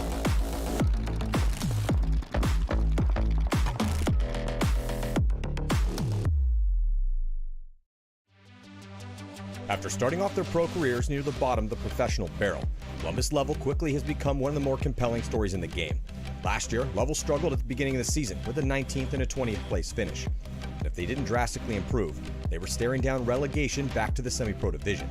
But something clicked during their last prelim match in that 19th place finish, where they found a way to beat Houston Heat, who went on to win the tournament. And since then, they have looked like a completely different team. Across the field, each of their starting 5 is having huge moments, and they're getting a high level of production from everyone. The team is filled with hardened, Midwestern, blue-collar ballers, players who have spent time in the lower divisional trenches learning the hard way. They took 3rd at the first event of the year, and when Level is on, they look like they could be a contender.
10 seconds. And welcome back here, 2022 NXL Golden State Open. I'm Matty Marshall, Rich Telford. And we are jumping into this next set, getting things started. Paintball Fit and Carolina Crisis. Crisis already warmed up with a win against Notorious. Both teams dropping a play on the mat, break mat. Looks like, yeah, Fit dropping a body. Fit dropping a second body now. Looks like Crisis is going to be dropping another body from that B side. 3-on-3 pretty quickly into this first point, Matty. We were talking earlier that we thought Carolina Crisis had a little bit of an advantage because they already played 1 point on this, one match on this field, but they only played like 3 or 4 points, so not a huge advantage. 3-on-3. Well, Carolina Crisis with a 4th place finish at the first event. They weren't at the last Open, and then they took 17th at the last event, so tough one there. And Paintball Fit, on paper, for sure, the favorite in this one here, Rich, is they're the first-ranked team overall. Yeah, they're winning this point as well, Matt. Yeah, they won the major and then took 4th at the Open and then 7th at the last major as well. Last Camp's right behind them, though, with 2 wins in a row. 272 to 266 overall points, but so yeah, Fit and Blast Camp. I think Fit just came down and won the Open division at the WCPL as well. And Notorious is also going to be pretty close as well, because Notorious is ranked 3rd overall and they're at 258. So the top 3 teams, 272, 266, and 258. It's really close here as who's going to win that spot and go pro in 2023. Yeah, that's a great little battle there. Paintball Fit, especially for Fit and Blast Camp because they're from the same area. Well, with Fit, I mean, a lot of those guys have already played pro, right? Right. Yeah. So they got knocked out last year. We were at the beginning of the year. We were kind of joking if there was a, we got semi-pro and pro. If there was a league that should be in between semi-pro and pro, that's where Fit should be playing because of how good they looked in the beginning of the season. But then a 4th and a 7th, and the rise of Blast Camp, and then Notorious hanging in there with. A 2nd, a 7th, and an 8th to be in the conversation. The Killers, a 5th, a 3rd, and a 12th. They're not here at this one, sitting at 237. So if they win out the next 2 events, maybe they still got an outside chance. But they're hurting themselves by not playing this event. Certainly, though, they're going to lose those points. Yeah, it's free points. You can either trade that low place for a higher place. Yeah, if they had come here and taken a better than a 12th, they could move that score out. And they just went semi-pro. So yeah. Anyway, it looks like, okay, I thought for a second they were letting the clock run out. Getting ready for a war. Next 2 matches with Notorious and Distortion. Both teams looking good in their first match. I think out of the 2, maybe Distortion looked a little bit better off the back of Haber. Well, there was a tie game. Notorious took a loss. Tie for Distortion, loss for Notorious, but they only played 3 points in that game. That's crazy, right? So it looks like Notorious going to be starting from the red side.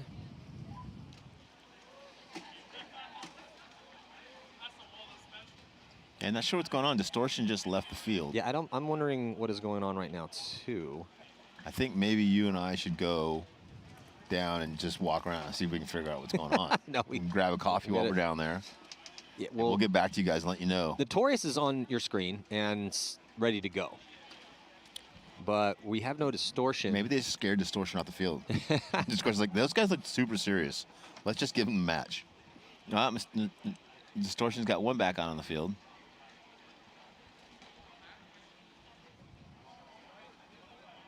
Another beautiful day here at Capital Edge Paintball Field. Yeah, Distortion, I don't know what's going on with Distortion right now. They're still in the pits. Might be a timeout or something that we don't know about. They have, maybe a technical timeout. Yeah, referees cleaning the bunkers or something. But yeah, Notorious is ready to go, pacing around. So Notorious picking up Grayson Gladstone from AC Diesel. He struggled a little bit that first match. Not that he was doing anything wrong, but they were keying up on him for sure. And they only played 3 points, right? So he didn't really get that many spins out there. Yep. And this is a blind layout, and there are some treacherous positions out there where you're going to be running into guns. So looking for Grayson to pick it up and, play the ball we know he can play. White was outstanding for him. He just needed one more pod. Poor kid. Like 10 more paintballs. But he's got his own training facility now, the White training facility. Yeah. He also needed to eat a cheeseburger in between games because he burnt 3,000 calories. You want cardio for days? Come to White's training. Yeah, so still waiting for Distortion to take the field. I wonder if we got an air station down or something, or... Yeah, the refs are over there talking to somebody, so obviously something's going on. And Distortion did have 5 bodies on the field, earlier. They just trickled off the field now, waiting for this game to start. So, and the referees are all cleaning the bunkers and deflating the bunkers, so it might just be a referee timeout.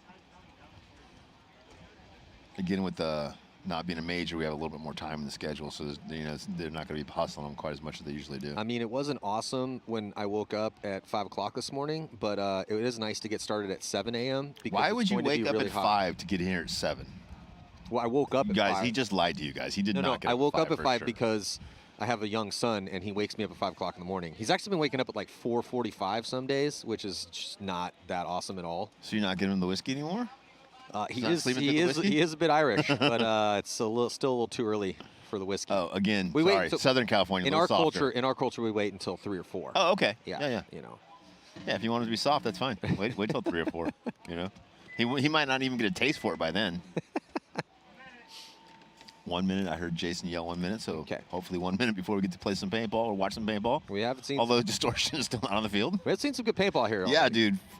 For Friday, for a cool Friday morning. Pretty Sometimes, amazing. never know what's going to happen at events. Sometimes things start out with a couple blowouts, and you're like, oh, okay, well, was hoping for some closer games, but we got basically nothing but closer games because the games that were edging towards blowouts, something would go down, and then one team would pick it back up. I don't want to jinx ourselves. And between the two of us, I don't know if anybody's watched more paintball in the world than we have, but this has been the best season for paintball, like the best matches, the best games, the best action. Just the layouts have been good, the teams have been good. It's just been really, really good. Well, the parity in the league, first of all, even in the semi-pros, right? You have all these guys working really hard to get into the pros, so the semi-pros are getting better, the divisionals are getting better.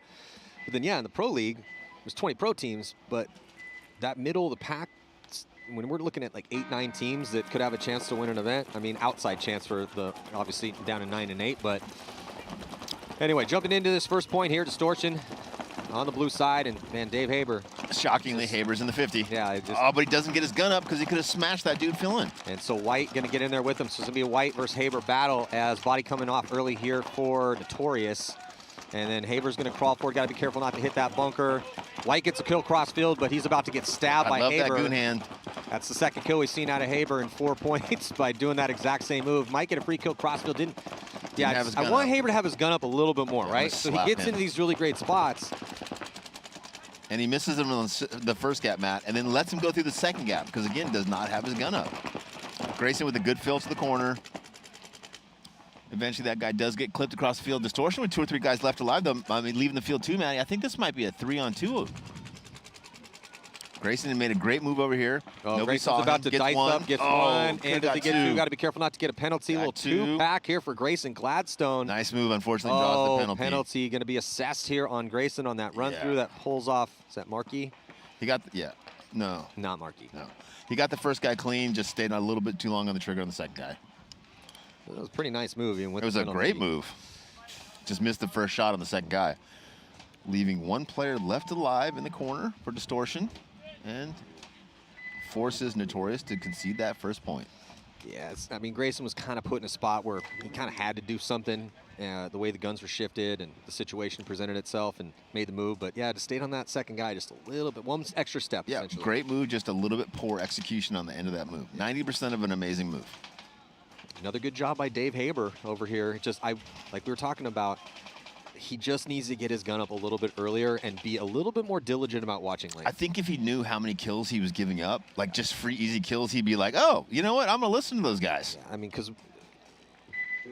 he's just been unstoppable here for Distortion in this X and getting to, and he's been in different spots too. He gets to that 50, crawls out wide. He's been getting past the 50. It's just needs to stay on those lanes a bit more because, like you said, he is giving up some kills. I mean, he could probably have 4 or 5 more kills if he had just been a little bit more. Maybe he's just not greedy on those lanes. You know, he's like, I got to feed wants to give the kills to his boys. Kills to my boys.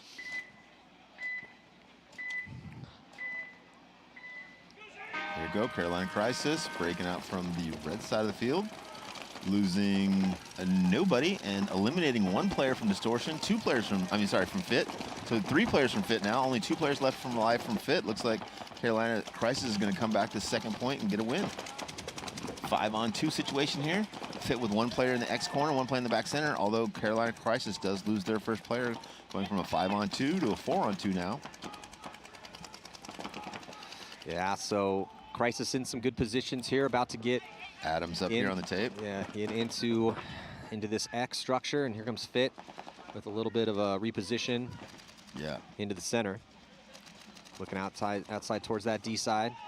Yeah, Fit loses their back center guy. It's the only one player left alive here for Fit. He is in the 50. I think once they find out where he is, he's going to get, they catch him. Yeah, Adams comes through, dices up Lukau, and that is going to do it. So Crisis on the board. We got a game, 1-1.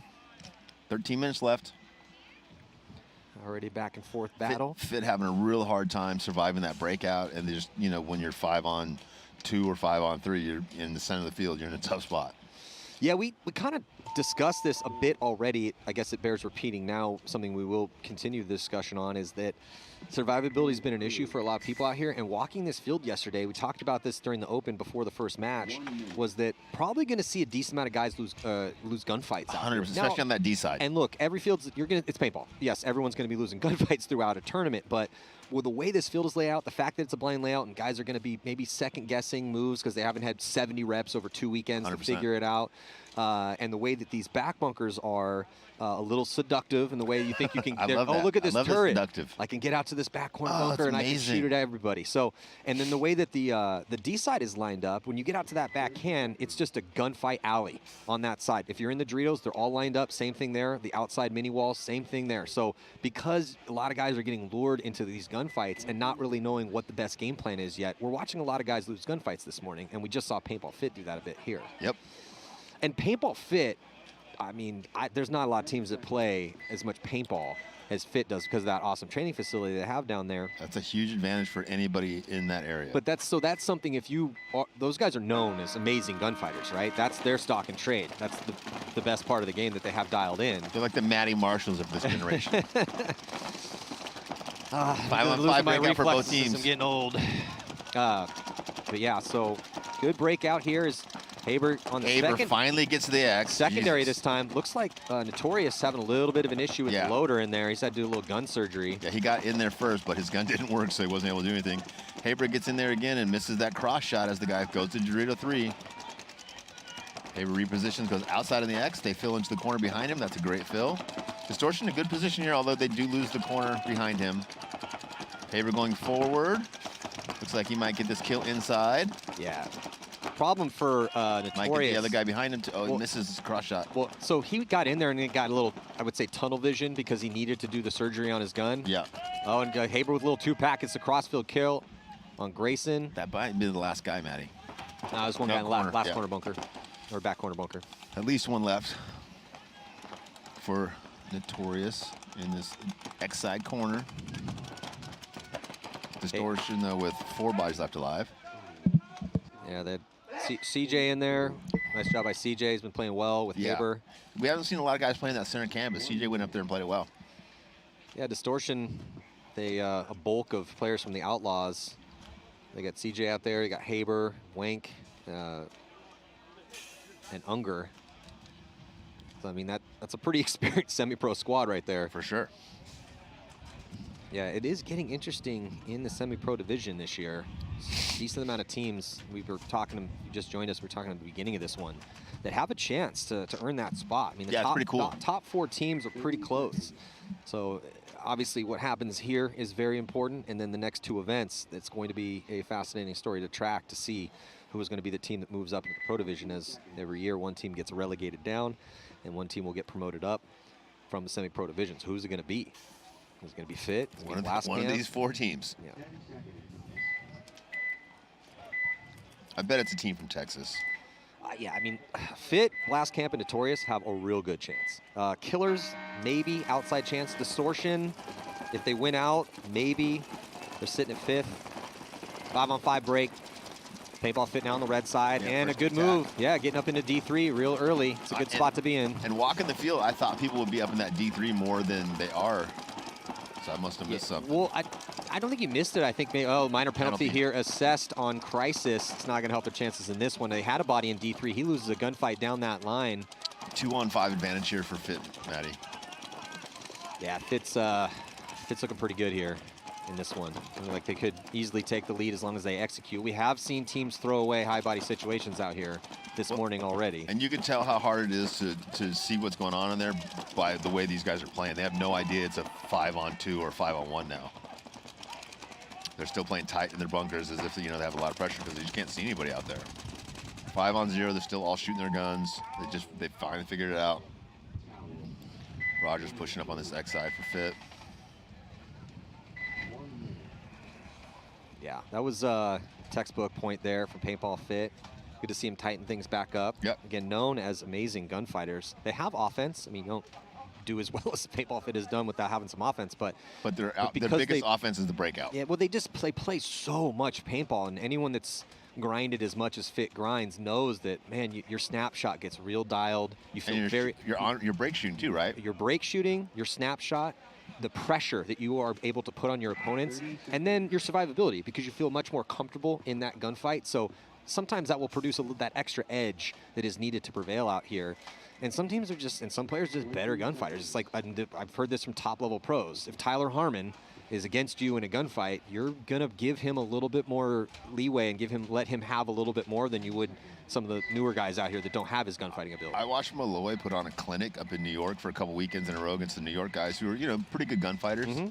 And by the end of it, I was like, listen, you get one shot. If you get him on the first snap, great. If not, hide. Good breakout here for both teams. 5 alive. Looks like Haber. Oh, they finally stop Haber. Yeah, so if you're playing distortion, you need to put pressure on Haber. And sure enough, that's what Notorious does. Haber's like, shut up, Matt. Jesus. You're trying to make it harder for me? It's not a secret. It's pretty obvious. It's literally the word of the definition of the word blatant right there. Is what's happening, because Haber is just, you have to put pressure on Haber. He's going to be making moves. So, but they do a good job of it. Notorious taking over the attack with White. He's in the X, he's outside wide. Doesn't have outside contain those. There's a player out in that back corner bunker here for distortion with CJ, and then Wank's gonna move up. Yeah, it's 2v2 here down this sideline. That back bunker is a little inset from the 50s. Notorious losing their first attacker on the D side. Really more the 40s, because the 50s inset too. Yep. Yeah, it's definitely a weird kind of layout. I like it though. Yeah, I really like this layout just from what we've seen so far. Grayson with a great move into that X. White not able to get the crossfield shot. Grayson with the fill to help White out. So 2 bodies now for Notorious here on the red side. Grayson's going to come and stitch up Wank. Wank has his gun down. Nice move for Grayson. Grayson gets across untouched, forcing the reaction from CJ. And then CJ's going to get bunkered by, that is not White. Nope. And then he ends up getting taken out. Great move over here, though. 1-on-1 now. 2-on-1, Matty, sorry. Notorious advantage. Although, I think Markey just got caught out of the back there. Oh, this was a beautiful back and forth battle. Do we have our first 1-on-1 of the tournament? No, there's still a body in the back corner bunker here for distortion. Okay. So I think it's 2-on-1. Yeah. 2-on-1. FSU taking the move, though. About to be a 1-on-1. Notorious taking the move. It's now a 1-on-1 here with a beautiful move from Notorious. Wow, he's going to pull off this 2-on-1. He got it. Oh, and he pulls off the 1-on-2. Nice. Absolutely beautiful. Man, he gets 2 coins for that. That's awesome. No, he does not get 2 coins. Yeah, because he played the first guy in a 1-on-1. Oh, here we go. And then he played the second guy in a 1-on-1. No, he didn't play it's a 1-on-2. The other guy didn't shoot at him. We are going to have 1-on-2 coins, courtesy of Hormesis. You're welcome, everybody, because if it wasn't Rich crying and whining about it for the last year and a half, it would have never happened. No big deal. I don't need like a statue or anything. Well, we also have so we have a new sponsor coming in for this event. Lexus? No. Mercedes? No. Damn it. Yeah, but it's a law firm. Oh, and nice. they're sponsoring a move of the tournament. Oh, that's amazing. Yeah, so it's a cash prize too. Ooh, that's even better. Yeah, so is it $1 million? Best move? No, best move. Yeah, and I wish. No, but it's still substantial. So the best move. Back up again. Can you just let me go? So the best move of the prelims will get $500. That's awesome. And the best move is Sunday. We'll get $1,000. That's awesome. Courtesy of McClendley, Mosley, and Associates. Thank you, guys. We really appreciate that. It's a good law firm, too. They represent businesses and individuals going after insurance companies for property. So nice. Yeah, so if you... Thank you, guys. Need... M&M and Associates. Where are they from? Down out of Houston, Texas. Nice. In the south, but... Thank you, Texas, for supporting paintball. But they fly all over, so we'll be mentioning that all weekend long. Crisis loses their first player. Guy going outside on the X side of the field. Fit dropping 1, now 2, and drawing a penalty 2, Matt. So 3 players for Fit taking a walk. Only 2 players left alive for Fit. The V50 over there and the tower. The V50 does shoot a guy, though, so now it's a 2-on-2. Fit went from a 5-on-3 to a 2-on-2. Fit might have lost another player. Might only be 1 Fit player. No, 2 Fit players left alive, although Crisis loses another. A bomb did blow up over there, but they do have 2 bodies. This is another bloodbath point, man. Yeah, Crisis has lost a ton of bodies, too. Yeah, Crisis just threw this away. Unless this last player for Crisis can pull off another 1-on-2 situation. Does not look like it, though. It's one of the Lockout brothers swings this side, spreads the field, gets the kill. Fit gonna win this with 2 bodies left alive. Gonna be 3-1 with a little bit more than 10 minutes left in the match. As soon as they count, because so many bodies died early. Unless there's 1 body in the back corner. Do you see or the back center. They could be in either spot. We can't see it. Yeah, blocked out. But I don't think so. I think I counted 5. Yeah, and as always, trying to keep that count very difficult. Blind layout going to make it even more difficult because you don't know where people are traditionally going to be based on the situation. And there are a lot of big back bunkers. There's a lot of bunkers back there. So obviously all the big bunkers in the middle, but walking this field, I'm like, man, there's some legit back spots out back here. And lots of, like, you know, stand-ups too, right? Like a corner stand-up is very rare. Because sometimes there's like a little cake back there. Some bunker, you're like, well, we can be here, no, there's but a pin it's kind of terrible. Matt, I need you to play that pin in the corner. Like, ideally, I don't want to be in this spot. I walked both the back corner bunker and on the X and the back can on the D side. I'm like, okay, this is I like spots like this. These are traditional gunfighting spots. 30 seconds.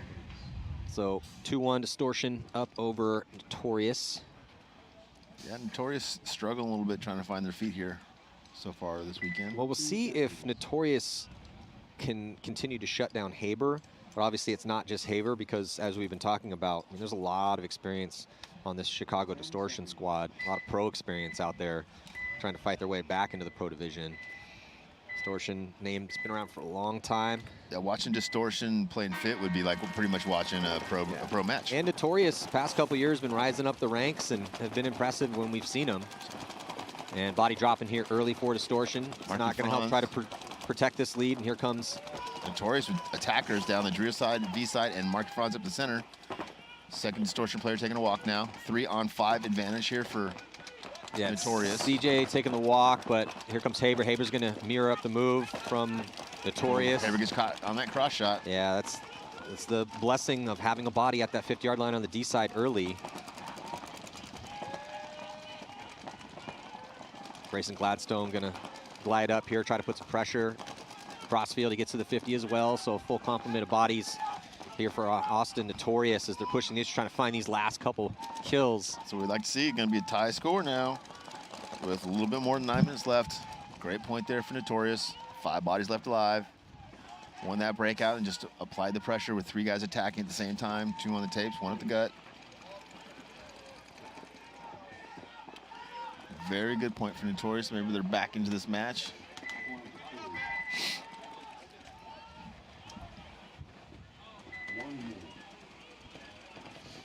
Yeah, so I'm just loving these close games, man. No, we just need Crisis to step up here. Yeah. Again, though, on paper, this is an underdog situation here for Crisis, based on what we've seen and how good Paintball Fit has been this year. Crisis, another team, really committing, and I like that program. Yep, and it's been around for a while too, right? They've been successful for what, the last 4 or 5 years. They've been on the top. Yeah, it's just one of those stories. I mean, you don't hear necessarily, I mean, if you're used to watching pro paintball, unless you're playing in regional series and you see what those guys are doing in those series, or you're playing against them. But all of these groups and these squads have been around for a bit, right? You know, very rarely does a team come in and make a big splash early in their careers in a division as high as semi-pro. Or you don't recognize any names. Yeah, it occasionally, it does occasionally happen, but it is very rare. So just gotta, give respect to the work that these guys have done to get here. Fit drops 1 on the break. Carolina drops 2 on the break. 4-on-3 advantage for Fit. Yeah, it does look like, Rich, that these teams are already starting to figure out these off-the-break shots a little bit better, because we're starting to see more bodies drop here on the break. Yeah, earlier today we had lots of 5-on-5 breakouts. We're hardly ever getting a 5-on-5 breakout. Well, and again, when you play fit, though, that's one of the big problems. For sure. Surviving the break, typically, if you're that's their playing big against offense is shooting a guy or two on the break. Paintball fit plays up bodies a lot. And it's a lot easier to play paintball when it's 5-on-3 or 5-on-4. Yeah. Especially when you can contain the other team in the pocket, Or right? You shoot their outside guys. Absolutely. Now they're stuck in the pocket, trying to get outside the pocket while you're just out there rolling your guns. Well, Fitz trying to get outside the pocket now. Looks like he makes it clean to that back corner bunker on the D side. Lockout now filling from the back center to the tower on the D side. 5 alive for Fit as they eliminate another player. 5-on-2 advantage here for Paintball Fit. Already up by a couple points here, so this is going to make it really, really tough for Carolina to get back into this match as Fit attacks to the X. Gets in there, starts looking around. Crisis loses another body. 5-on-1 advantage for Fit. 5-on-0 now as Rogers eliminates the last Crisis player. Well, Fit extending their lead. Nice job by Rogers. Those lovely locks just flowing in the wind here. To go up by 3 now. There's still a lot of time, though. I can tell you're getting ready to go on a vacation with your wife. With the lovely locks and the sexy corners. I did not use Matt's the term sexy. What would you say? Seductive. Oh, sorry. You're way off. Seductive corner, not sexy. Hey, I'm a married man. I'll take it. I was going to say, you got a baby at home. I understand completely. Just going to take a drink of this seductive water. Is that yours? I thought No, that was mine. that's yours. Are you trying to steal my no, water that's again? that's your water. All right. I know it is because I spit in it. Notorious coming back out. Got to feel a lot better after that last point. They look good. Well, unfortunately for Notorious, they are in a spot where they need a win because they did drop their first game to Crisis. Yeah. Now, it was only by 1, but it was a loss nonetheless. Yeah, you can't come out and lose both your first day. That makes your second day real rough. Yeah. And Notorious, on paper, a little bit higher ranked here than Distortion, but not by much. Yeah. 226 for Distortion overall points for the year and 258 for Notorious. Distortion loses their first attacker on the Madrid side, Matty, so 4-on-5 advantage here for Notorious early on. You know, look, that may be how it is on the standings, right? But if I'm going off experience, I would give the advantage to Distortion. Oh, 100%. I mean, they've got a pro squad out there with all the outlaw guys. Looks like, I think that's Unger taking the walk here for Distortion. Haber in another decent spot, but he's feeling the pinch cross field right now. And this is how he got shot last game, too, is they got up to the Dorito side before he did and got their gun up on him. Notorious going to do a little outside move, kind of gives up that angle. He was really putting the pinch on Haber, but maybe he felt like he couldn't stay alive if Haber established the lane, but Haber's getting pinched from multiple angles right now. I think he should have stayed there and just pumped that lane on Haber and made it so Haber basically can't play paintball. Even if you don't kill him, you completely shut him down, right? Yeah, and that's what you need to do when you're playing Haber, right? If you're putting so much pressure on him, he can't move. That really takes that big part of the offensive weapon and isolates him. But now Haber has been able to establish that lane.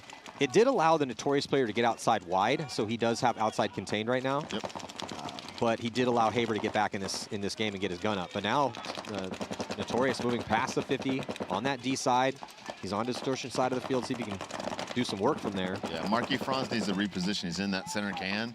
He's been in there for too long.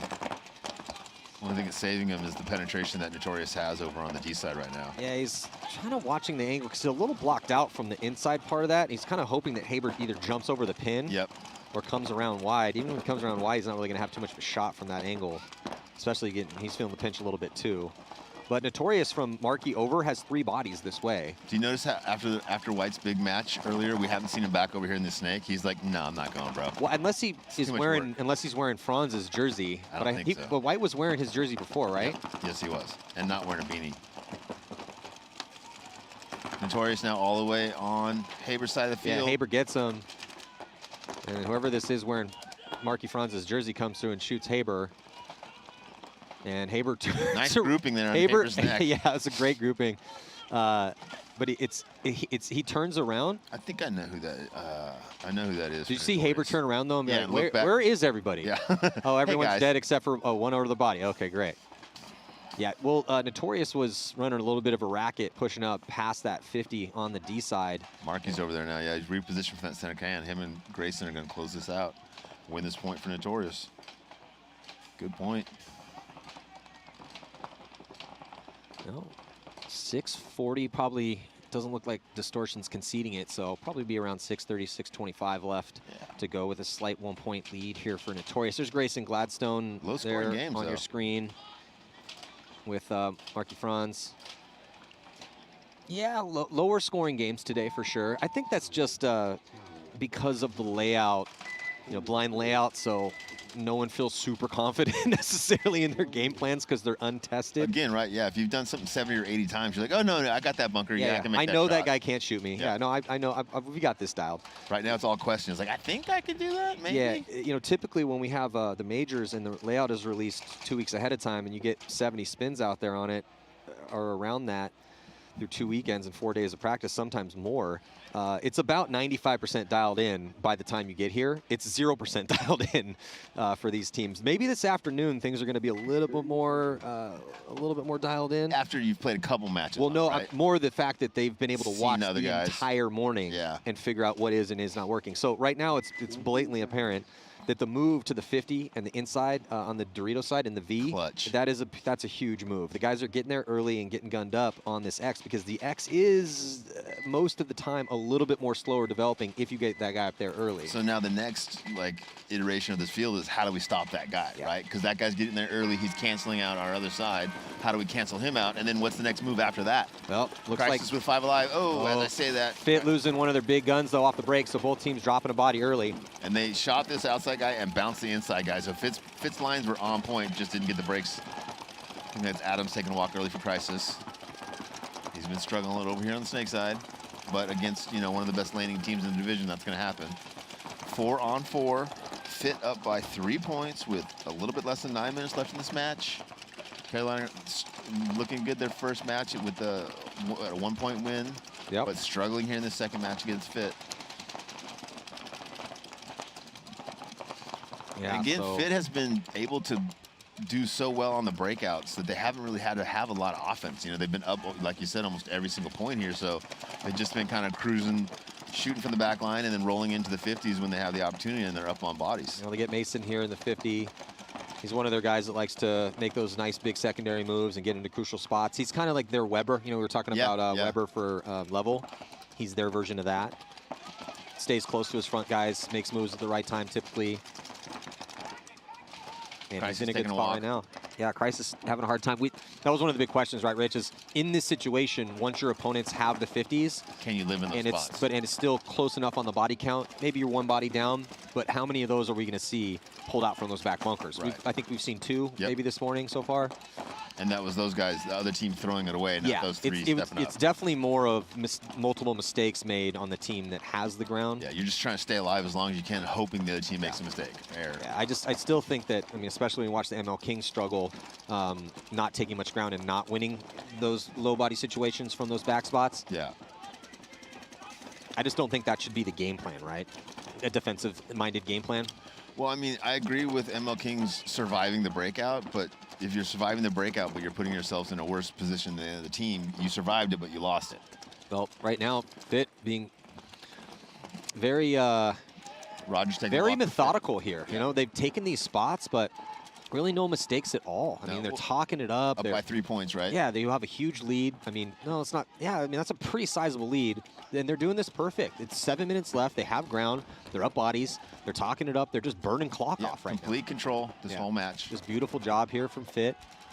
Those guys move into a line. Both those guys moved into Mason's line. Mason shot both those guys with 1 paintball. They just look so comfortable. Yep. And paintball Fit, they really look like they play a ton of paintball, which they do. That's what I'm always hearing about those guys and the people that play around paintball Fit. The field down there is, they play nightball. These guys, they grind. Well, I think the key to what you said there is that they play a lot of paintball, and they play a lot of paintball where they're up on bodies. So they have that comfort. They're not hiding in their bunkers like, oh, man, I wish I could gunfight somebody. They're all just out there rolling their guns. Well, and we talked about that too, but it's when you are that comfortable in your gunfights and you feel confident with your skills, it allows you to put a ton of pressure on your opponents. Right. It's tough to play a team like that because, when you're gunfighting guys that won't go in because you're not putting an accurate grouping on them. Yeah, because you're not putting pressure back on. Yeah, exactly. A really good gunfighter, you can, if you have good enough eyesight, you can see those paintballs coming at you, even though they're going 200 miles an hour. But and then a lot of times you're playing that stream of paint and not really the guy until he forces you to do that. So you're going to stay out because if the guy's not putting an accurate grouping on you, why would you go in? Yeah, you don't need to go in because he's missing 2 feet to the left, 2 feet to the right. And you just see that with Fit. I mean, they just look so comfortable in their gunfights. And like you said, they play up bodies a lot. So they very rarely make poor decisions in those high body situations. And it really, again, it just comes down to how much time behind the gun do you have. And yeah, the more time you spend behind the gun, and the more time you're in those control positions, the smoother you play at that, that style. Absolutely. So Austin Notorious up by 1 point. Be a big win for them if they could take down Distortion here and go 1-1 today. Struggling earlier, but I feel like the momentum's definitely gone their way. Again, Distortion gets a kill on the break and is playing on a 5-on-4 advantage here. Yeah, Distortion actually losing a body. So they lose a body from this, from the X side, typically what we would call the snake side, but there's really no snake out here in the way that this layout is, but there is a gigantic X here dead center of your screen. And it's been fun to watch this X played. I mean, it's been a little bit of when both teams are in there, it gets a little chaotic. Well, and there's definitely way more options here than a traditional ladder snake, right? Well, yes, definitely a lot of creative offensive options. 2 bodies do walk off for Notorious. Yeah, that's rough. Taking some ground out here. So 4-on-3 advantage here for Distortion. Down by 1 point. Fit is in this 50 again. And this isn't White, it's the other guy playing. I believe he's from the Seattle Thunder. Oh, Gracie gets caught. Should have dove there. Went in a little bit high. Gets caught. Oh, but player here for Notorious makes 2 good kills. Yeah, whoever is wearing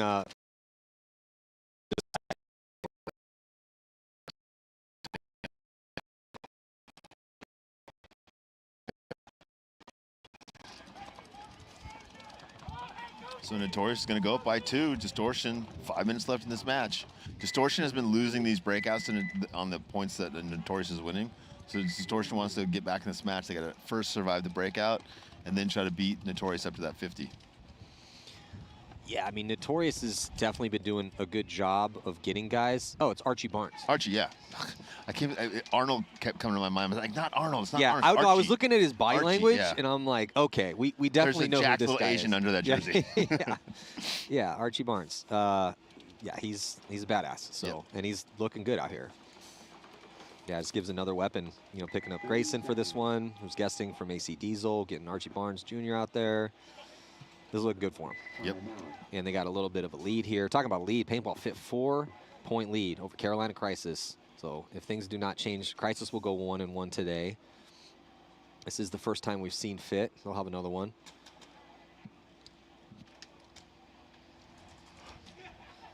Yeah, Fit's next game is going to be against the Titans.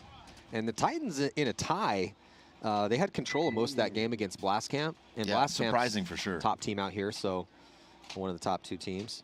And kind of play similarly to Fit usually, where they usually are winning that breakout and kind of playing control paintball. If you're a Fit fan, you're hoping that they don't sleep on the Titans, kind of like Blast Camp did, because I think Blast Camp came out a little soft in the beginning of that one. A little cocky. At least, again, just from going what we've seen out of Blast Camp, and the Titans only 1 appearance for them, coming from New Zealand. It's a long trip, so respect to them for making the trip. Yeah, how long is that drive? It's really long.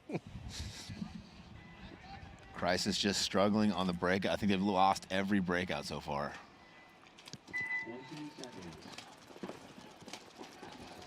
Yeah, it's just a lot of a steady dose of accurate shots off the break for Fit, and then good closes from them. Well, I think on this field, one of the key things, Matty, is going to be putting pressure back on the home as your guys are breaking out. Yeah. Because if you don't do that, those guys are going to sit back there and kick kills. Yeah, talking to a lot of guys yesterday, we heard a lot of that. Putting pressure back on the shooters, pretty key to trying to get to some spots. It really helps your front players out if those shooters need to dodge paintballs in the first second. And now Crisis, they do shoot a body, and they get a player up into that crucial 50-yard line spot. In my opinion, he's looking the wrong way, Matt. I totally agree. You want to look inside, but Fit's not giving him anything. They have this 4-point lead, so they're not risking. So I feel like they actually also need offense right now. So I like that he's being proactive in there. What they need is help. Crisis needs a body in this X, and they need it quick here. Yeah, if Crisis gets in here, that forces Fit to come over here and allows him to get that elimination. Absolutely, and it's going to force them to react to the body in the X. So, you know, Crisis with 4 points needed just to tie and 5 minutes and 44 seconds left to work with. They need to get things going. I think they're feeling the sense of urgency as Adams gets into box 2. This is one of the few points where Crisis has had 5 guys left alive. I don't say that. Obviously, one player's eliminated. Yeah, Fit taking the walk too, though, yeah, so 4 on 4 now. Chavez was the offense for Fit over there on that side. Talked about their offensive capabilities. He's their main guy on the D side, but he does take the early walk. It's going to open things up for Crisis as Adams dives in, glides in here to the 50-yard line in the X. He's going to pop. It's not quite tall enough to pop the top, actually, looks like. He's going to get some help. Another body coming in for Crisis, and Crisis swarming here. Yeah. Starting to move up the field, Rich. I believe it's a 4-on-3 advantage here for Crisis. One of the first advantages they've had in this match. I like that. We haven't seen this yet now. Crawling to the inside. Adams looking for and Adams catches the first look. I was gonna say looking for a way to crack it open, and it didn't happen there. Luckily for Crisis, they do have another body here in the X. Yeah, I believe it's Crisis with 3 bodies left alive now, and Fit with at least 3, if not 4. Well, we'll see if Brandon can get it done here, as he's the next body to go, but they don't have a lot of time to work with, and Fit is gunfighting mightily from these back spots, just really trying to burn clock off right now. It's that tower on the drill side that they need to eliminate as Crisis loses another body. God, Fit is so good at this. Yep.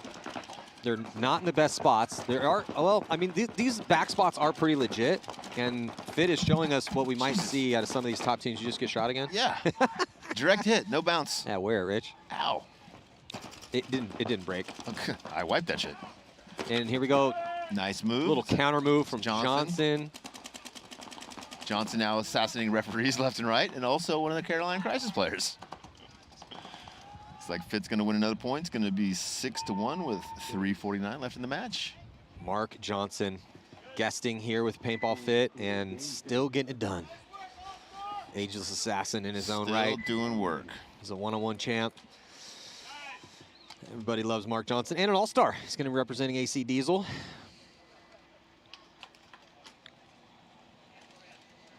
Giving us a little taste of it right there. Yeah, Fit looking strong. Looking, as they rightfully so, a favorite out here. Solid squad. Chavez been doing work on that D side. We just saw Mark Johnson finish one off. Luke Owls, Mason are playing real solid for him too.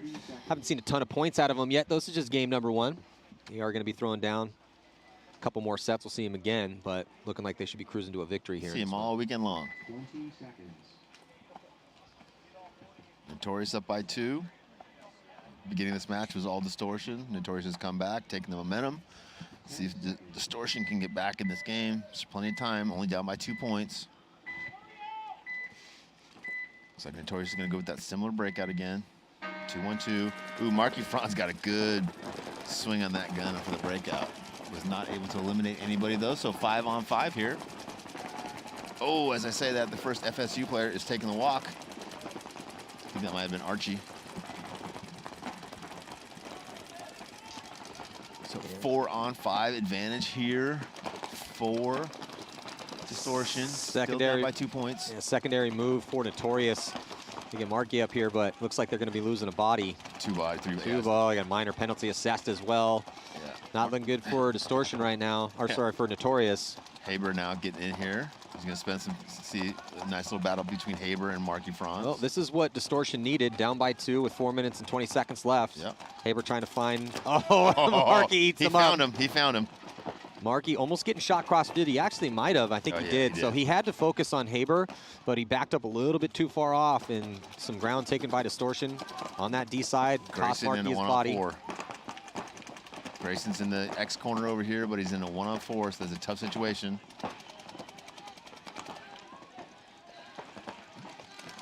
CJ Chamber in a pretty good spot here, trying to close things out for Distortion. Yeah, we got Tommy Cole up here. Hey, Tommy Cole. Tom Cole making a little guest appearance, making his rounds.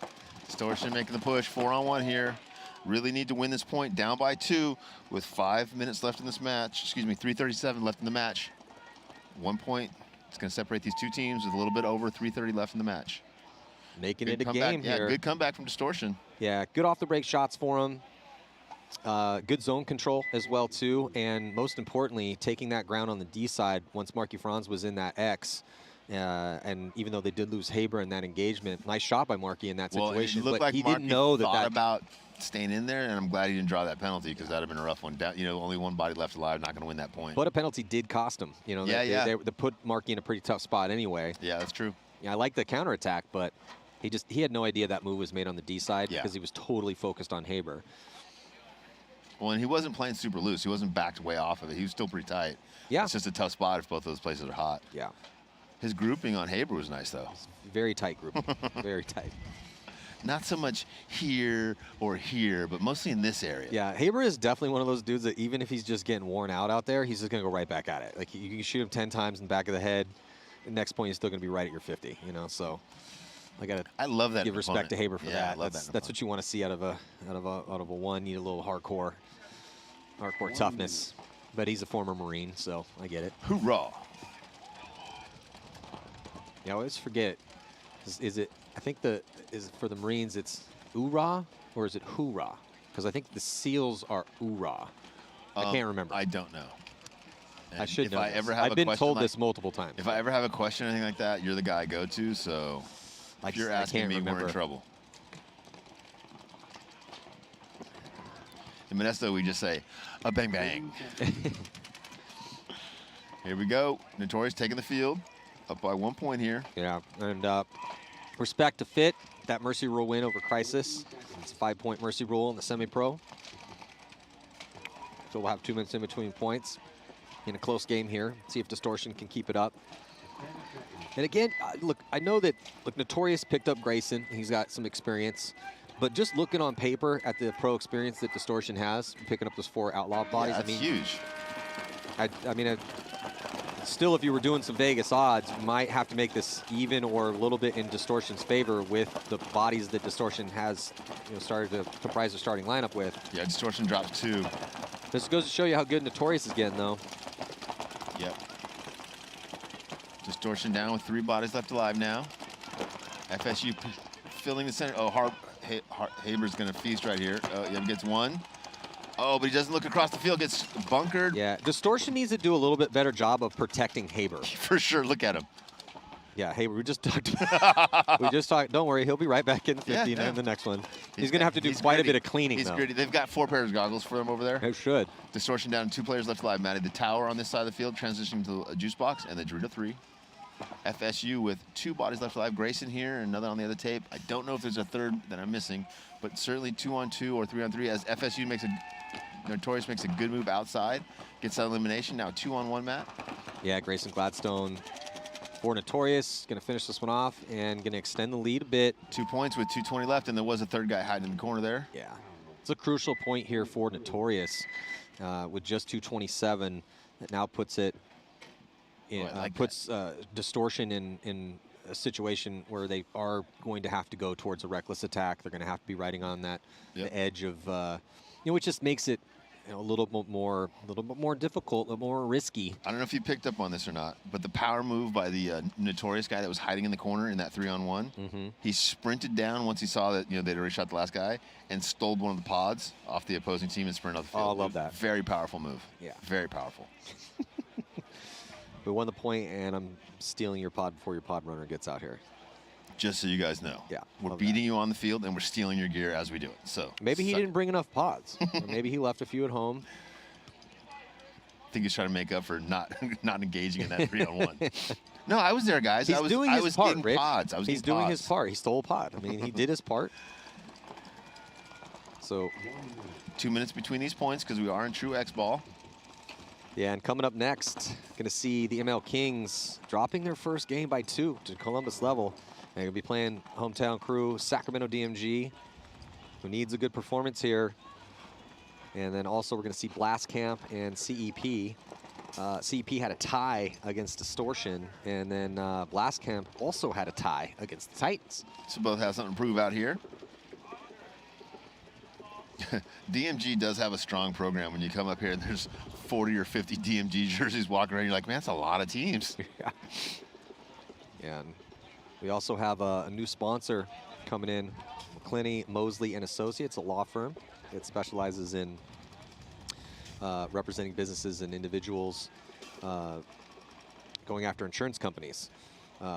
So if you need some, we'll give you guys that info. But they're sponsoring a move of the tournament. I think that's awesome. Yeah, so actually separate moves. It's a Sunday $1,000 prize. That's so for cool. best move of Sunday, and $500 for the prelims. Thank you guys so much. Really appreciate your support, Texas. We'll be mentioning that throughout the weekend. And again, thank you guys so much for joining us here as 2022 NXL Golden State Open. A little outside of Sacramento, California, here at Capital Edge. Dave Baines' field from Impact. Impact's here, Heat's here, Dynasty's here. Some of the top teams in the world going to be throwing down this afternoon. Dynasty got to be the favorite, though. 4 major wins in a row. The interesting point of note, though, is Dynasty did not do well, didn't make Sunday in Texas at the last minor. Yeah, so they don't have the kind of brain power you need to be able to play these. Not enough experience. Blind layouts. For Yeah, the they blind don't have the layouts. experience for the blind layouts. Hey, they struggle. For a new team, they've been doing really well, though. Yeah, with new pickups like that kid Alex, they're going to be okay, but still they're going to struggle on the blind layouts. Here we go. Notorious really looking good the last half of this match. 5 alive as Distortion attacks the X over here, but not with Haber. CJ gets up in there. Interesting. Grayson comes in and cancels CJ out there, so they're both going to play the same spot. It'll be a good little battle in between these two. Neither one of them knows that they're in there. See which one finds out who's in there first. Haber now taking a walk out of the back juice box there. Oh, I think Grayson's going to get the drop on CJ here. Oh, CJ hears his gun. Oh, he hears the gun, and Grayson does not know that he's there, so CJ is going to dive through, and does he get him in the foot here? I don't know if he shot him on the dive. The referee's going to come in, and a collision here is, as there goes, was that Archie Barnes? No, that was White. White comes through, hits the referee. Both bodies come off here for Notorious. That was carnage, for sure. Yeah, that was a little scary. That's the craziness of this X, man. It gets nasty over here. But during that chaos, Notorious slipping in to the V on the D side there on your screen, and he's in a real good spot to try to close this out. Just a minute and 20 seconds left to go, as there goes Distortion's going to launch. They need to just to tie. Not looking good for him here in this one, though, Rich. Yeah, Notorious still got 3 alive, and Marky Franz makes a good move out to that kind of anchor corner that we've been talking about on the X size, Matty, and he can really make it hard for Distortion to come in and get that last point by guarding the flag there from the X corner there. Under a minute, could be decided right here. If Notorious puts up another one, that should be enough of a buffer, barring some sort of insanity.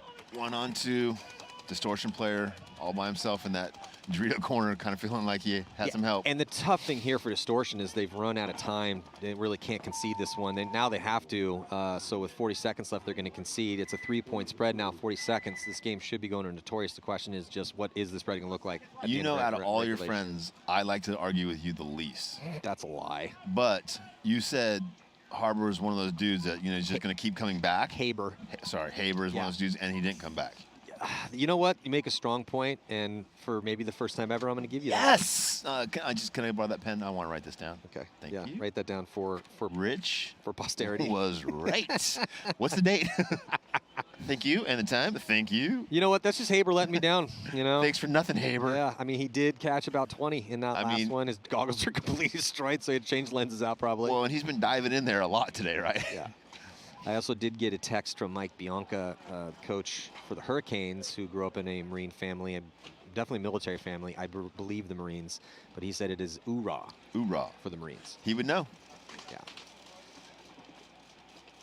And he said that, I think that according to, if memory serves for Mike, that Haber was Marine Recon in Korea. Nice. So, which makes him about 75 years old. I was just going to say, the Korean conflict was quite a while ago, wasn't it? I think that's where he was stationed, but yeah. Tough dude, but yeah, didn't come out for that last one. No, I think he did juice box. So I think. Sorry. Yeah, he might have just been tired because I meant like didn't go to the 50. Right. Again. I was like, literally, he's been going there every single point. Yeah. Yeah. They shot him one time going there. Yeah, it's just any team that Haber's on when he's hit center court, he's one of the guys we have to talk about because he's just always at the 50-yard line. So good guy to have on the squad. But unfortunately for Distortion, Austin Notorious looking pretty legit right now. Yeah, and Distortion started off winning the match handily, and then the momentum switched and Notorious started surviving the breakouts. And then once they started surviving the breakouts and playing 5-on-5, they were just too much for Distortion to handle. This is good for Notorious, though. Dropped a 1-point spread loss it. and needed to come out here, not go 0-2, and now to get potentially a 3-point spread win, maybe 4, because Distortion probably going to send it. Yeah, then and this that gives an advantage for Notorious to bring the spread to 4. This matches are kind of our first high-scoring match of the day with Fit, you know, scoring 5 and our first set. Our first set, yeah. Yeah. We did see 10 points out of the Blast Camp Titans match. Oh, dude, okay. Yeah, it was 5-5. So, but yeah, I mean, and then the Crisis and Notorious, that was a 2-1 game. So we've seen a bit of everything out here already through 3 sets this morning. Got the Golden State Open. Lots more paintball to go, though, and I am glad we did get started at 7. Yeah. Because it's going to be warm this afternoon. By about 3 this afternoon. Yeah, it's still perfect out right now, though. Yep. This is one of those tournaments where you're looking at the bracket. It's always nice to play in the morning, but it's particularly nice to play in the morning when it's going to be 95 this afternoon. Yeah. Running and shooting to the 50. Yeah, Haber, like you said, sending it. 2 bodies do come off for Notorious, though. Haber might have shot Grayson on the run. Yeah, you know, down by 3. Can't really give him a hard time for that. Looks like, oh no, FSU got, I mean, Notorious gets a check, but he's clean. CJ's in the middle there for Distortion. Distortion, 20 seconds to go to try to put another point on the board here for spread. Going to take the loss regardless. Chambers in a really good spot here, past the 50, but they're running out of time. 10 seconds to go. Yeah, I don't think they're going to score this one, but great match here for Distortion and Notorious. Going to have a chance here to maybe get it to 32. Not able to get into that last second to get that buzzer, and that is going to do it. So it's going to do it for the set. Austin Notorious taking a 3-point lead. They will go 1-1 on the day. And then Paintball Fit looking outstanding against Crisis. Crisis goes 1-1. Paintball Fit with a Mercy Rule win. They're going to be playing in a couple sets. So stick around, more paintball coming at you here. 2022 NXL Golden State Open. I'm Matty Marshall with Rich Telford here at Go Sports. We'll be back.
seconds.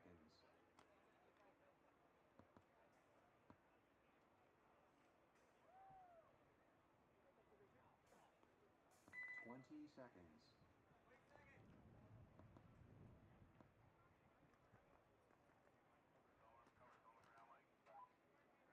10 seconds.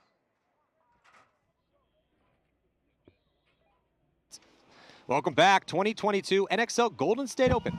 I'm Matty Marshall, and I'm up here with Rich Telford. Looks like the ML Kings and DMG throwing down right now, and this is DMG's first game. ML Kings warmed up and in a loss to level as looks like a body dropping here early again for the ML Kings. And Rich, it's a little bit of their issue in the first one, right? Yeah, for sure. And you hate seeing one of those guys get shot out of the back line when they're so, so dynamic when they go forward. Yeah, and it does look like they do shoot a body for DMG, so it'll be a 4-on-4 situation. Yeah, DMG body, I believe, just running off. I think it was Gerber taking the walk. Is that the ageless assassin over there? Not Gerber. Gerber's still in the pits. Yeah, Shane, is that Shane Howell?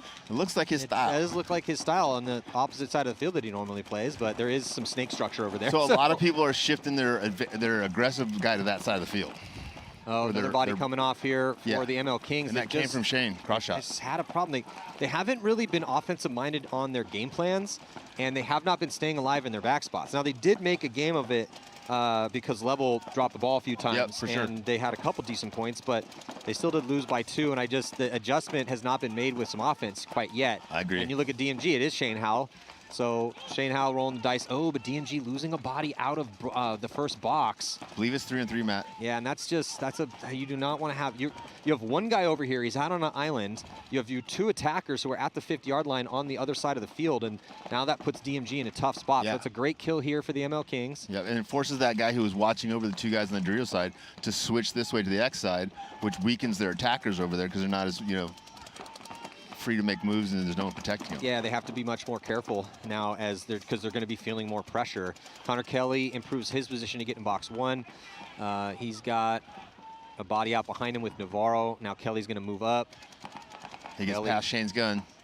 Shane can get him on the next notch if Shane's gun is up, but if Shane's gun is not up on the gap, he won't see Connor. Connor Kelly gets the crossfield shot on Shane. A beautiful walking shot from Connor Kelly to get himself to his 50-yard line, as he's going to get another kill. Crossfield, Connor Kelly did not have a first good game, that's 3 kills here for Connor Kelly, and he's going to be representing the ML Kings in the All-Star game that's going down in Chicago. And he just showed us a little glimpse. That makes sense. They showed us a little glimpse of why he got voted in to be in the All-Star game. Navarro made a great fill out here.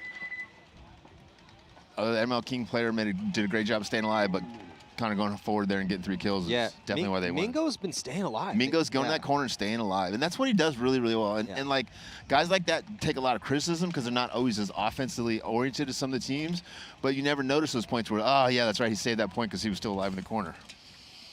Yeah, again, but it came down to one individual having to shoot 3 guys, and which is tough. In a counterpunch, right? That's fine. It worked out for him. But we haven't really seen the ML Kings, at least in these first couple, in the first game and then now in one point, and just play with that offensive mindset, playing on their toes. Well, that we typically seen. They've been doing more, counter punching and having to counterattack. He was able to do that because Shane dropped that gap. If Shane had just been pumping that line through across there, he would not have been able to walk across the field and shot Shane like that. He had to. First, it was a great shot because he did it on the move, but he had to use his gun essentially as a walking bunker to put the pressure on Shane. But you're definitely correct. If Shane was established on that lane and just pumping paint through it, Kelly would not have been able to do that. Score is completely different right now. Blastcamp losing their first attacker on this side, maybe 2, Matty. Oh, dropping 2 and then getting a penalty. So 3 Blastcamp players coming off the break. 2 off eliminations, 1 off a penalty. John is still attacking on the Dorito side for Blastcamp, but it's a 5-on-2 situation here. Oh, CEP now losing their first player over there. Lucky he didn't draw a penalty. 4-on-2. John gets eliminated. Oh, John did not get eliminated. CEP losing another player. Blastcamp losing another. So 3-on-1 now with John in the center coming outside. Gets caught going outside now. CEP winning this first point with 2 bodies left alive, Matt. Yeah, I just really loved how aggressive CEP looked in that first match. And with this blind layout, wondering the different tactics for different teams. And how they were going to approach this strategically, and I really like what we're seeing early from CEP. Now, they did have a tie against Distortion, but they looked good. They looked good during that tie for the most part. Yeah, always helps shooting 2 on the break and getting a penalty too. DMG coming out, getting our first look at hometown guys on this left side of the field here. Velasquez going out. Boyum. Shane Howe. Looks like maybe Gonzalez. Anton. Yeah. ML Kings have their standard starting 5. The Wonder Twins, Barry. Yeah, I believe they only have 6 bodies here. Yeah, Navarro. Yeah. Yeah, and Ryan's the 6th, right? Yeah, so yeah, Ryan Hosky making his pro debut here with the ML Kings, coming from the Killers. Hey, ML Kings don't take all 5 back spots. Like to see that. DMG getting a check over there in the tower. Looks like he's alive, so 5 on 5 here, Maddie. Yeah, I just would like to see the ML Kings. They've made 4 Sundays in a row, and they made it by being aggressive. And I'm just wondering where where these secondary moves are going to come from. Nice secondary move here from Kyle Berry. Kyle Berry gets into the inside part of the X. Looks like Connor Kelly's going to go towards the D side. He doubles up, I believe, with Navarro before trying to move over. Donaldson's alive. He's in box 1, and they get a crossfield kill. That's from Barry shooting that cross gap, Maddie. Kyle Berry was in there pumping that gap when the DMG player crawled through it. Yeah. ML Kings losing 1, so 4 on 4, Maddie. Connor Kelly taking the early walk after that beautiful first point with the 3-pack. Shane Howe attacking on the D side now to D3 for DMG. Donaldson, good communication with Kyle Berry and with Navarro. The running referee coming in to check out a player here for... Whoa, stepping all over Shane Howe. Yeah, Shane Howe he better be shot after that. They're getting trampled on over there in D3. Like to see Donaldson take this initiative and get forward into this 50 over here, but doesn't do it. Allows DMG to get up in there first, even though DMG was down on bodies in that situation. Oh, Kyle gets caught sloppy. Could have easily crawled from that spot, but ran across shooting instead and got caught. I don't think he knew where the bodies were, to be honest.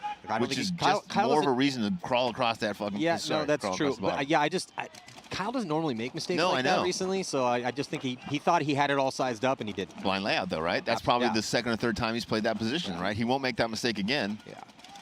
But we usually don't get to see him make that mistake at all. But that's why it's just fun as a fan to watch these blind layouts, because you're seeing guys figure it out in real time. That's right. He's like, oh, next time I got to check that off. Donaldson, again, still out here playing tentatively, it seems like to me, Maddie. He does have 2 players in front of him now and does get caught. DMG's going to win this point, Matt. Good job by Gonzalez and Vitikoff over here. Oh, but then Gonzalez gets eaten up by Navarro, and Navarro is tough. Navarro's been playing solid, too. That last game, he filled that corner and made a big difference. Well, one of the reasons that the ML Kings have been so good and made 4 Sundays in a row is that Navarro's one of their 2s, or 3s, depending, but he stays close, and he's another one of those guys that repositions at the right time. Would you say Weber-esh? Yeah, like Weber from Level, and Weber played outstanding in their first match in that win. Right now, it looks like they let Navarro gunfights his way out to the back corner. And it's a 2-on-2 here, but DMG's playing is playing aggressively, and ML Kings with Mingo and Navarro just kind of crossing it up. Survivor though. Well, Navarro is too. Yeah, both Navarro and Mingo have been staying alive. Yeah, those guys almost never get shot out of their bunker. They're almost always communicating, playing the whole field. Really valuable, especially when you have 3 killers on the squad, right? Yeah. You need 2 guys. Good mix. Yeah, 2 guys that can stay alive and shoot their guns. Oh, just Mingo, like that. Yeah, Mingo gets that crossfield kill. Or was that Navarro? Regardless, the damage is done. It's now a 1-on-2 situation. Navarro knows the count, too, and he's just going to have this side all to himself. Yep. Puts last player for DMG in a tough spot. He's got to focus and try to reposition here, and he's going to come back to the middle and hope that they lose him. They might have. Yeah, Navarro's picked him up now, though. Navarro got to be careful. Oh, Navarro just overextending, and a gunfight's going to take it down to our second 1-on-1. Got a red and gold coin courtesy of Hormesis here. See if Vasquez. Mingo gets him. Mingo gets the shot in on Vasquez. So, Mingo, I got a coin for you. Vasquez almost saved it. Vasquez, good game, buddy. You almost got it. It was a hard-fought battle in that 1-on-2, but just not enough. And Mingo continues to step up here. He's played some solid points for ML Kings in that kind of that safety valve role. Yeah, and like I said, it's so easy to criticize those guys when they're not flying down the tape, but when they pull those big points out for you, you're like, oh, that's right, that's right. That's why we let that slide. Good job, Navarro and Mingo. Both those guys are, I think, playing the best on that squad. Yeah, I would agree. No one really looked that great in their first game, but they did put up 4 points. Yeah. But it was in those positions where, kind of like what we just saw, right? Whereas, Donaldson, Kelly, and Barry do need to step up a bit. 30 seconds. So we'll see if they can. The team overall, though, sitting pretty here with a 2-point lead. Yep.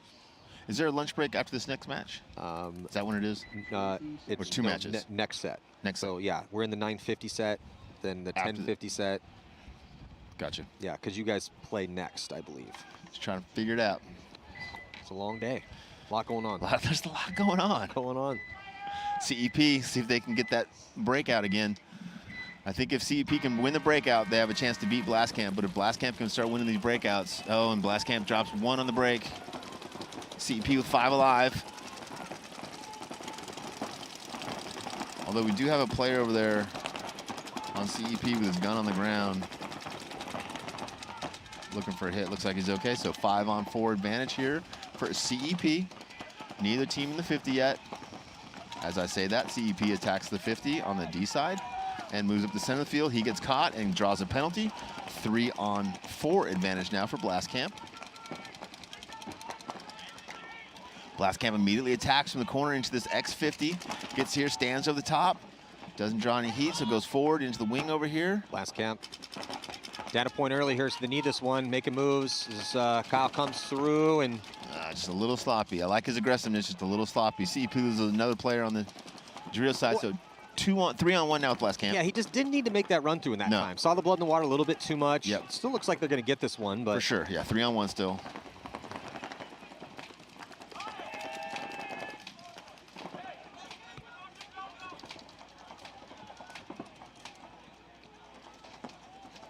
CEP got to stay away from those penalties. Blastcamp caught one the first point. CEP caught one the second point. Really hard to win out here. Even harder when you're doing it down on bodies because of a penalty. Yeah, penalties not really flying a ton out here this weekend quite yet. Nope. But we've seen a few that have been very costly to teams, as they typically are. A few that weren't that big of a deal. But the refs have been not overly harsh out here so far, I believe. It's because the weather's so nice. It is a very pleasant morning here a little outside of Sacramento. Capital Edge Paintball. And now DMG and the ML Kings going to throw down in point number 3. 2-point lead for the ML Kings. DMG not looking bad, though. No. Just a few mistakes here and there. And a couple nice moves from the ML Kings have turned the score into what it is. Yeah, DMG should have won that first point. Connor makes a big move, shoots 3 people, and then that second point. Big moves again. 14 seconds to go before the start of this next point.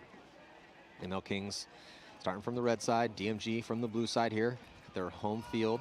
I'd like to see ML Kings come up with a slightly more dynamic breakout. I agree with you. As they lose Navarro and Barry. Jeez, and those are the 2 inside guys. They lost the 2 inside guys going to the tower, giving DMG a huge advantage here with a 5-on-3. It's been tough for the ML Kings here today. Yeah, they have a 2-point lead, but their survivability off the break has been a little rough. I think that's when you're focusing too much on your shot and not enough on staying alive, right, Matt? Like they're not killing anybody anyway, so you might as well get to that bunker alive. Yeah, if you're an inside guy and you do get too locked into your lane and you're not feeling the pressure of the stream, because sometimes you can just dodge that one. Yeah. And if you're not thinking about that, I couldn't really see if that was the issue out there, but just overall, they have been losing some bodies off the break. They do take a little bit of ground this time with Donaldson getting into box 2. DMG losing their first player in a 5-on-3 situation. No reason for that to happen. So now it's a 3-on-4 situation, giving ML Kings a little bit more leeway, a little bit more room to work. DMG with no one really over here on the X side of the field except for the tower as Donaldson gets into the X. So both teams with one player in the 50, opposing sides of the field, excuse me. DMG attacking with the second player now on the Dreer side. Yeah, 2 bodies on that side here currently for DMG, looking good. They have the ground. Donaldson does move into the X, first position here outside wide. And he's trying to put some pressure here crossfield, 7:27 to go. DMG in the driver's seat though with those two bodies on the D side, trying to push the issue. Yeah, and I don't know this well enough to if these guys can see each other or not. But they're definitely laterally across the field from each other. I don't think Carter can. Yeah, I don't think they can shoot each other from that angle. If they could, one of those guys would be dead, right? And body dropping as Connor Kelly taking the walk outside wide behind Donaldson. Yeah, Donaldson all by himself over here as DMG moves it farther forward on the Drio side of the field. So this is for Donaldson here on your screen for the ML Kings. He's in the X. Yeah, I think the Kings are down to just 2 players left alive, Matt. Yeah, he's feeling pressure. He's out on an island by himself as DMG still controlling this one here. Need to get up the field though, and then here comes Hammer about to get dropped. He's going to go the whole way. He's going to go and get shot in on. Wow. It's too big of a bite. That was a long run just to get shot. Was that Boyum? Yeah, it was Boyum. Too big of a bite there. A little greedy.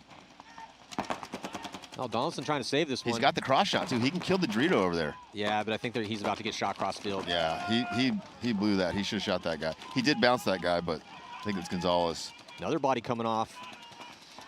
Now, if he'd have killed Gonzalez there, that'd have been a whole different game, right? Yeah. Be a 1-on-1 here or a 2-on-1 with ML Kings having the advantage. Well, Vityukov still alive all by himself, though, here for DMG, but just trying to pinch out, I believe, just one body left alive. Yeah, just that corner over there.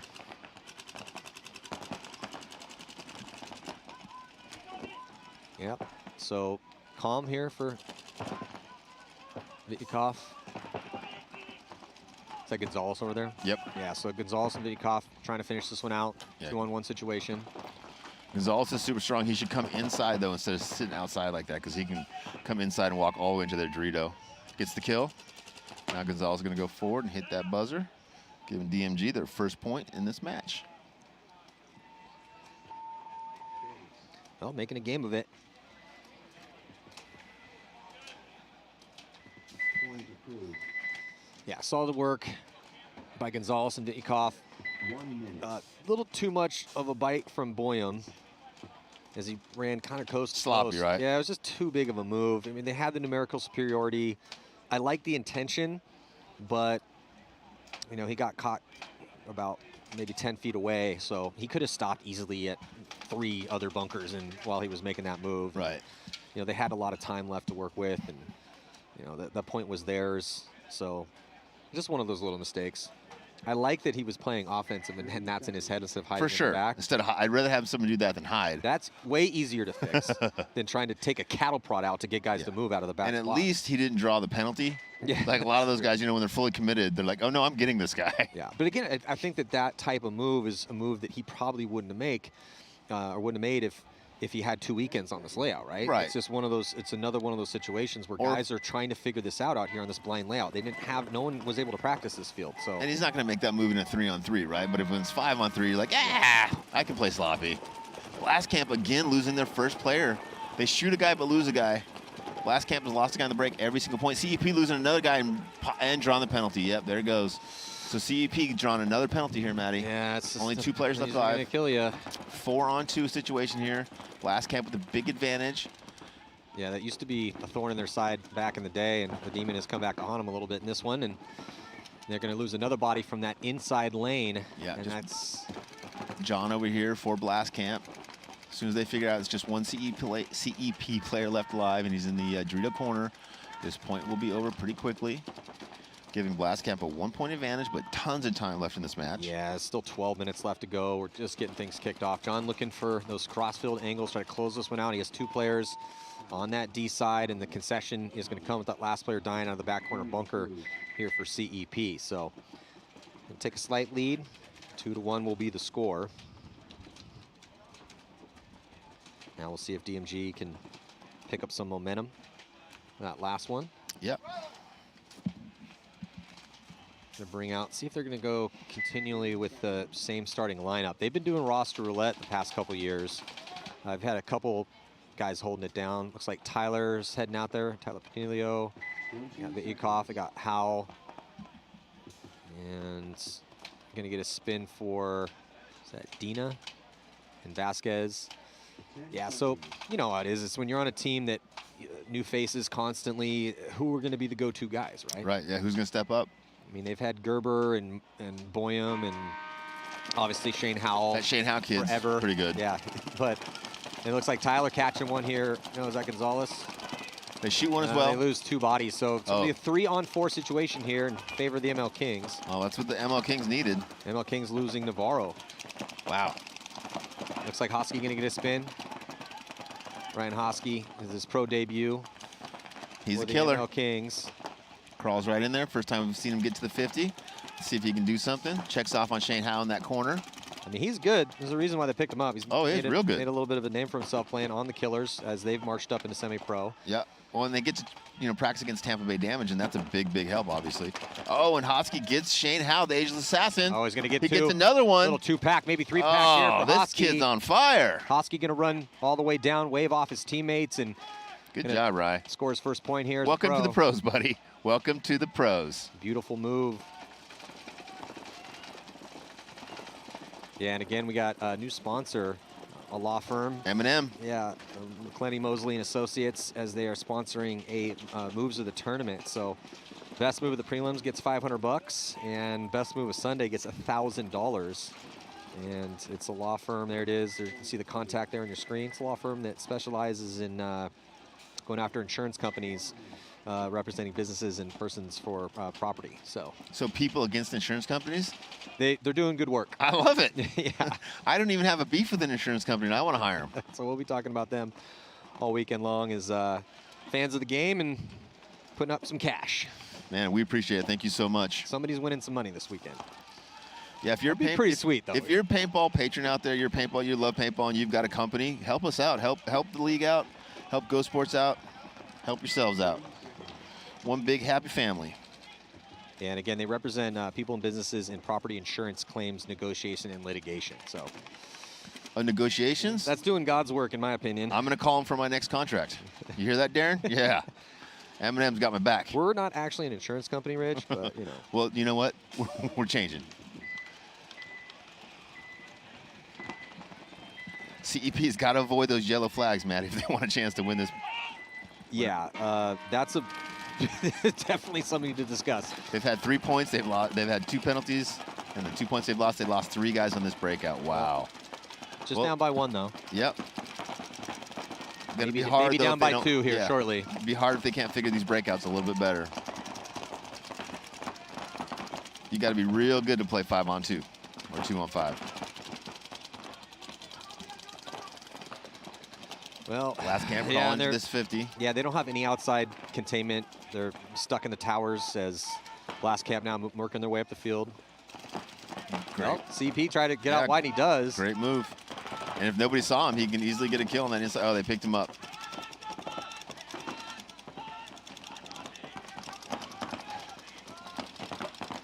Well, I mean, he's just in a really tough spot here for CP, feeling the pinch.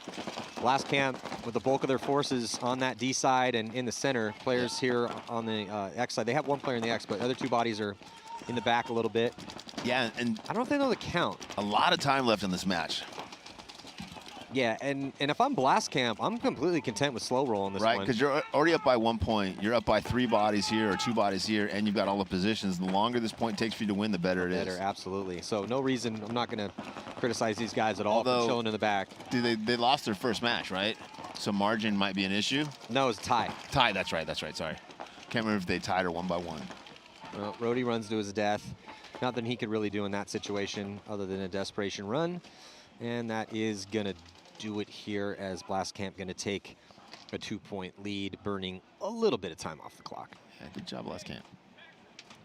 They shot 3 EP guys on the break. No penalty that time. No excuse. Yeah, it's kind of one of those situations that if you're going to lose the point, try to lose it fast. Yeah. So to give you enough time. When if you're a coach and you're down by points and you lose 3 guys in the break, you might want to think about conceding that. Yeah, this game's not getting out of hand yet. It's a 2-point spread, but you know, CP Blast Camp's just a little bit better right now. But you know, CP had played aggressive in that first game in that tie against Distortion, who was also playing aggressive. But CP was, I mean, they were going after it.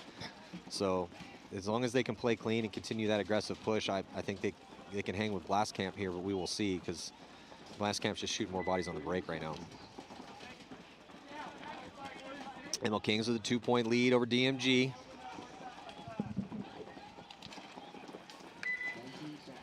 DMG coming back out on the field. Hosky went off in that last one. Yeah, they did. Are they going to give him another spin? Yep. Yeah, they are. That's a good play call. How can you not? Yeah, if you're Charlie Gibbons owner of that team, why not get the new kid another run after that beautiful little 3-pack he just had? Well, and again, the ML Kings have a slight advantage here in the sense that they've already played this field once, and DMG's never played it. So, ML Kings were warmed up and had played the field, so giving them a little advantage here. Connor Kelly on a delay goes heavy guns early, and then now moving up into the X. Hosky looks like he wants to go to box 2 from box 1. DMG loses their first player on the break mat, so 4-on-5 advantage as they lose the second player to Gonzalez. So 3-on-5 advantage here as Hosky moves up and assassinates Shane Howe, the ageless assassin. Hosky, gets caught there. So does Connor. They have Navarro going forward on the side. Navarro's still alive. It might not cost him here, as they definitely have done some damage on DMG, and that's going to force a concession. So a couple deaths there. Doesn't end up hurting him, as Kyle Berry's still alive, Navarro's still alive, and Mingo has just been the safety valve over there, man. Well, and it's funny because Connor's been playing over here, and he's been playing well, but he hasn't really been getting to the 50. And as soon as they bring Ryan in, he's up there killing people, and that's the power of that position. I was going to mention something about that. Oh, you were going to say the exact same thing? You're stealing my flow again. I apologize. Yeah, but guys, rewind this. Go ahead, Matt. At the beginning of that point, by bringing Hosky in, I mean, Donaldson is hyper aggressive, but not really on this layout so far. We haven't really seen much out of Carter. And so Hosky comes and gets the 3-pack. They go with him again, and he was, pushing up there a little bit. But yeah, they don't really have much offense on this X side right now. So other than Ryan. Other than Ryan. So, and Ryan hasn't got a ton of spins. So I wouldn't mind seeing him out here a little bit more if Carter's not going to be willing to go. You're right. At least 50%, right? At least split the points until one of them steps up. Proves that they deserve that start. I mean, paintball is a very much what have you done for me lately sport. Now, 100%. Carter's earned the start 100% in what he's done in the past 4 events. But yeah, I mean, the ML Kings are still just grinding their gears a bit on offense, but they look a little bit better in this one. And maybe Carter's one of those guys who needs 70 spins, to be able to play at the level that we're used to seeing him play at. Yeah, I mean, he's still rather new, right? Of course. Yeah. Last camp losing their first player on the break mat. Lost a guy going to the tower here on the X side. 5-on-4 advantage for CEP. Could help out CEP. It's CEP playing a little bit aggressive on that D side. They get out wide. He's going to get a little help. Got a back guy.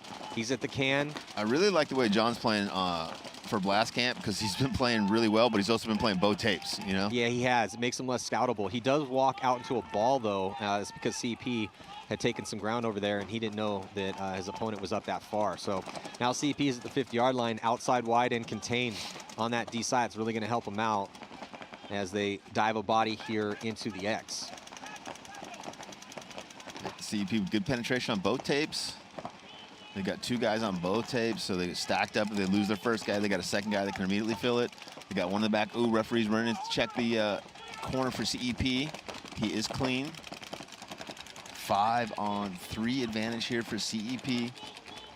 Got to get another kill here. They missed that guy filling. Oh, they catch him on the overslide to the juice box. 2-on-5 advantage now for CEP. Yeah, and CEP, the sense of urgency, it doesn't really need to be there too much with 8:40 on the clock. They should have this point sewed up. Yeah, 5-on-1. I think they'll pull it out. Yeah, and there goes the last kill. So nice aggression starting on the D side early.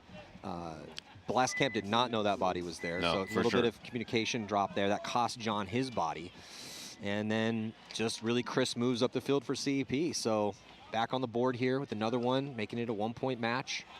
And I tell you, if the other team beats you, if 2 players on the other team beat you to those key spots on the 50s, on the V and the X, it gets real hard to fill out of that back line. If you can shoot them all out from the back line, like because you're up by 2 or 3 points, you're fine. But if you're down points, you're in trouble. Absolutely, Rich. If those guys have their guns up, we've seen that quite a bit too, where guys are getting in positions and because they don't maybe are 100% confident in their angles. I mean, some of these angles are becoming blatantly apparent right now. But yeah, that one over there is very, very apparent. Yeah, the one on the and the V at the center 50 brick for sure. So about to jump into this next one here. ML Kings with the 3-point lead. ML Kings now going to be on the blue side here. See if DMG can step up with just 3 minutes and 36 seconds left to go. Down by 3. They need to make something happen here, Rich, and they need to make it happen quick. DMG is to the drill. 51st, Matty. That's ML Kings. Sorry. Connor Kelly.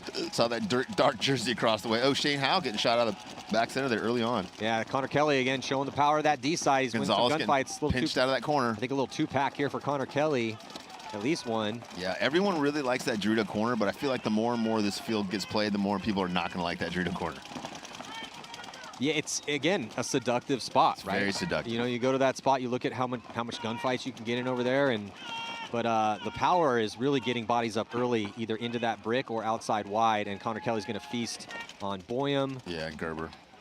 Yeah, that was a beautiful point there for Connor Kelly, who will be representing the ML Kings in the All-Star game. Donaldson's like, what do I got to do to get my spot back?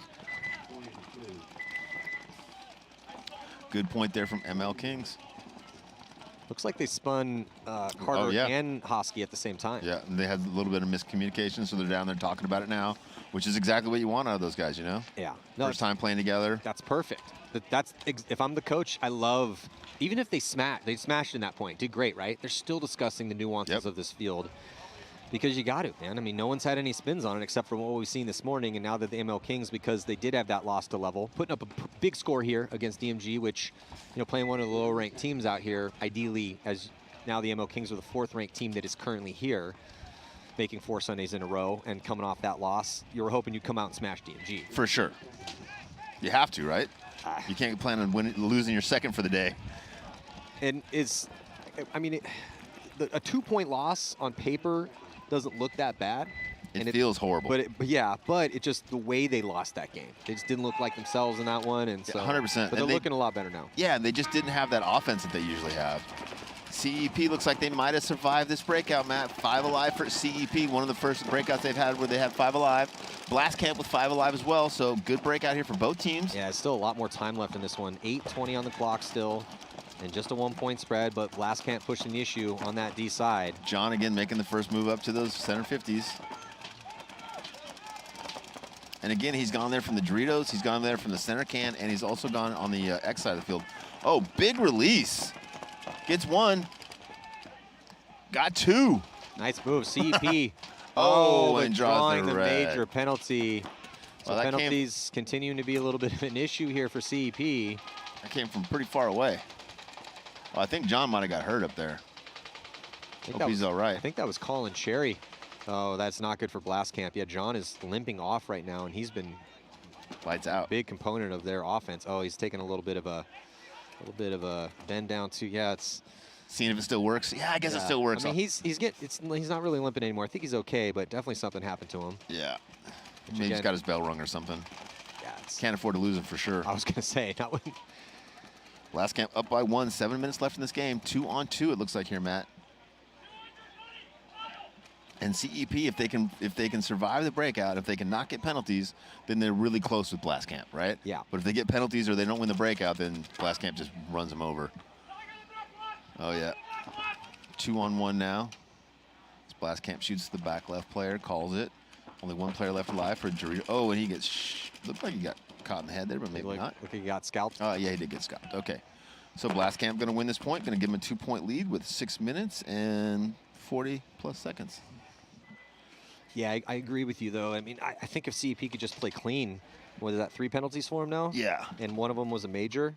So, I mean, I think that was Colin Cherry that made that big run. It was a nice run. It's just one of those, a little too much, right? Yeah. So I'm going to be coaching New York Extreme the next match. Yes. And I want you to know our complete game plan. Okay. Our complete all 5 game in the plan, back? 5 in the back. Is not to get penalties.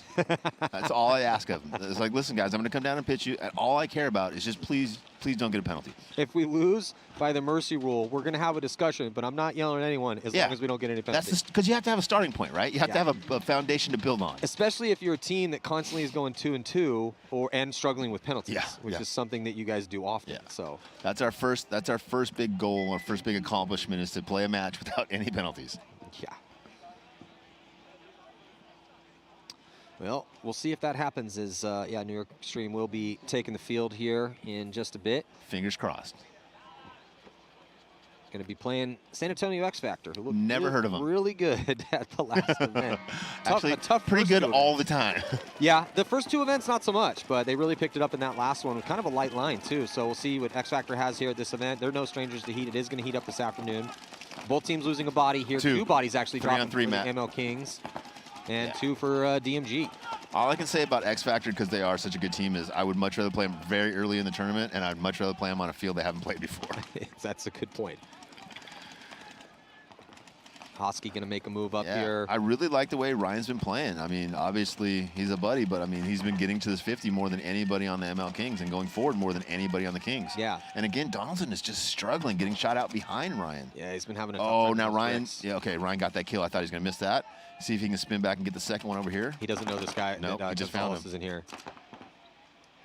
Oh, he gets the drop on Gonzalez, but kind of stumbles a bit, but not able to get that shot. Gonzalez doesn't Stays get the shot on alive, though. Hosky. Hosky got to do a little tactical retreat. He does. Got to stay gunned up. Oh, got to be careful not to get a penalty here. Looks like they're going to trade. And that's going to leave it in a, was a one-on-one for a second, but I think Kyle Berry did get the last shot in. Hey, but good on Ryan, right? For first time on the pro field, he's doing himself proud, doing the killers proud. 2-pack. That's at least 5 kills that he has in this game. Yep. And where ML Kings were struggling, right? They hadn't had another guy play this spot yet.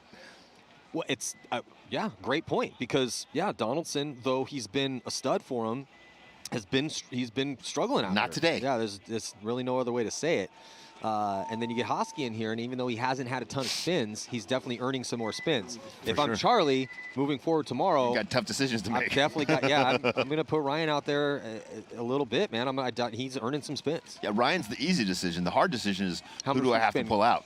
Yeah. Because you know, based on what we've seen the past 4 events, you could say maybe Mingo, because Carter had been more solid, but Mingo's been their safety valve. Navarro, Mingo, and Ryan right now are the 3 guys that are kind of like, these guys have to be on the field when we win points. Yeah, and typically it was the other way, you know. So Kyle Berry hasn't had the best day. He's going to be coming up here in a little bit. Kyle really had picked it up though in this game, and then Connor Kelly's had some big points, but overall, he'd been playing a little bit of catch out there too. So yeah, Charlie's definitely got some hard decisions to make. That's why he makes the big bucks. Yep. Yeah, I love the team he's built, but yeah, it is going to be interesting to see what the line for the ML Kings, and they only have 6 bodies. I don't know if Betancourt's coming in late, or I don't know if he's missing this whole tournament. I don't think so either. Yeah, I think he's gone. So, all right, 2-point spread here. See if Blaskamp can keep it going. 6:28 to go. CEP going to push the issue and get 5 alive for both spots, Matty. Yeah. Yeah, they get a body here in the X early for CEP, but inside. It's the easiest spot to make in the X. I like all the teams seem to agree universally that the back center is terrible because nobody's playing the back center. Yeah, that D side's really, it's been proving its worth quite a bit. Yeah. At least early on. For sure. Lots of points being decided on counter punches through this X though. And a body coming off out of the backfield of CEP. Might be losing another one, and a penalty going to be assessed. That's going to pull out everyone from that D side. CEP kills themselves with penalties. Yeah, it's 4 penalties. Every point they've lost, they've got a penalty, except one, I believe. Blaskamp now loses 2 players. So it went from a 5-on-2 to a 3-on-2. Although it looks like they're going to lose this guy. Yep. Yeah, I'm wondering what this game looks like if CEP doesn't get 4 penalties. Right. It's got to be a 1 point game, right? Either way. Well, it's about to be a 3-point match. But I'm saying if they didn't get all those penalties, for they'd be sure. much closer. I feel like they've thrown away at least 3 on penalties. For sure. Yeah. They've had 4 total. Well, Blaskamp making the most of some gifts, though. Hey, man. That's all you could do, right? Yeah, just play it as it lies, man. You know, getting...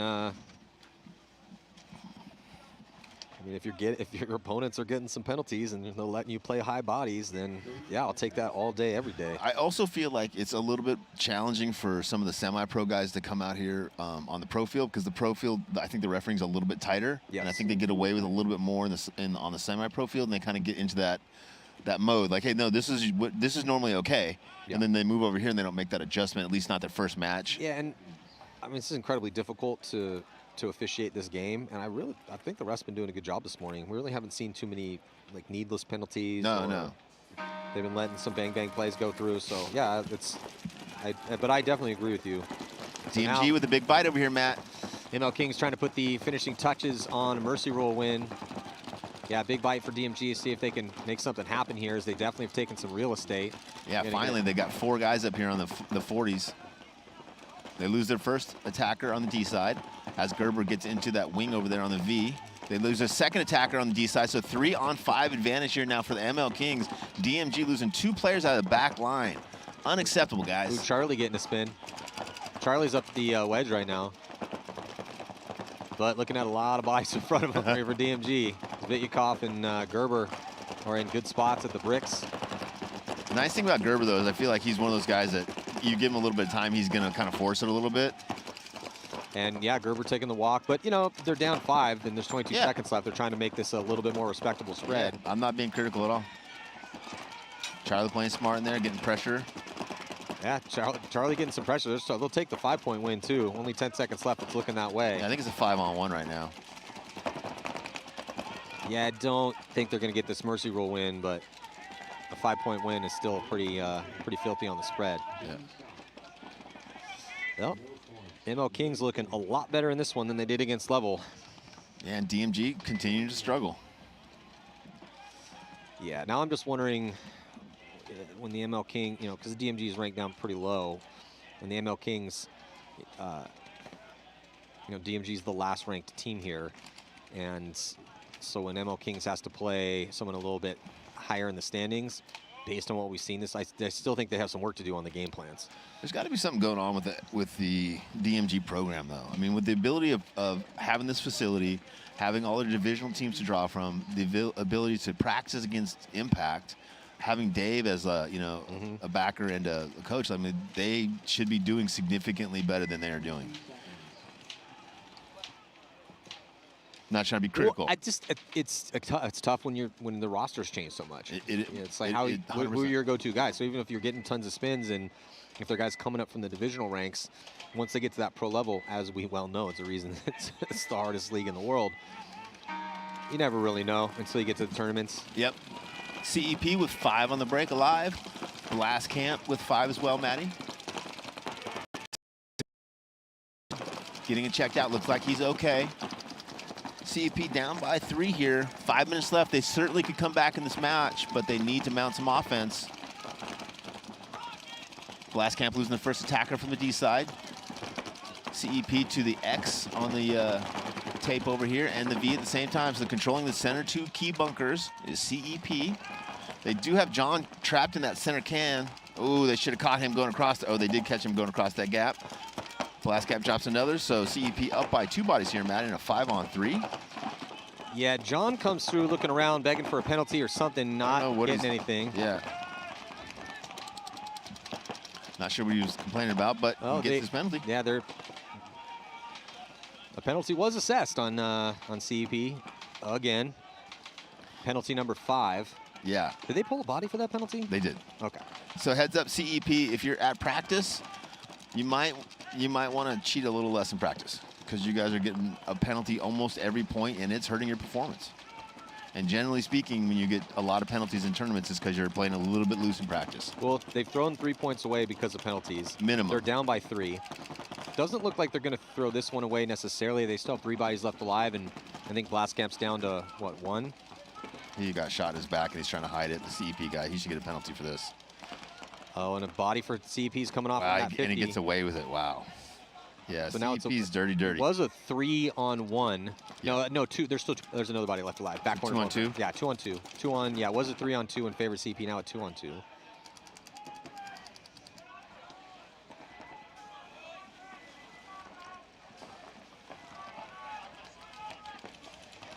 Yeah, number 3 here for CEP got away with 1. Oh, Blast Camp drops into player on the D corner. CEP's going to get this point. Only going to be down by 2 with a little bit more than 3 minutes left in this match, Maddie. Yeah, that's still possible if they can play clean. I don't think they can play clean. It's going to be whether or not refs can catch them or not. They got too many dudes playing too dirty to play clean. Yeah, so they're going to get this one with what? Just under 3, 258, and 2-point spread. Again, I'm just wondering, if CEP doesn't get 5 penalties, what does this spread look like? I mean, they might have the lead. Yeah, or it'd be a 1-point game, right? Yeah, the story would be way different. Yep, for sure.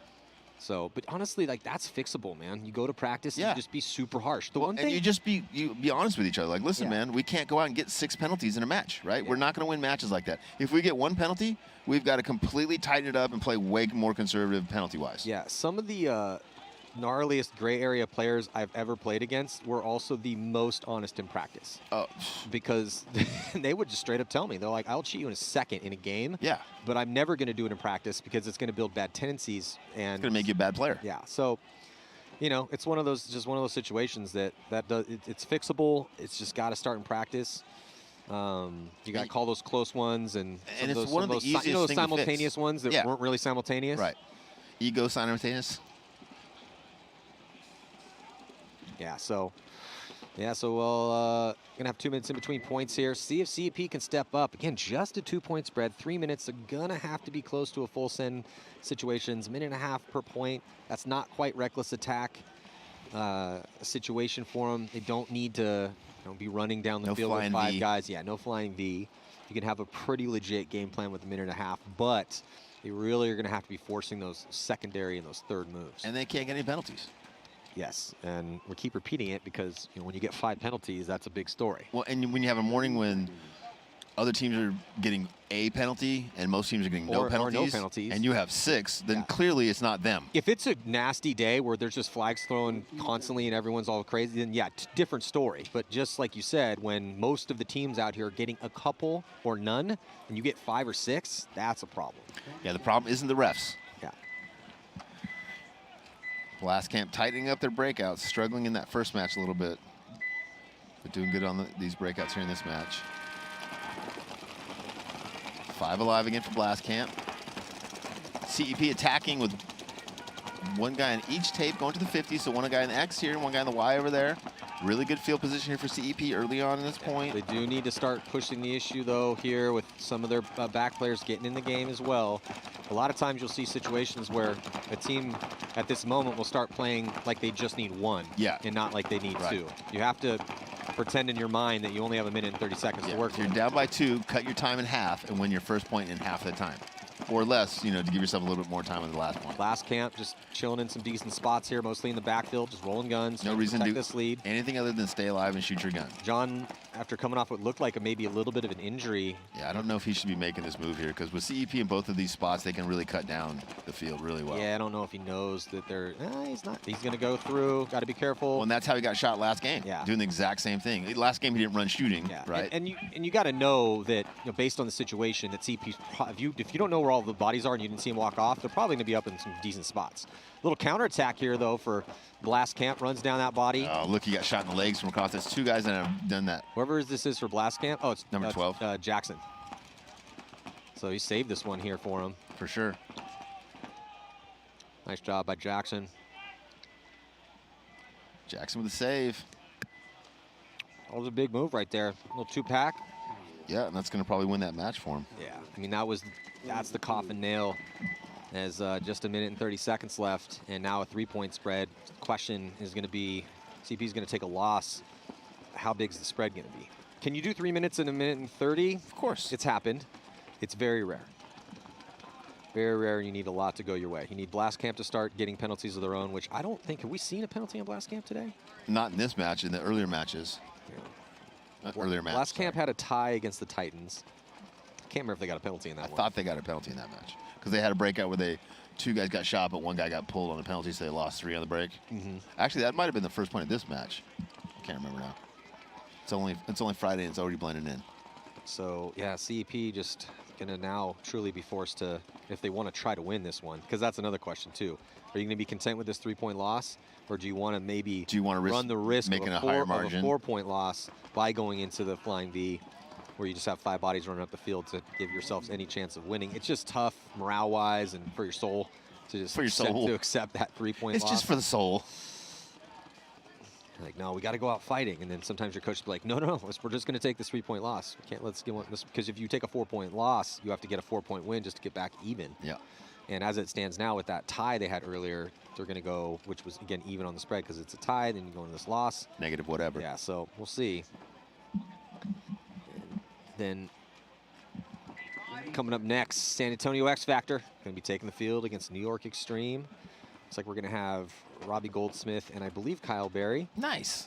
Coming up to do some commentating. And then also we'll also see Paintball Fit being outstanding in their first one, taking on the Titans. Excuse me, Mingo would like you to stop doing the webcast so that he could have his coins. Everybody at home, stop what you're doing because apparently somebody needs a coin. I will give you your coin after we're not live while I'm talking about these other teams, Mingo. CEP flying down the field. Referees are chasing him. So CEP dropping 3 on the break here, Maddie. Not ideal, but it looks like they're still risking it. You know, they're trying it. Yep. Damn the margin. Let's just go, boys. Yeah, and I think if they... I wouldn't want this game getting any farther away than 4 points. No, if you lose 3 guys in the break, it's probably, hey, guys. Hey, let's we just cross it up tried. and try not to lose this point. We tried. It didn't work. Yeah. Let's 5 on reset. 2. Let's just try not to lose this point. That'll be a victory. Nope, they're going. Yeah, and then if I'm their coach, I'm going into this meeting after this, and I'm going to be asking some questions to all the guys that got penalties. Hey, did you feel that one? Oh, you did. Did you know that once you get shot, you have to stop shooting other people? Yeah, if you didn't, then all right, that's a different type of conversation we need to have. We still need you to have better body knowledge and presence of mind in that situation to be able to feel those hits. Maybe wear less layers. So that last camp do looked it real here good at that point. Yeah, last camp. Oh, they're going to towel it. Okay. So still 22 seconds left, and if they toweled it, that means they're going to attempt to come out and try to score another point, which... Well, what's really interesting, too, about the kind of mentality going into these tournaments, because they're minor events, some guys look at it just as like an expensive practice, right? Like, hey, let's just go out there, let's play paintball, not stress out, not worry too much about it. So, hey, we're down on points, let's just keep going, because we don't really care about the margin. Some other teams obviously going to be looking at it very seriously, just like a regular tournament. Well, CEP didn't go to the last minor, so the fact they're even here, I mean, they're ranked 11th. They took 7th at the first event and 10th at the Mid-Atlantic Major. But if I'm Blast Camp, I mean, they not only did they come to the last minor and they won it, but they also won the last event, and then they took 11th at the Sunshine State Major. So they're trying to do better than 11th to get rid of that score by playing all the events. And then really try to go for that #1 spot. So, I mean, there's no way Blast Camp's looking at this as an expensive practice. No way. They're looking at, all right, we want to be the next pro team. Yeah, this is our spot, guys. Yeah, we got a chance. And they have a real good chance. I mean, they're currently sitting right behind Paintball Fit in the overall rankings. Paintball Fit's at 272 overall points. Blast Camp's at 266, and then Notorious is at 258. A lot of good heat coming out of Texas, man. Yeah, man. I feel like that's the spot. If you're up and coming right now and you want to make your mark, that's the place you want to be. Used to be up here. We're down that, up south, down South California, Northern California. Then it was Florida. Now it's Texas. I don't know. I think the Dynasty guys would say that the Californians can play some paintball. It's I Listen, believe it's pronounced Dynasty. Those guys were good at paintball 30 years ago. Yeah. Okay. I'm not sure how you pronounce the Y's, but why? So, yeah, 4-point spread could be a mercy rule win here for Blast Camp if CEP runs into the guns. I mean, at 13 or what was it? Was it 15 seconds left? 20? Well, we're about to find out. Not enough. Yeah, 20. 21. Yeah, 21. CEP loses 2 on the break. Matty really struggling on the break, man. Blast Camp doing a really good job of laying in the field, controlling the field. CEP dropping another now. So CEP down to their standard 2-on-5. They shoot John, so 2-on-4. Still attacking, which I like. They do make it up to that 50. Fortunately, the game is over. So that is going to do it here for this set.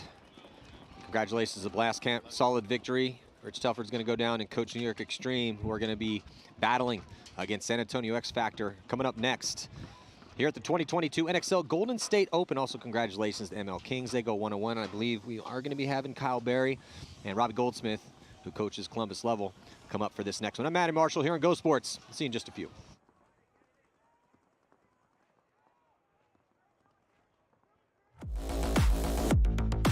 King time on 1, 2, 3. King time!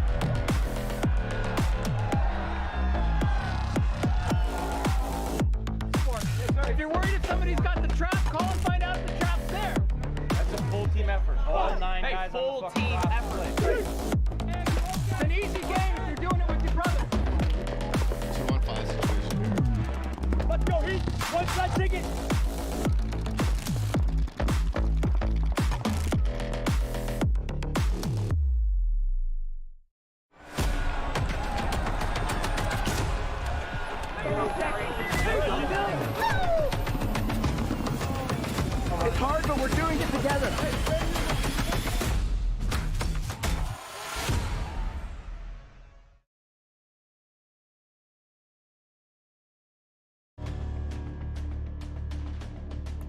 As the NXL headed to Chicago for the 2020 Windy City Major, the two names haunting the rest of the Pro League were familiar to anyone who had been a fan of the game in the modern era. Edmonton Impact and Houston Heat, with their wins at the first two events, were on familiar ground. These two teams have always been on the tip of everyone's tongues when talking about the best teams in the world. Again, they had proved their supremacy early on in the season.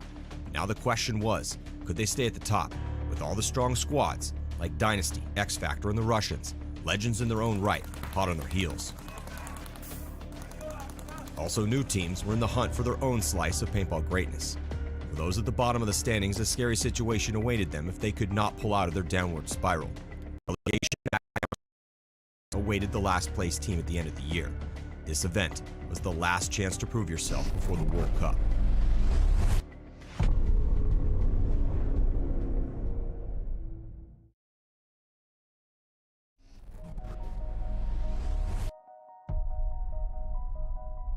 To what would you give each moment in a day if you knew that you only get 4 unique and different days to shine? It is such an arbitrary number, 4 to be sure. But the parameters are set.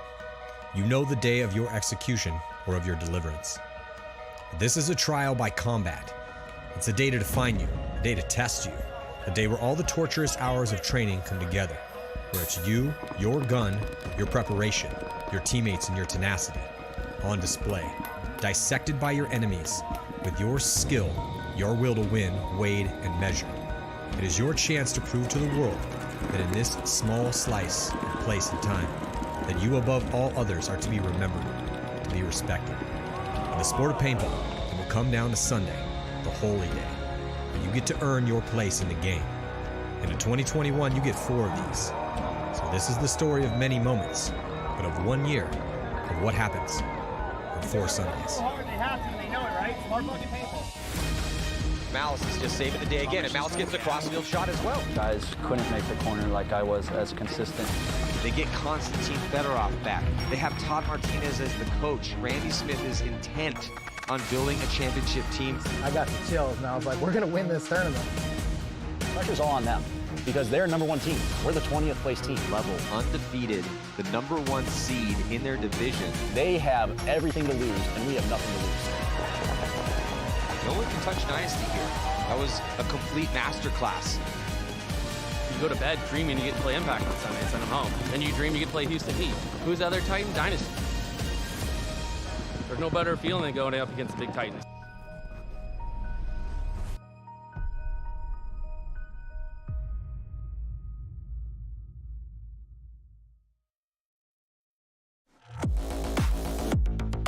King time on 1, 2, 3. King time!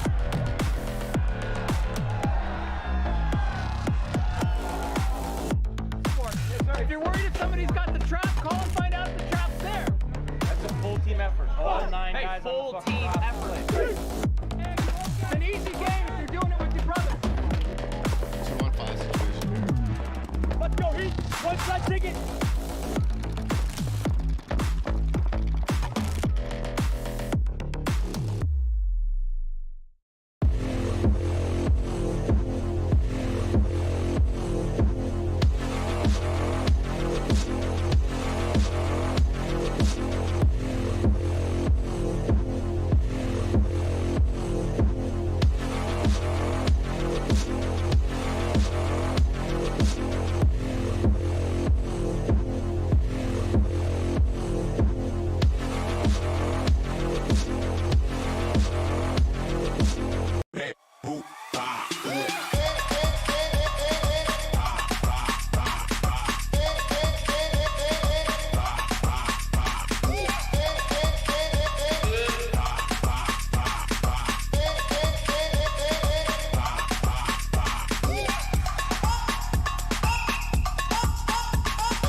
Welcome to Go Sports Live. I'm Matty Marshall. We got a special show for everyone today. It's the All-Star Game 2022. 20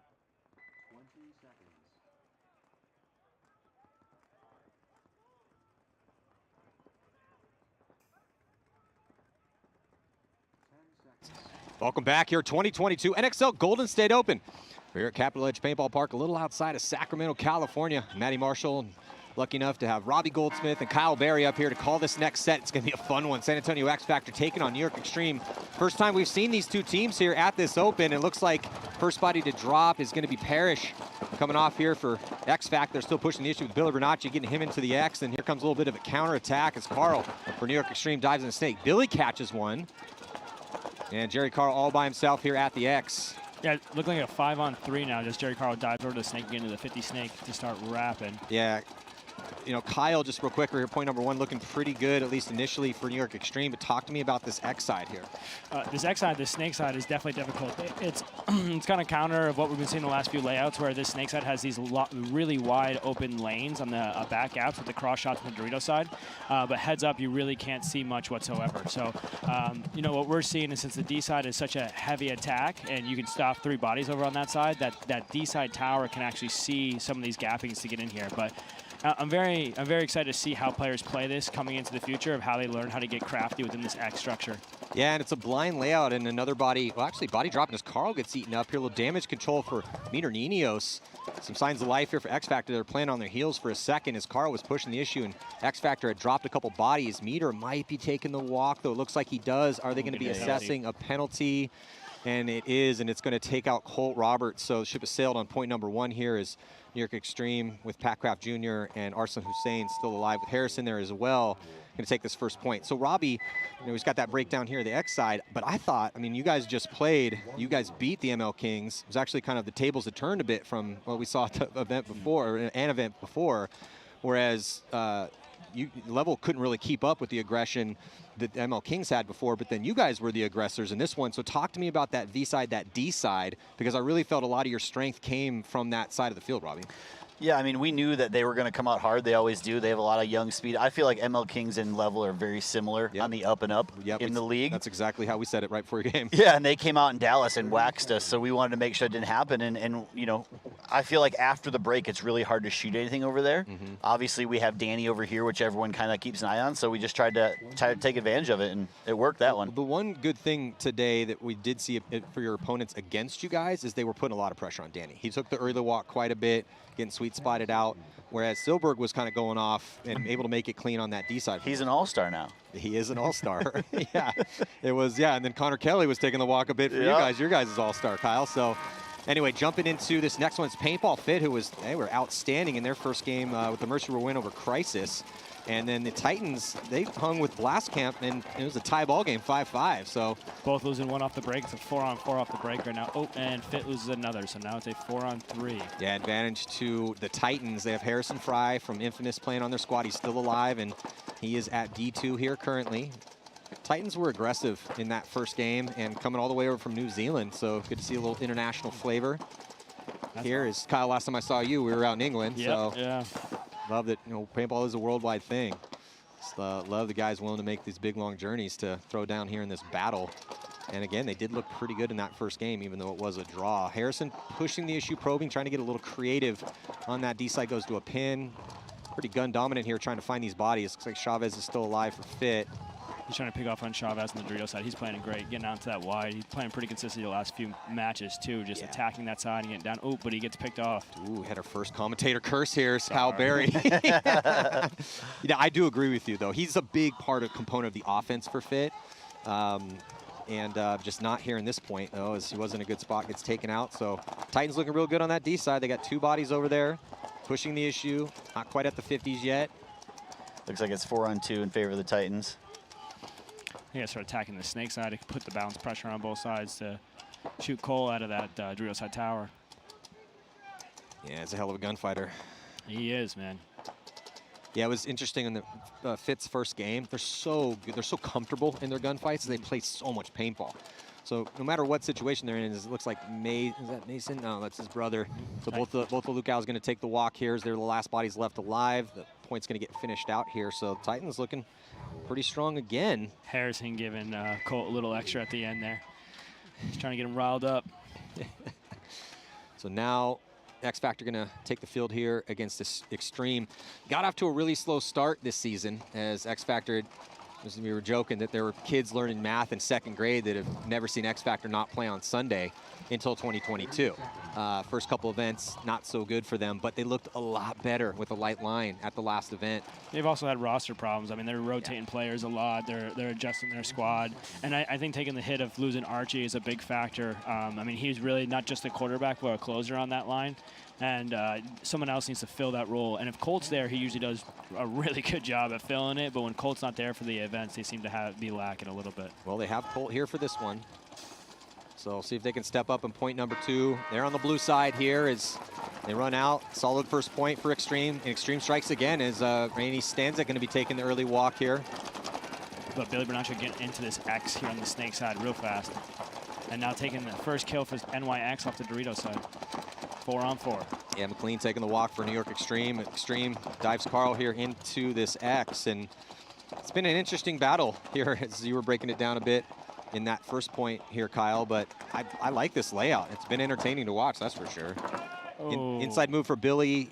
Did he trade out with Carl? Looks like he does. That wasn't a trade.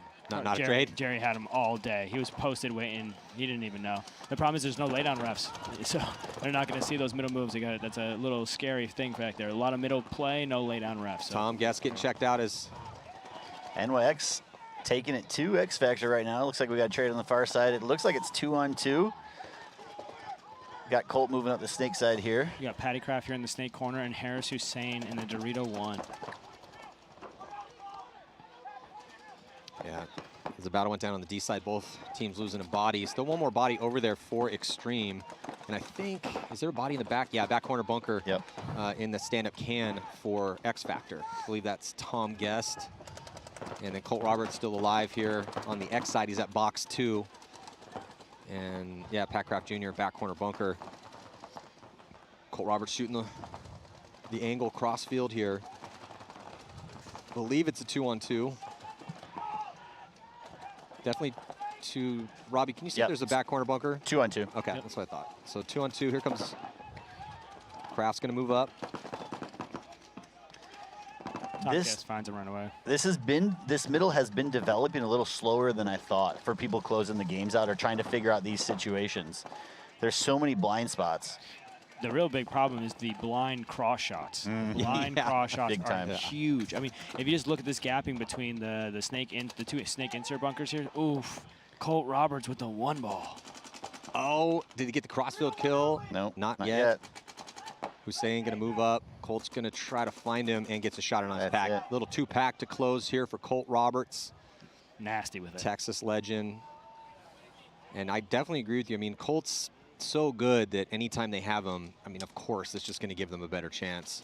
And the fact, and yeah, it's been tough with with COVID for Colt to be able to make events, but the fact that he's back now is a huge thing for the roster. The one thing I'm trying to figure out, Manny, and I've been thinking about this for the last 2 or 3 years, and you guys probably think about it a lot over on Level, is that these older players have a developed mindset, like a general ideology of how to play the game that really isn't being translated to the younger guys. Like we don't know. But when you watch Archie, or if you watch Colt, or if you watch anybody that's been in pro 15 years plus, like they all make the same type of moves, the same ideology of moves. Maybe they do it in different ways and more crafty or more gun dominant. But at the end of the day, there's a structure of how they're playing on a 3-on-5, on a 2-on-5, on a 5-on-2, whatever it might be that we don't really know yet. If you take, so when they do tests for reflexes, if I take, like, how old is Carter Donaldson? 22. Okay, so if you take a 22-year-old and compare him with, say, a 40-year-old Alex Frazier, he's going to be measurably better on his reflexes.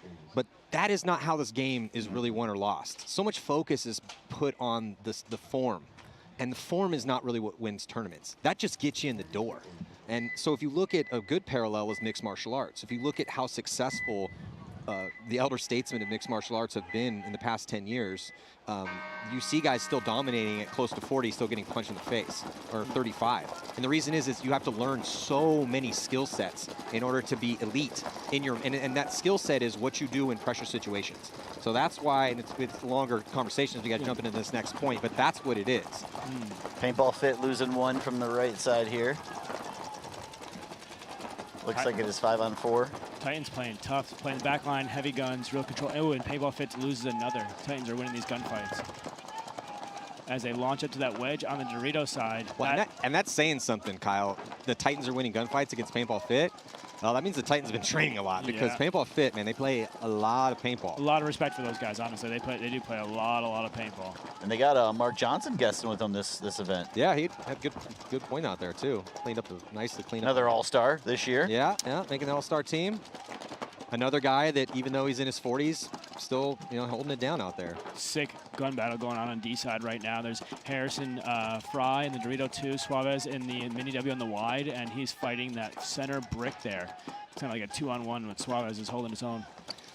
Yeah, Chavez on a bit of an island over there. See if oh, he gets the first kill. He gets the first guy, yeah. And then Harrison Fry's going to match him. They're mirrored up on that D side. Oh, and Chavez gets picked up by Harrison Fry. Good crafty move by Harrison Fry. Harrison Fry. Oh, I think he just got, he tried to pop the top. He gets taken out. Looks like it's 3-on-2 in favor of the Titans. Paintball Fit making a move here. Did he see him in the corner? He did not. And the corner shoots out Paintball Fit. Is there one guy left somewhere? Unless he's in the back. Yeah, back corner bunker. Back corner. Yeah. Yep. And they're just going to concede the point. So another point going to the Titans here. Yeah, I don't know if it's the, so the Titans have played one event this year and they took 10th in Texas. And then now this is their second event. And only coming from the minors, huh? Well, and if you're thinking about who they're playing today, they're playing Blast Camp and Paintball Fit. That's the #1 and #2 ranked teams. Tough draw. They tied Blast Camp? What's up? They tied Blast Camp? Yeah. Wow. So that's, and I don't know if that's that the Titans have just gotten that good, or if these guys are sleeping on the Titans. I guess they look good. They look good. I mean, they're playing tight. They're playing a little higher than I'd like to see, but they're playing tight. They're rolling their guns heavy. They look like they're winning gunfights. Everything that you need to win tournaments. I don't really know. I know, Chad Boucher said, I don't really know how to win tournaments. I haven't done any of those yet, but they look good. I'll tell you that. Yeah, you've watched enough paintball theory to know what it's supposed to take to win a tournament. Yeah, I've been studying since I was a child, right? So it's just, I've looked at it a few times, and there's some commonalities between the winners, and I'm just trying to flow with that. Well, another thing, too, is that, yeah, we could talk about the intricacies and the nuances of the high-level paintball IQ and the knowledge needed to win tournaments, or the physical skill required, but a lot of it also has to do with mentality. Mm-hmm. You know, if you don't have the right mindset of confidence that you take to these pressure situations, no matter who you're playing, then you're probably never going to be at that top level. I'm not saying you guys don't have that. I like the cocky swagger you guys have. I think you have that. It's just, but that is a subjective thing. It's not, so anyway, jumping back into this one here. NYX loses a body. It is 5-on-4 in favor of X Factor. X Factor has Rainey up at the 50 on the Dorito side, crawling the beam up there. Well, at the same time, I believe it's Jerry over there, or maybe it's McLean over on the Dorito side, attacking down that side now. Yeah, he's in a pretty good spot here. Does have to worry about Rainey inside. This move of, with Rainey going to this brick of all the games that we've been watching, points we've been watching out here, that's one of the most potent moves so far. Oh, yeah. That's come out. Like, this is an obvious thing that people need to focus on if you can get a guy there. The scary thing is if you're on the brick on the inside, you don't see him when you go to wrap. As soon as you take one step, he has the gap all day. So it gets a little scary. Meter's doing a great job here in the snake, about to launch in. Oh, Rainey with a beautiful move, and that's what I'm talking about. The gumption it takes to make a move like that. I love that word, gumption. Gets another kill inside before he goes, so I'll take that 2-for-1 trade any day. And during that chaos, Meter moves up here to get into the X. No, I believe it's a 2-on-3 or 2-on-4 X Factor favor. There's 4 on X Factor. There's a corner hiding back there. 2-on-4. Yeah, good communication here from Meter. Talking over to... Yeah, and it's great just across the board right now. Yeah, you got Tom Gass behind Meter, and then you got TJ Danner over there in Dorito 1. I can't see the corner from here, but I'm assuming it's LJ Parrish. Yeah, good crossfield spread. Not a ton of ground, though, after the death with the 2-pack run-through from Rainey. You got Jerry Caro here for NYX in the snake corner, getting crafty, trying to get something done here.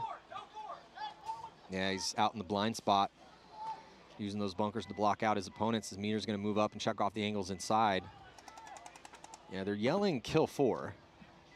I don't think they'd be able. As Guest fills out wide to get behind meter, they pick up Carl and force him to check back into his spot. He's looking down the sideline, looking inside now. And X Factor's just being very careful. Make sure they put this point up as they have the numerical superiority here. Just going to take him. Definitely, I think the D-side guys don't have the count yet. Nice, that's going to be a penalty. Yeah, it's beautiful protection from Guest. Tom Guest shooting over the top of meter, and Carl getting absolutely obliterated. Yeah, so New York will be starting with 3, and that's just a horrible time to get a penalty. Yeah, it's tough. Yeah, Jerry. I mean, Jerry's got to just take his lickings at that point. He tried real hard, but you know that puts you down for the next point. I mean, it was a tie game. Now they're down by 1, but now they're down by 1, starting down 2 bodies. It's almost a 2-point swing. I mean, can 3 beat the 5? Sure, it happened twice at the last event, but the chances don't look good for you. That's one of those things that Kyle was talking about. Those are just those experience things that you can't do it, you know? Yeah, it's, again, one of the reasons I love this game is it really does force you in very tough pressure situations to see how quick your brain can compute, right? And when we had, so Rich, before he went down, he's like, I'm going to give you my whole game plan. You want my whole game plan? I'm like, yeah, give me your game plan, as he's coaching New York Extreme. And he said, not get any penalties.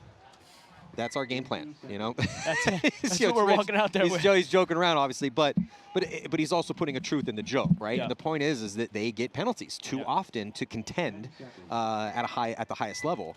And that's a perfect glaring error and an example of what not to do. Error. That's what you said. Yes. That's the big thing. That's an unforced error right there. And making it past prelims is all about error reduction. Error reduction. Looks like a 5-on-5 breakout here with Paintball Fig getting the advantage on distance, going up to the Dorito 3 or the D2 here. Now he's wide. Man, Chavez, they might as well not start at that outside spot because he's just omnipresent over there. Harrison's on it, though. He knows. And he's ready for him. Harrison's playing it very smart. Yep. He's become an incredible paintball player, man. Yeah, he is. I feel like when you dedicate your life to this craft, it's not too... Yeah, there are very few human beings that have played as much paintball or traveled as many miles as Harrison Fry. He's definitely dedicated himself Cole to from PB Fit making an awesome move up to the D-side wedge and then crawling up to that brick, and they lose a body. So now it's a 4-on-5 in the Titans' advantage. Chavez is going to move up into the gun of Fry. I don't think, Fry gets that kill. Lukau right there with him as Lukau eats up a body and then comes through to get the trade with Harrison. So, good job, number 45. That's a 2-for-1 in favor of Harrison, though. That's what they picked him up to do. Yeah, but now it's down to a 2-on-3 scenario, so game's broken down pretty close. Well, yeah, and it's now who adjusts quickest, right? This is the scramble as the first attackers have come off the field, and now everyone has to start scrambling around to reposition. That's why we call it the scramble. But looks like just 2 bodies left alive for Fit right now. And they have the field spread. Rogers and D3 as well. Titans are looking for it, though. Trying to get creative in the center, checking off on the lanes. Going to get the drop in on Rogers and get the kill. Nice work now, a 3-on-1 situation. Get a 2-pack to finish here. Oh, you get a little major close, like close. Yeah. When you do wrong, you get bunkered. He's checking him right now for a hit. Just take it. Yeah. Oh, yeah, there's a hit. Nothing. Yeah, also we got a new sponsor, guys, for this event. It's a law firm that specializes in representing individuals and businesses dealing with insurance companies for property claims. Awesome. And it's a move of the tournament cash prize. Really? Yeah. Really? So $500 for the move of the prelims and $1,000 for the best move on. No way. Let's go. I've been bringing this up for a while. I was like, we would play way better for this. You gotta promote that. You gotta get that big. I don't think the kids know that Connor Kelly needs $500. You know what I mean? Well, it's just sealed the deal. So it's going down starting this weekend, and that's we're awesome. excited about it. We'll be talking about it all weekend long. Do we have any leaders so far? Not really. Hosky from your guys' team pulled off. He got a 3-pack on a pretty nice little chaotic run through over here. A guy pulled off a 1-on-2. Nothing super spectacular yet. It's definitely still out there to get. NYX loses 1 off the break. So they're down to 2 bodies. They lost their last guy. They're down to 1 body because of that major penalty from the point before. And they concede. And that is probably the smart play. McLean does not know what's going on. Okay. Yeah. There we go. That is awesome. McClenny and Mosley, is that what it is? Yeah, McClenny, Mosley, and Associates. Awesome, guys. Well, We'll be putting the number up throughout the weekend. Are they a local company here to Sacramento? No, they're out of the South mostly, I think. Okay. But I think they travel all over the United States. I love that. well, thank you guys so much for the support and paintball, and let's make sure we give them a show. That's the biggest thing, man. Those type of incentives, I think, is what drives the entertainment factor, right? At the end of the day, we do play a sport. At the end of the day, we are here for the people that are stacked up on the sidelines, even though we love it so much. But the only way for this to be a multi-billion-dollar industry is for there to be millions of people on the other side of the sideline right now. Yeah, exactly. So we got to make it entertaining.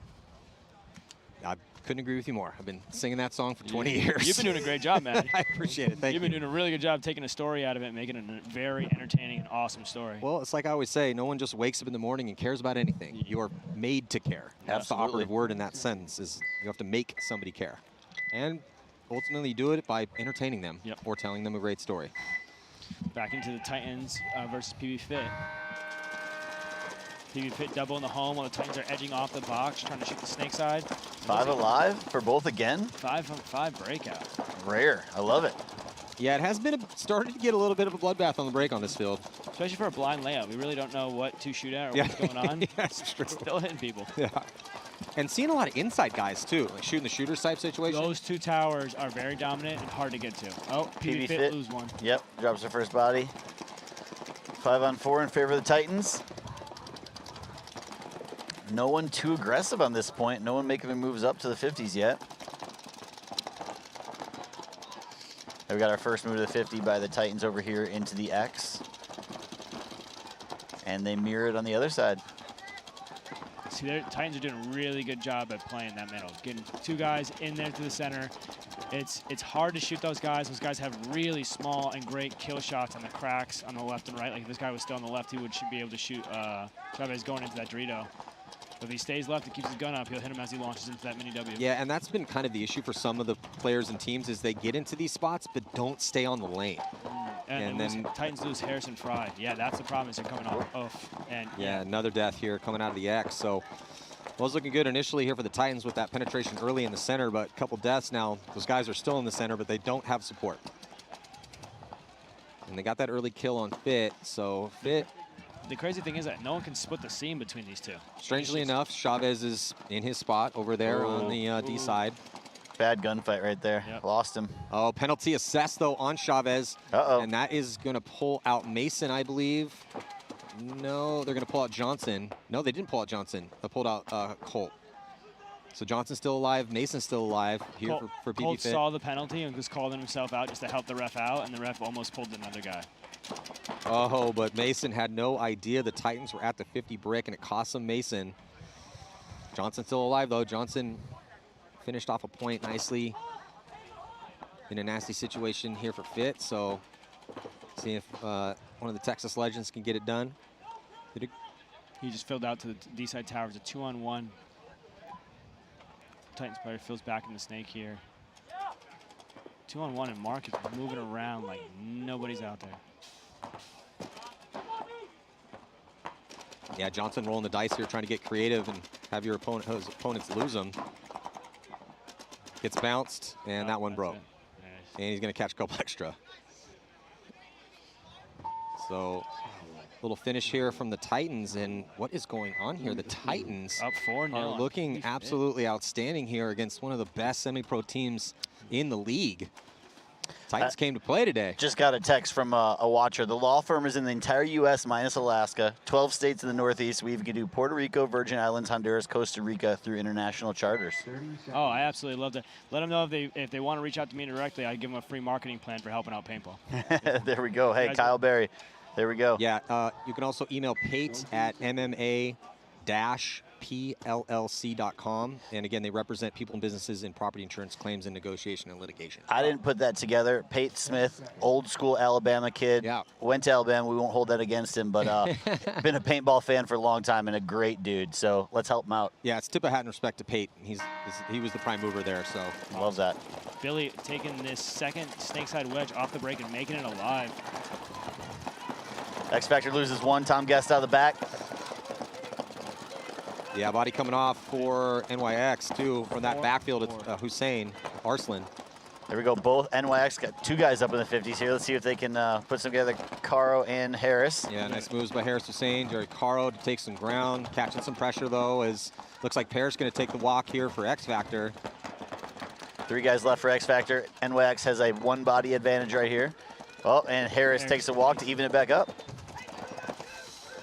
Nice shot by Rainey. Filled up to the Dorito, hit Harris, the first heads-up shot.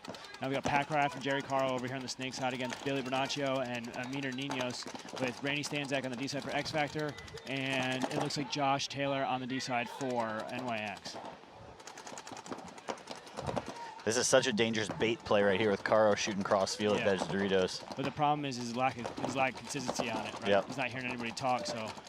And now Rainey knows what he is. NYX fill out here. I don't think they saw that. Yeah, Carl gets a little help. Body back corner bunker here for New York Extreme. Jerry Carl still at the 50 brick in the X. Yeah, but Packraft's got to use the momentum of Jerry being up here to get to a point where we can shoot the tower. Looks like Taylor also still alive for New York Extreme. He's at D1. Jerry's feeling the pressure now. He's starting to switch hands back and forth a lot. He's got to calm down. If I was him, I would retreat back to that second wedge.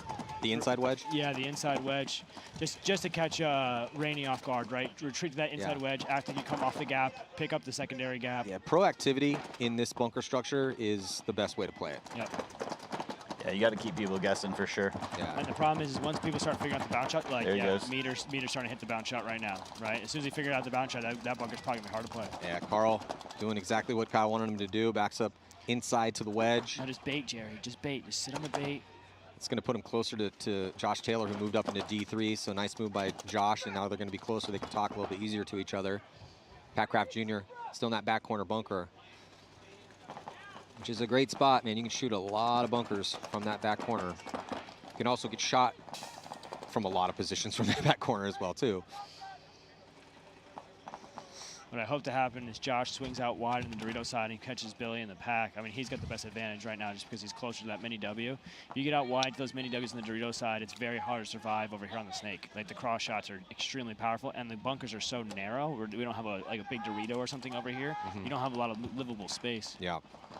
Well, X Factor with a 2-point lead, burning a lot of clock off. So if they do win this one, it's going to make it a lot tougher for New York Extreme, because the longer this point goes, the more important it becomes. If X Factor can win this one and burn another 2 or 3 minutes off, that would be perfect to take the spread to 3. So New York Extreme backs to the wall kind of already here, down by 2 with 5:20 left. Jerry really wants to go to the middle. Well, he's one of the most aggressive guys in the league, so he likes to be playing on his toes. Did he miss Billy? I think he missed him. Yeah. It was a good idea. Well, Packraft Jr.'s closed the gap a bit. He's now in box 2, but he's out of paint. He's going to get a pod. Did it break? Yep. I think he's he good. Got about half. Did he get about half? Yeah, of it? not a bad throw. Hit the shot, Josh. Oh, no, Josh. Uh-oh. Oh, he's got to take the bump to the next one. Still learning the layout. Oh, here comes Rainey making a move up the D side. Rainey getting crafty. He's out in the blind area, out in the open. Meter takes a walk. Nice shot, Packraft.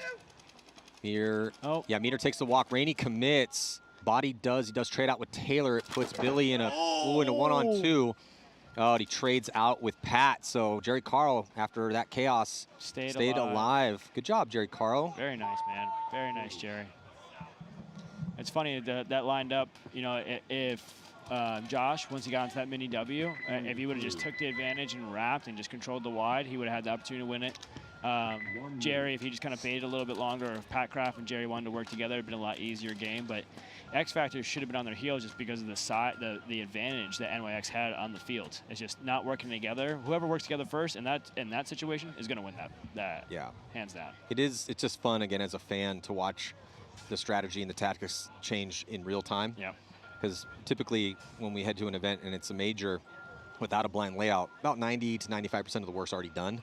That'll happen in practice. We didn't get to see it.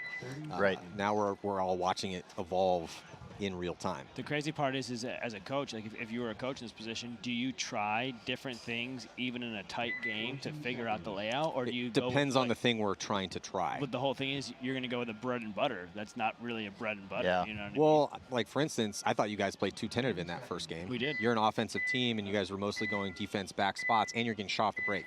And then certain individuals weren't stepping up. your second game better, but still not quite playing ML Kings paintball. We're not playing fast, no. Yeah. No. But again, it's just one of those things about it's the evolution of it. So looks like the Titans now, they have a massive 4-point lead, trying to take a mercy rule win here against Paintball Fit, one of the best teams in this division. The one thing I don't like, how much time do we have? They have 6:36. Okay, that's fine. There's not much assertiveness to go win the point.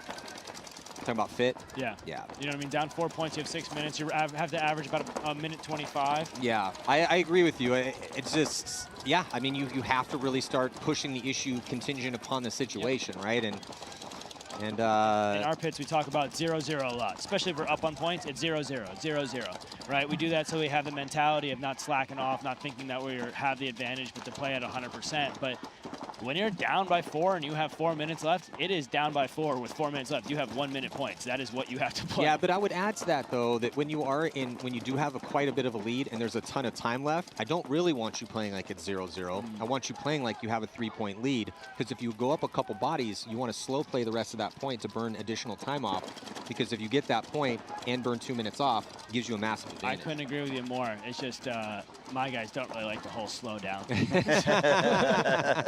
So when we get in that scenario, it's like just go in the next one. Understandable, understandable. I mean, I'll take a big win too. This is the scary part. So PB Fit down by 4. They're in the 2 bricks here in the center, crossed up, which is great containment if you were up by 4. But you need to find the offensive push to win it. Oh, and the Titans aren't giving them much, right? They're kind of just tucked in their spots. Just edges of goggles and tips of barrels is all that Fit's seeing right now. Mason past the 50-yard line with Rogers at the 50, looking for it here. Rogers needs to protect Mason because they're shooting the same shots.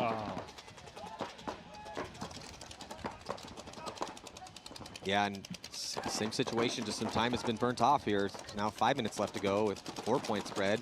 Mason trying to look for it. Mason looking for it, gets that inside kill, and then they're getting another one, and Mason's going to run through to finish this one off. Beautiful job. Got a half a dozen on that last player. Yeah, but Mason, what are you doing? He's such a smart player, man. He could have shot the other 2 guys, and the point would have already been done right at this moment. But he decided to put an extra 10 to 12 balls on the one guy to prove a point. I hope. And that was a beautiful move. I mean, are you trying to win $500 or not, you know? It changes the game right now. I like it. Listen, we spend so much money on the sport and love the sport so much, I would much rather win than win the 500. Yeah, absolutely. Winning the event is the first and foremost. But you win the event plus get the 500, then we go into, we go on a party after. Best case scenario. Yeah.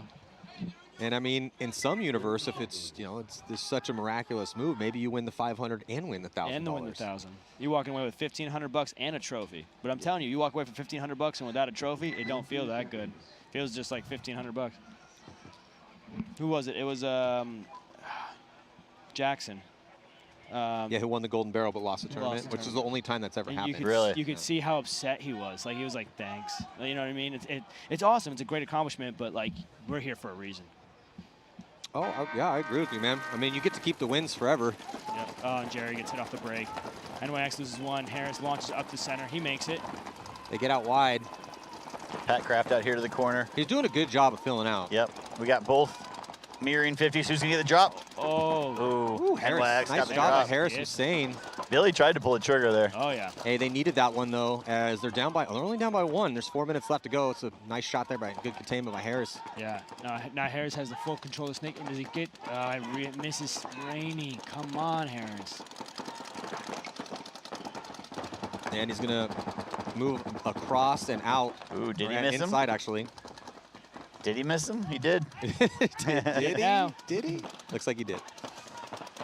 Danner's going to get in to the tower close to Rainey. But this is something you don't really see much out of Harris Hussein. Look how well he's doing a job. Nice.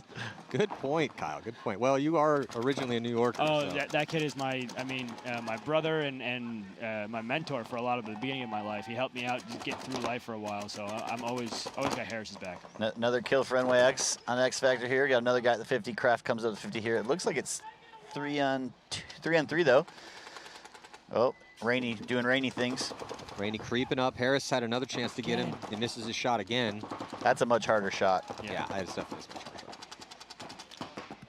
Kraft at the 50-yard line. Taylor's going to come up. Oh, it looks like Colt's going to take the walk. 3 on 2 now. Advantage to New York Extreme, trying to tie this game up. Oh, they and Harris wins the finally gunfight. Pinch out Rainey. That leaves just TJ Danner. He is really good in these situations, but he's in a real tough spot, and he tries to do the desperation run out wide, ends up getting clipped. Taylor going to run in. Good. Good. Shout out to Pat Kraft for doing something, I think. Just kidding, Pat. Love you, brother. Pat did hit that nice shot on Colt. I'll give him that. Yeah, how did you not end up on New York Extreme, Kyle? Harris is very enthusiastic. It's good to see New York Extreme pumped up. It's typically when they play their best paintball. When Harris, Arslan, and myself developed the New York Outlaws back in 2013, I played with them in 2013, 2014, and then I wanted more. Like, there was no professional team in the Northeast. We were the best team around the area. There was nothing that we could do. My parents decided to move down to Florida, and after crashed on Harris's couch for like 6 months and trying to make it up in New York, I was like, I can play more paintball and I can learn from Damage down in Florida. So I moved in my parents' garage down in Florida, and then went pro with Damage 2015. They went pro in 2017. Yeah. So I've had multiple opportunities. I mean, they pretty much ask me every single event to come over and play. So I figured. It's especially because you've gotten really good. So I was like, and I'm like, hey, I knew we really started with those guys. Yeah, yeah. No, how did we end up on the Florida teams? It was just such an eye opener to play with Damage and the stuff that the Northeast just didn't know. Right. That's why I'd love to come out and practice in Cali more to find out what we don't know on the East Coast. Well, Dynasty's been pretty good. Yeah, they know something. PB Fit and Titans here. It looks like we got 5 alive on both sides again. Well, the big question Harrison, is, don't do it, dude. can PB Fit answer? They're going to lose another body. There he goes. They are pushing up on the D side, though. Titans lose Harrison. Yeah. Oh, penalty going to be assessed here on PB Fit. Not going to help their comeback chances. Bodies falling off left and right. So we got 3 bodies coming off from PB Fit. Looks like they only have 2 left stacked on the D side. Titans have 4 or 3. You see a guy in the 4 on 2.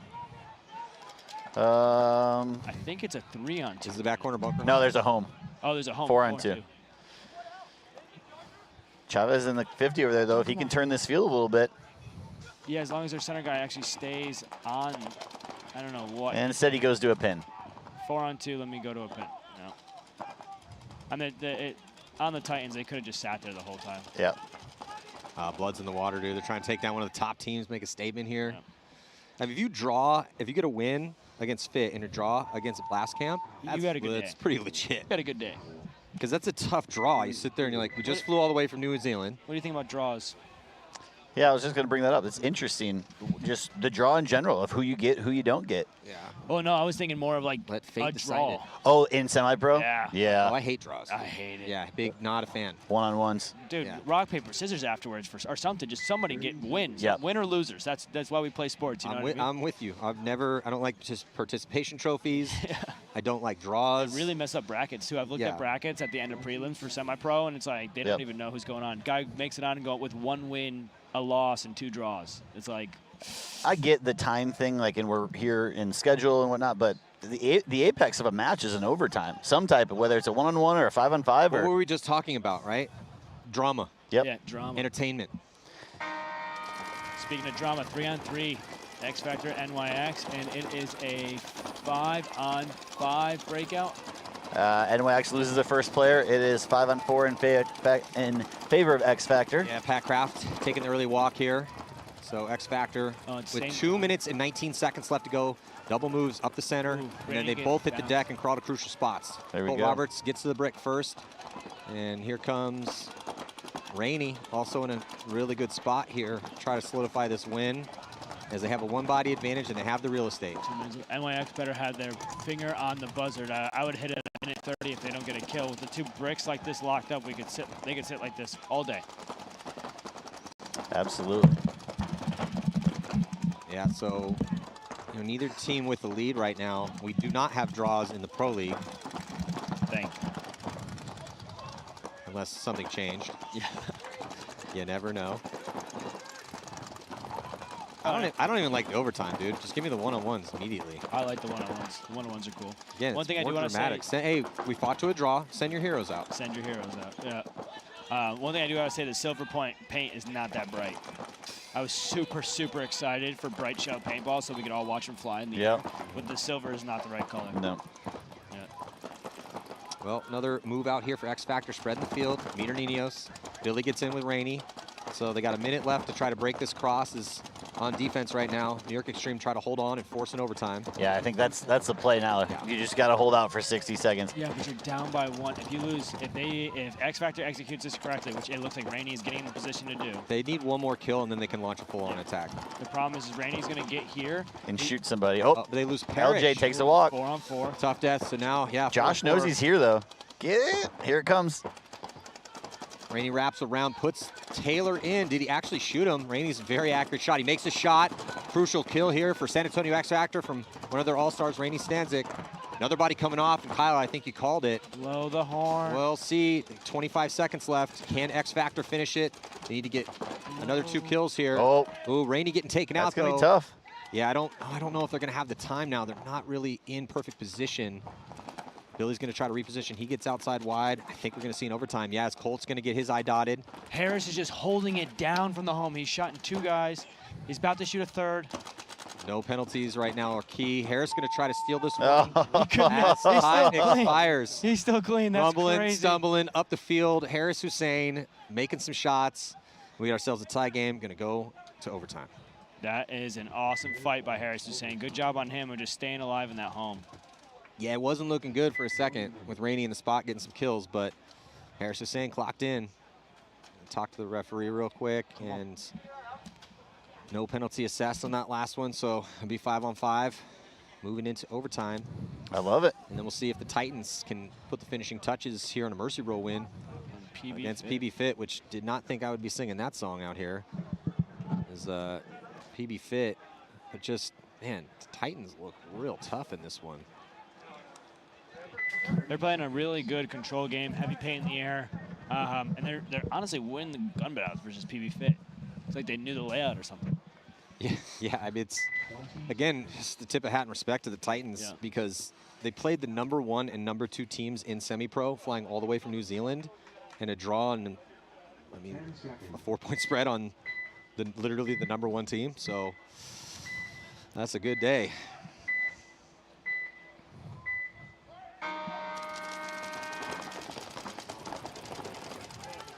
And on the breakout now, it looks like aggressive breakout for PB Fit. There it is. As they get Luke out here into the 50 and then body into D3.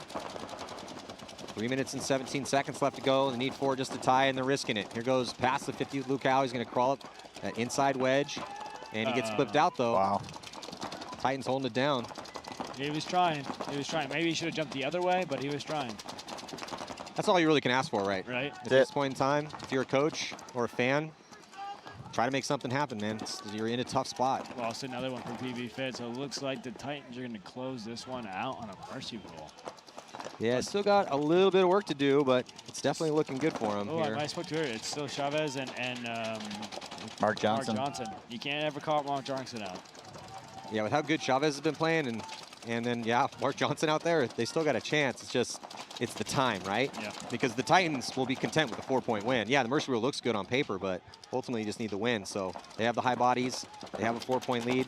They could just hide in their spots. Don't do that. Yeah. Do not do that. That's that nasty cross shot from that little wing. Yeah, he just didn't need to make that move. He either didn't know the count or understand the situation. You have a 4-point lead. There's 2 minutes and 10 seconds left. Hide. It's 4 on 2. Now it's 3 on 2.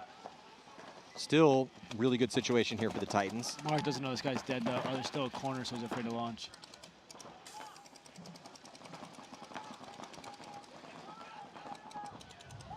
Looks like for the Titans, they have the Dorito wing up there in the 40, the Dorito corner, and the snake corner locking this whole thing down. And then it's just the 2 PB Fit players, Chavez and then the Dorito wing, and then Mark Johnson here in the snake corner. That guy got shot, and there is a minor. Now it is 2 on 1. So now 2 on 1 situation. Sorry, 2 and 2, as Harrison Fry was still alive in that back. Sorry, 2 on 2. He's so sneaky out there. You just never know. Sneaky. He's got that invisibility cloak sometimes. And he got shot. Well, didn't have it that time. Well, slowly but surely, Paintball Fit in a low body situation, having some things go their way. Oh, there's actually 3. There's a guy hiding back there. Where did he come from? Margin counts. You know, they're playing for every point. Yeah. Well, hung in there tough. Man, I got so much respect for Mark Johnson. Oh, yeah. All this kind of league, just jumping over snake beams. Is he older than Shane? No. I can check. Shane is a freak of nature. Shane is a beast. Yeah, absolutely. Yeah, he's the ageless assassin. Do not understand. My hips hurt, and I'm 28, and this guy's like 50, just killing it. It's like we talked about. You had asked that question earlier. In a game of reflexes, there's no way that Mark Johnson or Alex Frazee or Shane Howell should ever be beating Carter Donaldson. Yep. But that's not what happens out here. It's a mental game. Because this is not a game of reflexes. No. Not out here, not in the Pro League. Maybe you'll have more of an advantage, because it does give a guy like Carter Donaldson an advantage. Yep. But if you had $100,000, who would you put that on? You know, if you took some of these younger guys, and then you have an Alex Frazee and some of these older guys, I mean, who would you be putting that $100,000 on? I mean, if we could take Ryan Greenspan and Alex Frazee, and who's another really good old guy that's been playing for a long time, just pick them, whichever one you want. I mean, I'm putting you in a tough spot because it's, it's Yosh. This is Yosh. Yeah, Yosh. Every one of those guys is hard, Matty, but I am putting my whole career on those two. So I would guess I'm going to put it on Carter. Hey, I respect that. Okay, well, maybe I pick another young guy from another team. Mark Johnson's 46. We got overtime here. NYX versus X Factor. Billy Bernacci takes the walk off the break. LJ Parrish being aggressive on the Doritos side for X Factor. 5-on-4 in favor of NYX. NYX mirrors on the Doritos side with George. Oh, this is a good match. Yep. It's all depending on how Jerry Carl takes the advantage here. Oh, and they're letting Rainey fill out with Meter coming out to this D side, so they lose their advantage. Jerry Carl is still out here in the snake corner. He still had the opportunity to launch, even though there is a Dorito 3 like that, putting pressure on the inside. He's got to take this advantage of the kill one up the side and be able to exploit the snake side. Either him or Pat Kraft. Pat Kraft has to move as well if Jerry's going to be on the inside. And Parrish in the best position of either team on that D side. Actually, no, he's mirrored up right now. Yeah, they're mirrored up. Both teams have a body in D3. And then you got Jerry Carl for NYX on the cross containing the D side. And the same thing for X Factor. You have Randy Stanzak in this first snake side brick shooting cross containing the D side. This is pretty even. I mean, it's early to call it, but we might be seeing one-on-ones out here. See what Harris can do. Harris is the X Factor. No pun intended. Yeah. Oh, there goes Jerry. Caro out of the corner. Now it is a true mirrored game, I think, almost. Yeah, the only thing, well, now it is because Harris has filled out to that snake side tower, so we are exactly mirrored. Who is going to take the ball in their hands first is the question. 3:30 left to go.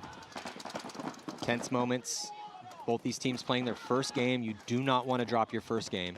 X Factor got off to a real rough start beginning of the season and picked it up at event number 3, New York Extreme. Also riding the struggle bus a bit early on, trying to make another Sunday. 8 teams move on, but we're just getting things kicked off in this tournament. So you can tell by LJ's body language over there, he wants to make something happen. Yeah. Hyper aggressive player. LJ Parrish in D3, but still kind of biding his time a bit. But yes, I do agree with you. He's getting a little bit antsy in there. There you go. Randy figured out all the variables first and then launched at the gut. So he's going to come up and shoot for this Dorito. So he's going to make sure he doesn't get seen through the crack. Randy is such a smart player. Yeah. He sees him through the crack. Look at that. Yep. Got to respect that. Made sure he wasn't looking at him. Randy going to post up, try to get that shot cross field. Pat Kraft improves his position slightly to the box. Randy posted up, looking for a shot on McLean, cross field. Being careful. He's going to get help. Parrish goes inside as well, too. X Factor with 2 players, and both at Randy the 50 hits bricks. the one ball on Harris Hussein. Beautiful. Nice job here is X Factor. Now with an advantage on the body count. 4-on-3. Move outside wide on McLean as Pat Kraft Jr. dies. McLean dies as well, there too. He goes. And it's a 4-on-1 situation in overtime here in favor of X Factor. They got 2 minutes to close. Shouldn't be a problem. Meter gets past the 50, trying to get that crossfield angle on the last body here for Extreme. And it was Randy Stanzak that broke the whole thing open.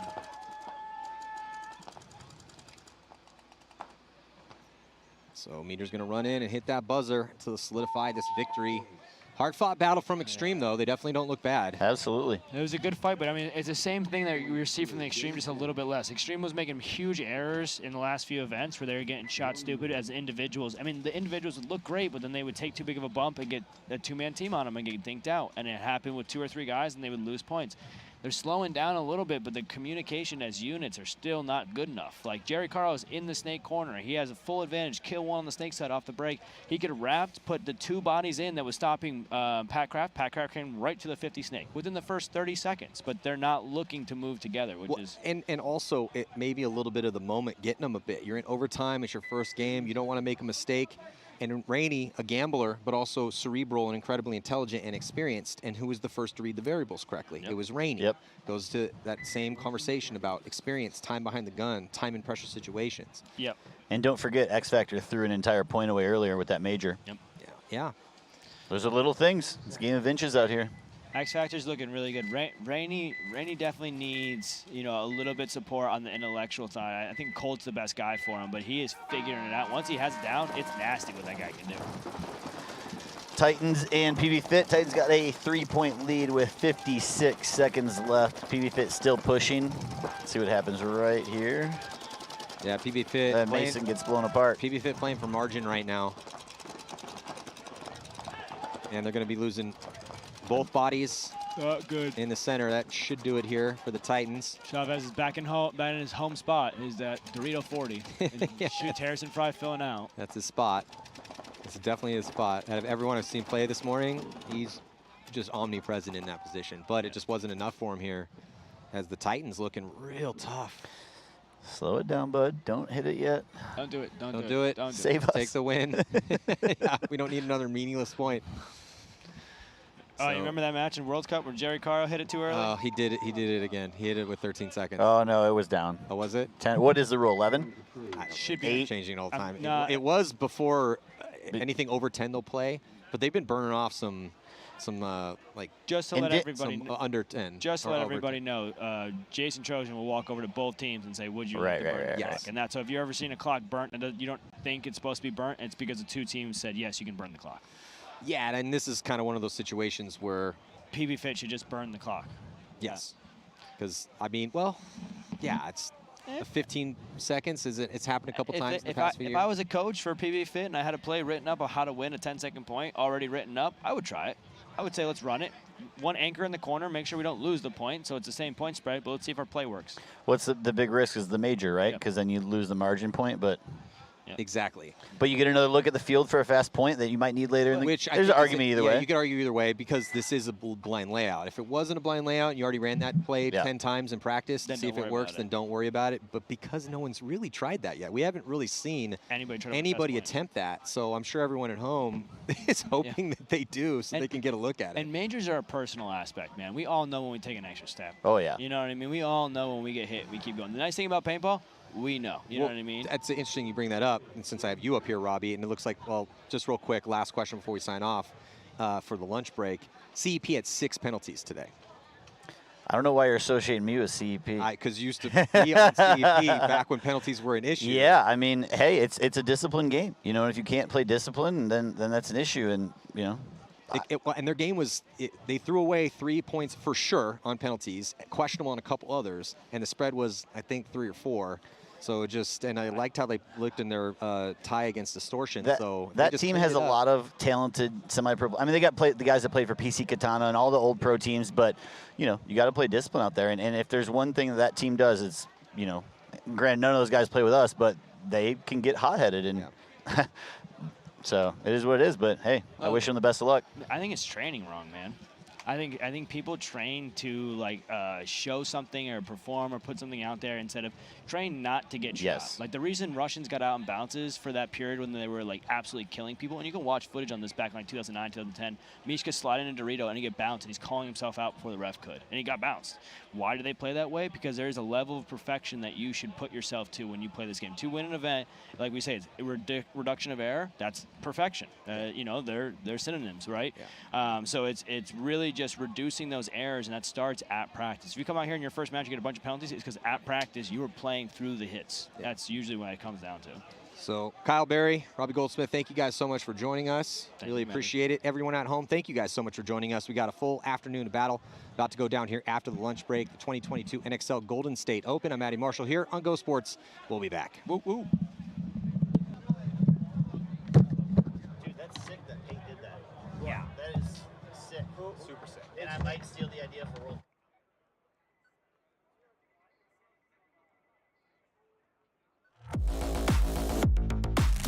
time on 1, 2, 3. Kick guard.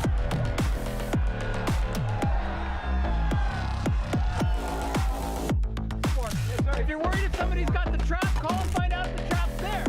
That's a full team effort. All 9 Hey, guys full on the team effort. It's an easy game if you're doing it with your brother. 2-on-5 situation. Let's go, Heat. One side ticket.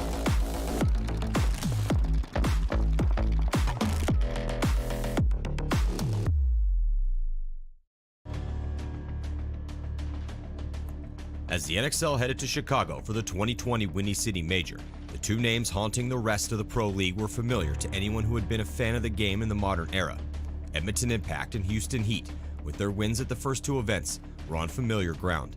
These two teams have always been on the tip of everyone's tongues when talking about the best teams in the world. Again, they had proved their supremacy early on in the season. Now the question was, could they stay at the top with all the strong squads like Dynasty, X Factor, and the Russians, legends in their own right, hot on their heels. Also, new teams were in the hunt for their own slice of paintball greatness. For those at the bottom of the standings, a scary situation awaited them if they could not pull out of their downward spiral. Relegation back down to the semi-pro division awaited the last place team at the end of the year. This event was the last chance to prove yourself before the World Cup.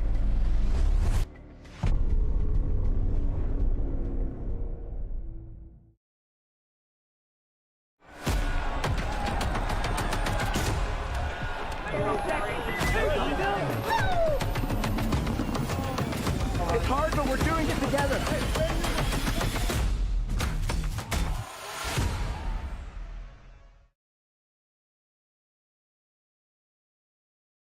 Welcome to Go Sports Live. I'm Matty Marshall. We got a special show for everyone today. It's the All-Star Game 2022 here in the NXL. It's going to be held at the Windy City Major. It's going to be going down September 11th. In between the semifinals and the finals, probably about an hour, hour and a half after the finals, probably around 1:30 or 2 o'clock in the afternoon. So we got Team Brettauer versus Team Martinez. Kevin Brettauer from San Diego Dynasty, what an amazing run that they've been on the past couple years. And then representing Houston Heat, sitting at second overall, Todd Martinez. They also have some assistant coaches as well. Joey Blute, Tampa Bay Damage, got a win at the second event.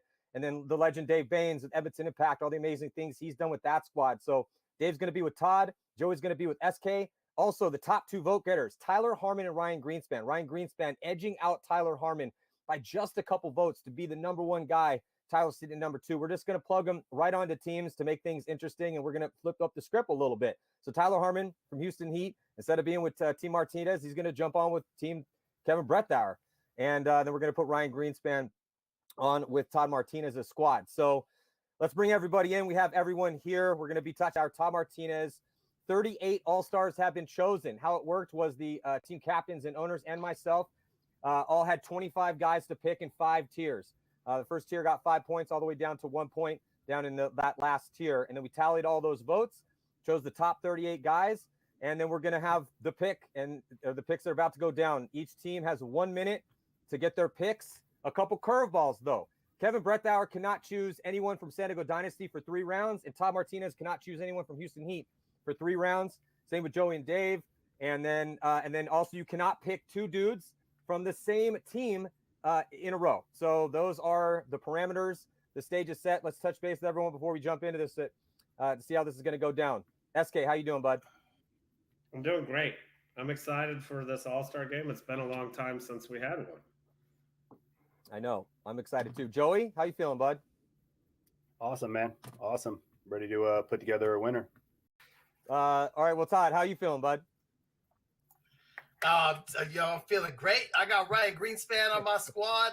I'm in the studio right now. I don't mind taking a little time out the day, laying down these tracks. You know what I'm saying? We got Dave Baines on my squad. We're about to collaborate right here and make the dopest, funnest, craziest all-star team of all time right here. We're about to smoke these fools pick after pick. We're just about to make the fan experience be next level when it comes to the first All-Star game right here. Well, too. Also, we have Tyler Harmon and Ryan Greenspan sitting in the pocket and going to be jumping in here to so calling it is going to be Team Kevin Brettauer. I got a little Hormesis black coin here. We got Oliver Lang on one side, the Hormesis logo on the other. Oliver Lang's going to be heads. The Hormesis logo is going to be tails. SK, let's pick it in there. You ready? You ready for this? Yeah. Yeah. All right, 1, 2, 3.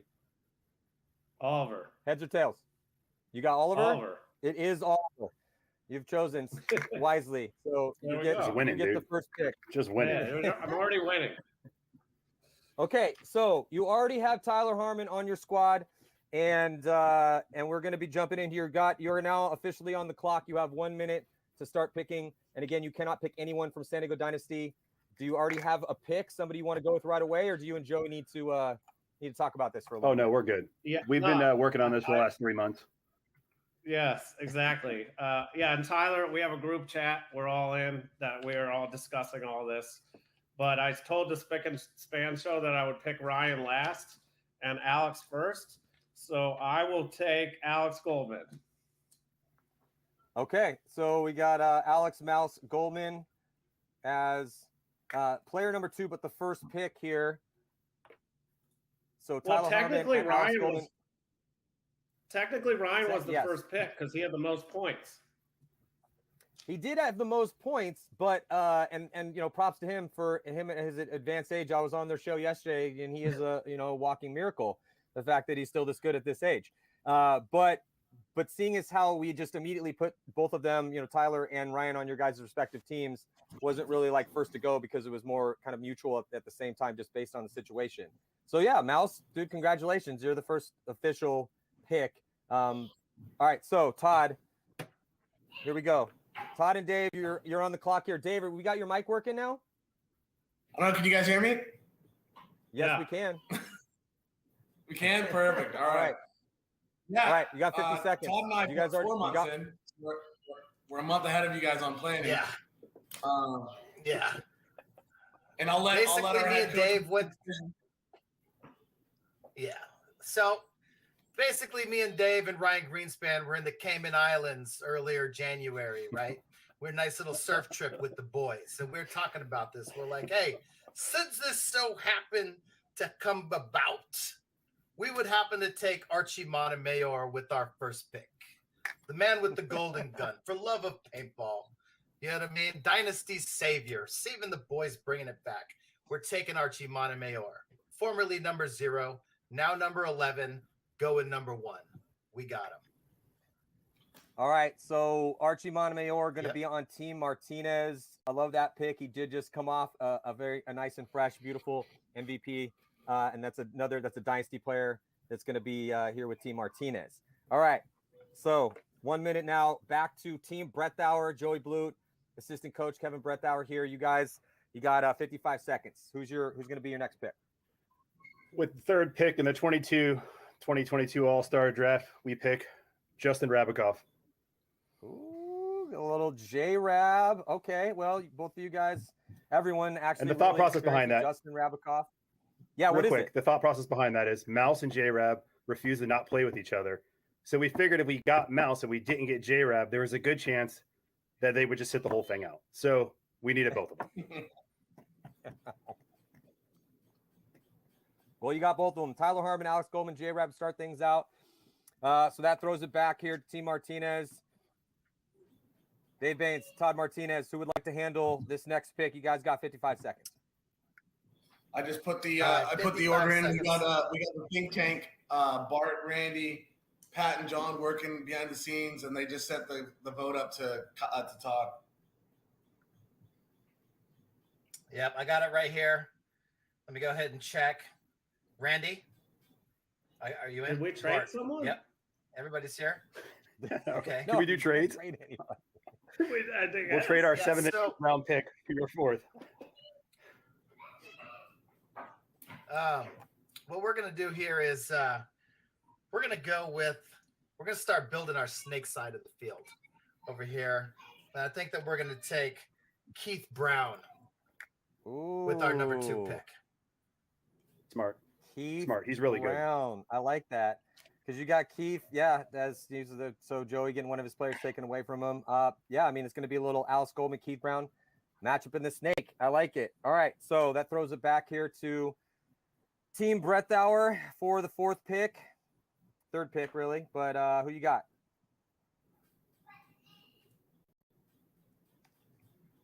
We're discussing in our group chat right now. And It's in. Tyler is picking, and he's going to pick Chad George. Okay, so as it stands right now, that was basically the top 5 guys are gone. Ryan, Tyler, Archie, Mouse, and Chad George. Chad George was the 5th overall. That's a hell of a pick, and another snake dominating legend. And now that throws it back to T. Martinez. All right. You know, we got a nice little start to our team over here with Ryan Greenspan, Archie, and Keith Brown. You know, and I think that, you know, we're going to have to maximize the rules of this draft over here. And we're going to go ahead and snag Dalton Vanderbilt to start on the Dorito side for us. Oh, I like it. So that was UCK. U-C-K.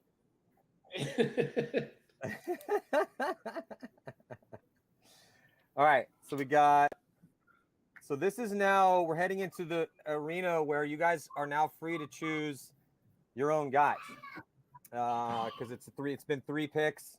So it's Mouse, J-Rab, and Chad George on Team Brettauer, and then Archie, Keith, and Dalton in with Ryan Greenspan on Team Martinez. So Todd, you can now pick Heat players, and SK, you can now pick Dynasty players.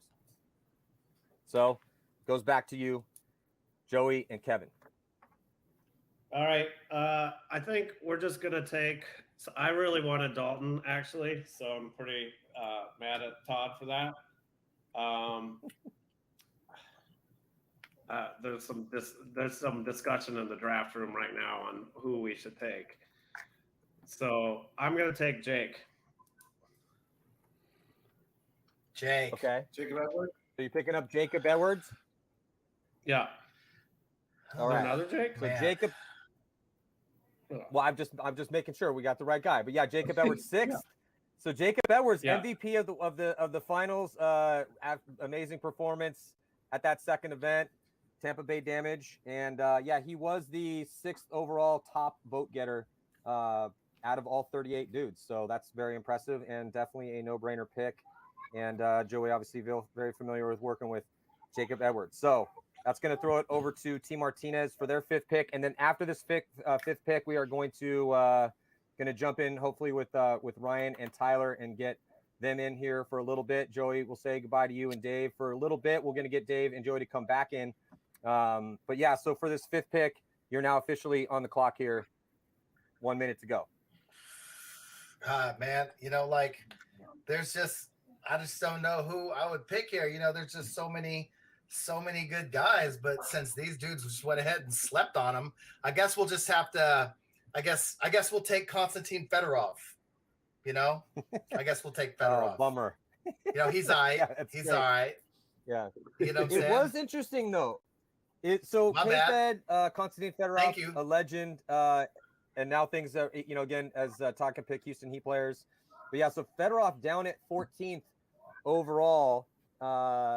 Keith was at 13th, and so I just think it's fascinating. Again, the way that this all-star team was comprised was all the owners and coaches and myself all got to put their picks in.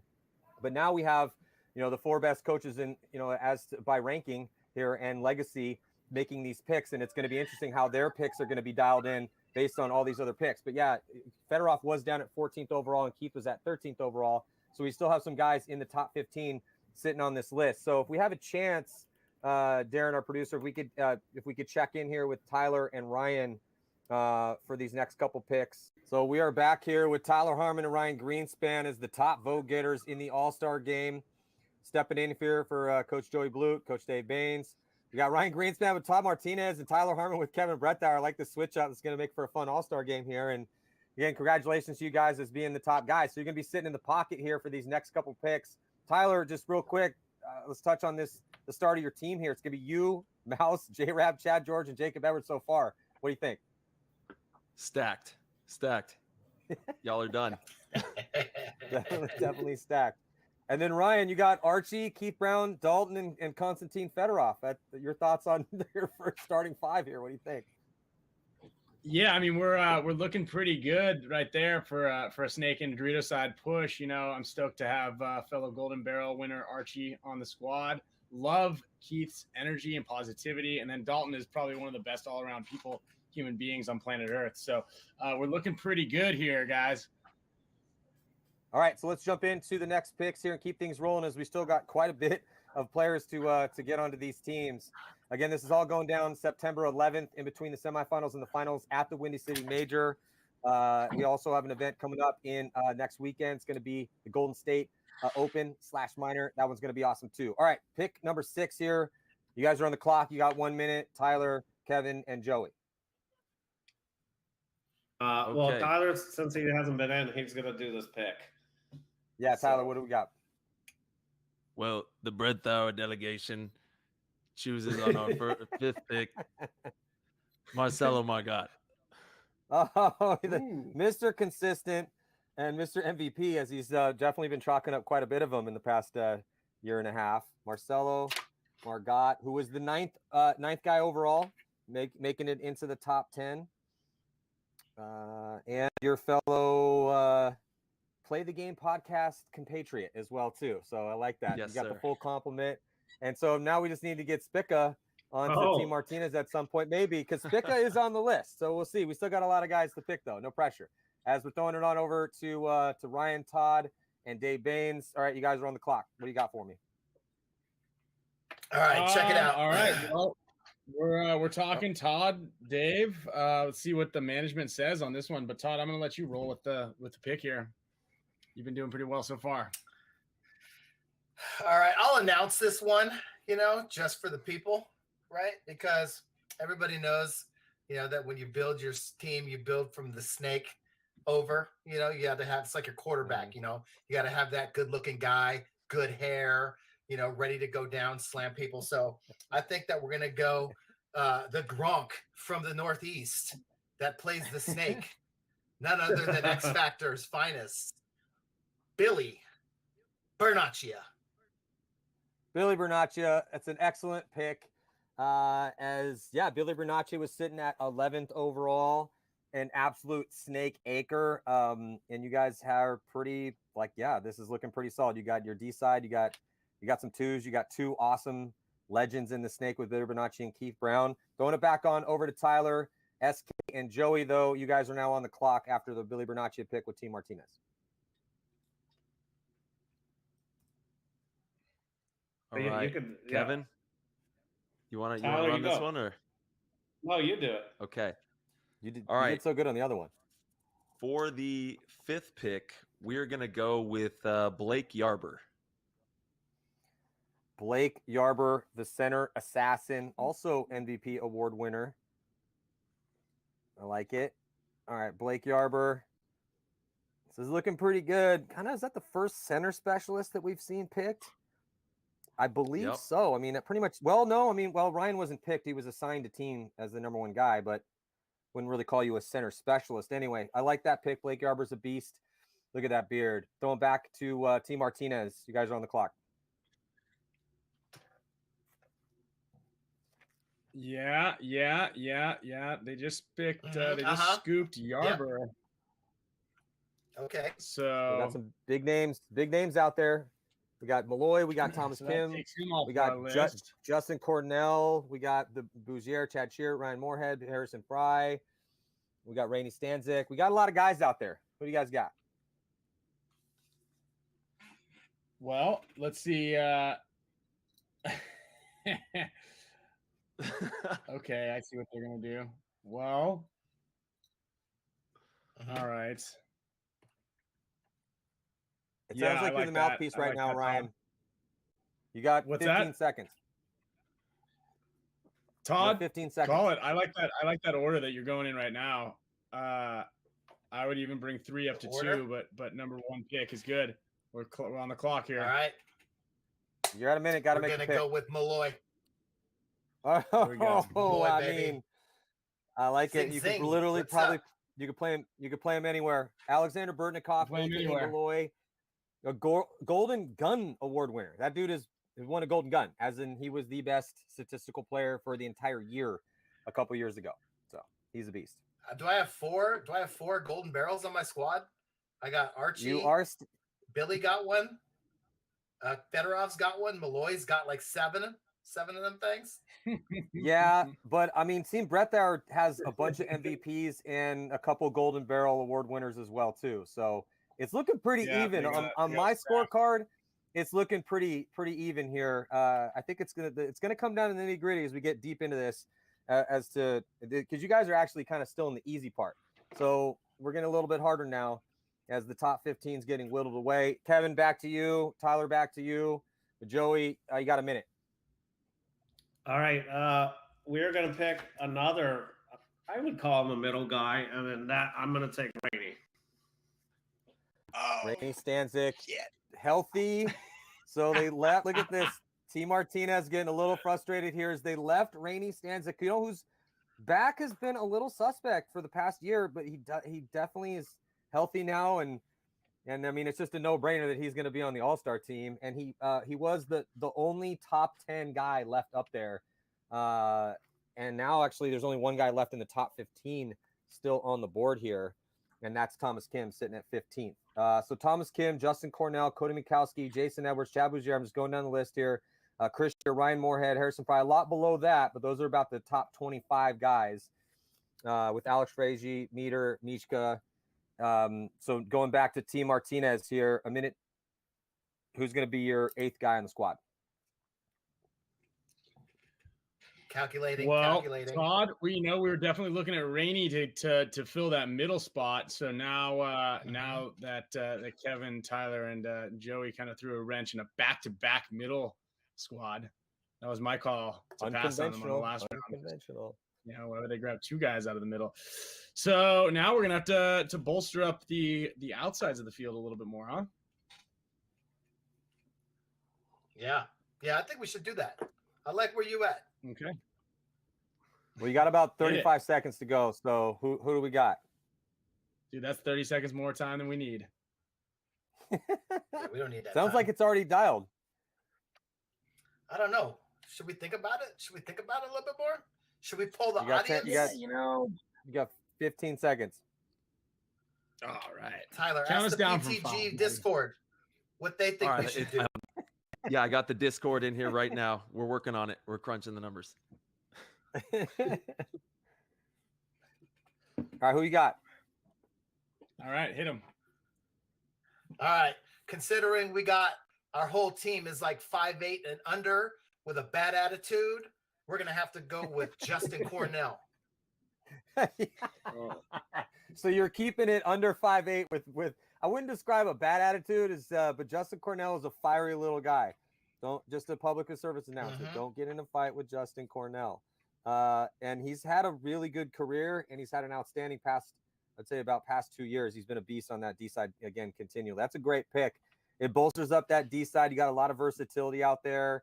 All right, back to Team Brettauer. You guys got a minute after the pick for Justin Cornell here for Team Martinez. We're getting here to fill out this top 10 of these squads. Kevin, Tyler, Joey, what do you guys think? Tyler's going to take this pick. So we are going with the long-haired stallion, Ryan Moorhead.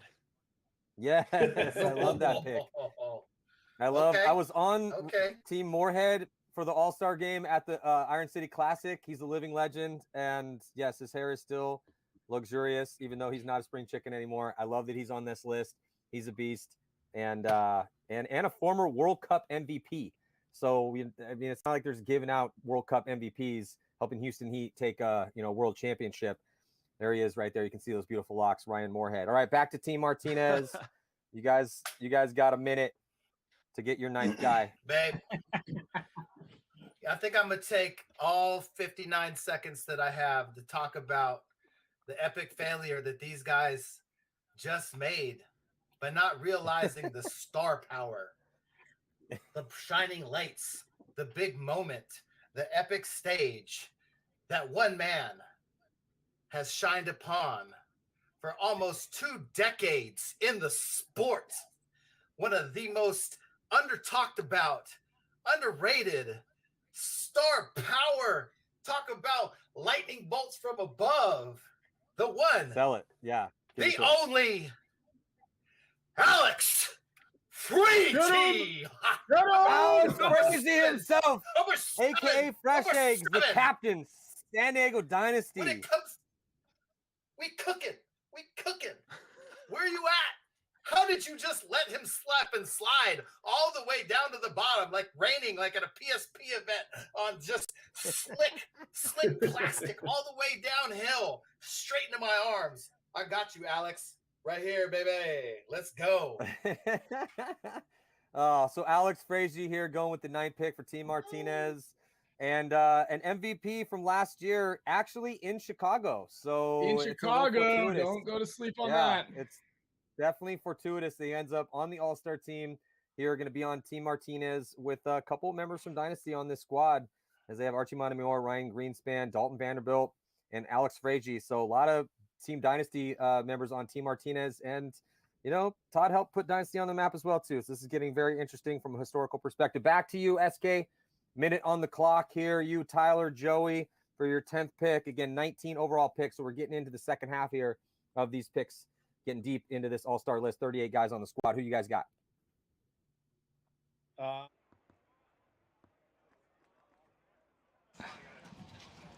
Welcome back, 2022 NXL Golden State Open, 4th event on the tour.